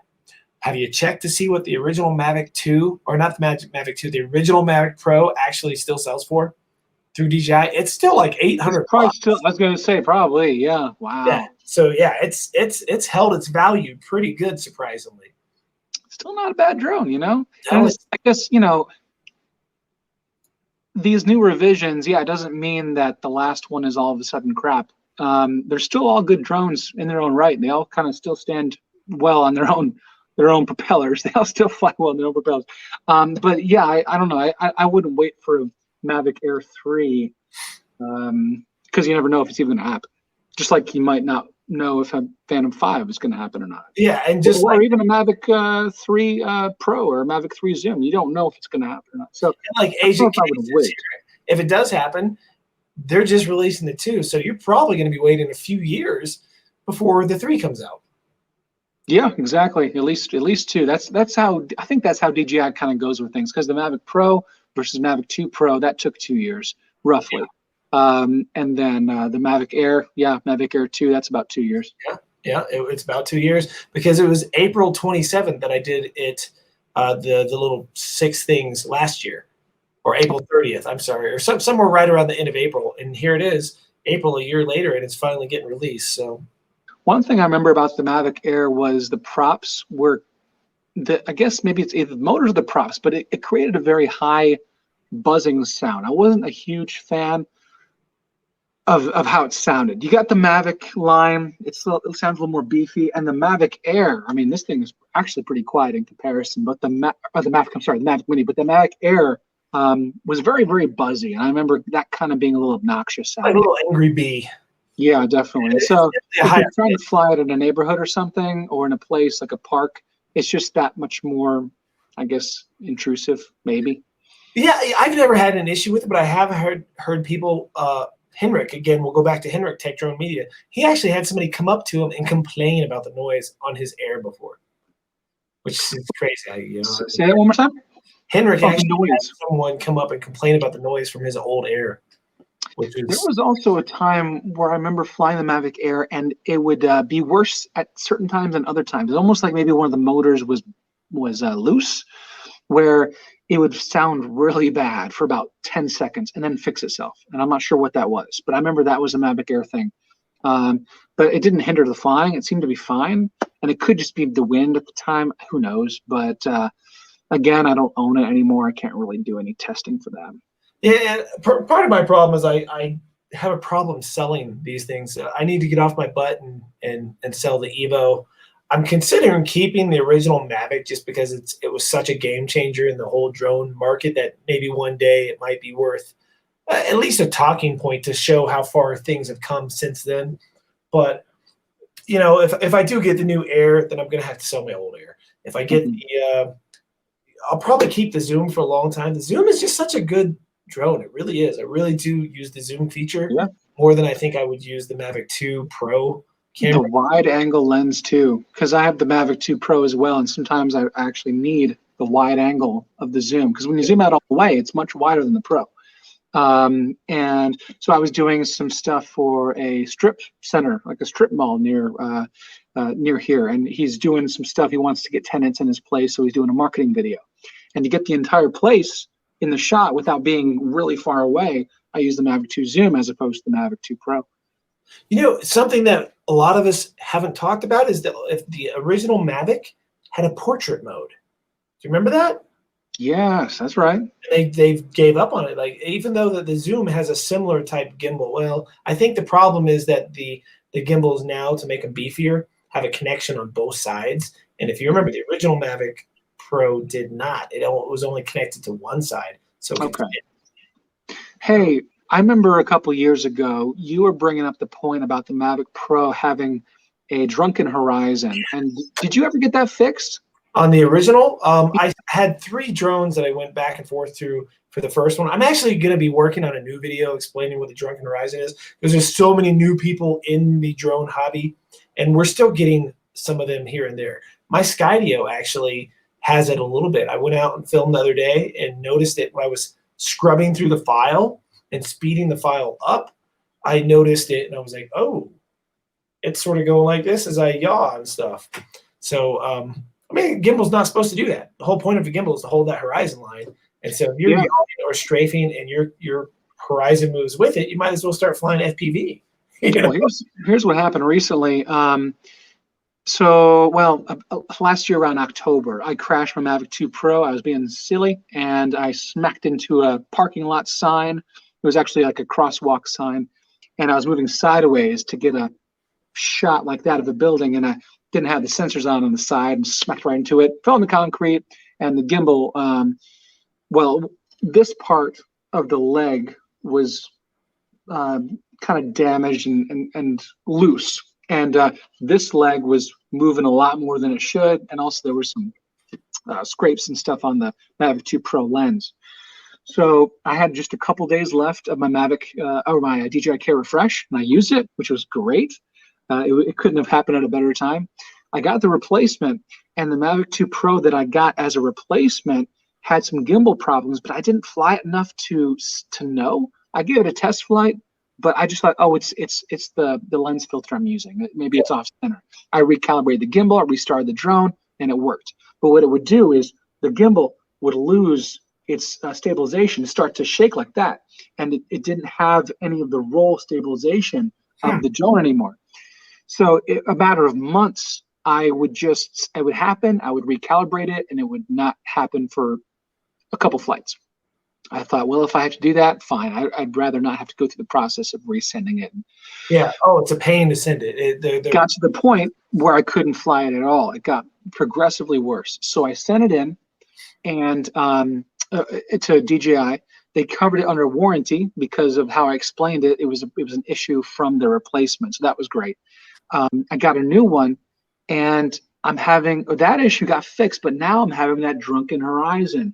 And sometimes if I'm just hovering, and maybe it's a little windy, that horizon is like 3 or 4 degrees. You can fix it in post, but it sucks. It's so time consuming to do. And when I'm moving around too, I see it's kind of it's almost a seasick feel. It doesn't have that horizon still locked in. So I just sent it off again, and hoping to get a replacement or a fix or something. But that's what I'm going through right now. Oh, that sucks, man. Yeah, you would think they have made enough of these that they would have that locked down and not be getting that anymore. My actual Zoom has a very slight one. My Air does not at all. My Air is locked in. The Zoom has a slight one, and I was so sick of dealing with DJI's customer support that I didn't do it. I actually have insurance through State Farm, so if I wreck it, I could, whatever. I mean, you're not supposed to purposely go wreck it, but let's say for something I wanted to get my Zoom fixed so it wasn't a drunken horizon, it'd be easier for me to just wreck that thing and claim it and go buy a new one than it would be for me to send it into DJI. And it's sort of pathetic that it's that big of a pain in the butt to use DJI's customer support. Yeah. Well, they have been good to me, but I don't know if that's just because they have an idea of the videos I make. So it's like, well, let's make Head happy. I don't know. But the last few, due to the fact that I don't know if you saw my videos with the Mavic Air, I got a defective one right out of the box, and I have a video where I'm on hold for 2 hours with their support, is going back and forth trying to figure out what it is. And the guy is a complete moron and doesn't know anything. And the controller is just beeping, beeping, beeping. Wow. And I was just getting more and more frustrated. I ended up putting the controller in a closet. I go back and forth with them over and over and over. If you haven't seen the video, all you got to do is type in "My Mavic Air is trash," and you'll find it on YouTube. It's got a decent amount of views. I may have seen that. It sounds familiar. Yeah. What stemmed from that, though, Ed, is good things come from bad sometimes. And the head of Chinese customer support reached out to me and asked me if I would be willing to. Well, first they tried to pay me to take the video down. Oh. Yeah, and I said no. Not that I was getting money from it, but they offered me like a couple $100 or something to take the video down. I can't remember the amount. It was small, but I told them, hey, why don't we use this as a better experience, and let's talk to the people who are watching these, and I'll make a new video reaching out to people and saying, hey, let me know if you've had problems with customer support and what those problems are and what we could do to fix them. And then I made a list. I went through, because there was a lot of repetitive stuff in the comments. And I sat down and made a list of like the top 10 or 20 things. And I talked to her in China and told her all these and made points of them. And then we did an interview where I actually put her on speakerphone and went back and forth talking about those points. And some of those points, she said that they were going to fix all of them. Some of them probably haven't been. Some of them have been. Some of them actually, the refurbished stuff that they're selling now on their website was not sold prior to that. That was one of the things everybody wanted in the comments was, hey, give us a chance to buy some old refurbished stuff for cheaper. And so, you know, some strings there. That's awesome. Good comes out of the bad, which surprises me still, though, because of that. Like, if they gave me a drone early with an NDA, then I probably wouldn't be able to make like videos bashing on that product so much, you know. So it's surprising that they don't want me to have some of these a little early, so I'm not making these like early, awesome, excited videos instead of these, oh, I bought it myself and it sucks, you know. Right. I can say hi to Gina in the chat. Gina's in the chat tonight. She doesn't usually jump on my YouTube stuff. You remember Gina? You met Gina? Yeah. Hey, what's I don't see Miss I. Her username is Miss. Oh, I got it. Yep. Well, hello. And we got Mike. Thank you for allowing us to borrow Sean there for a couple days, a couple months ago. We got that trip in just in time, didn't we? Yeah, we did. I was so glad that happened because that condo was sick. It was so nice. And that was fun, everybody hanging out that night and doing all that. That was a good time. For sure. Let's see. Mike B is saying, hey, if Ed doesn't mind, play that video now. I'm guessing he's talking about the video with the. Oh, yeah.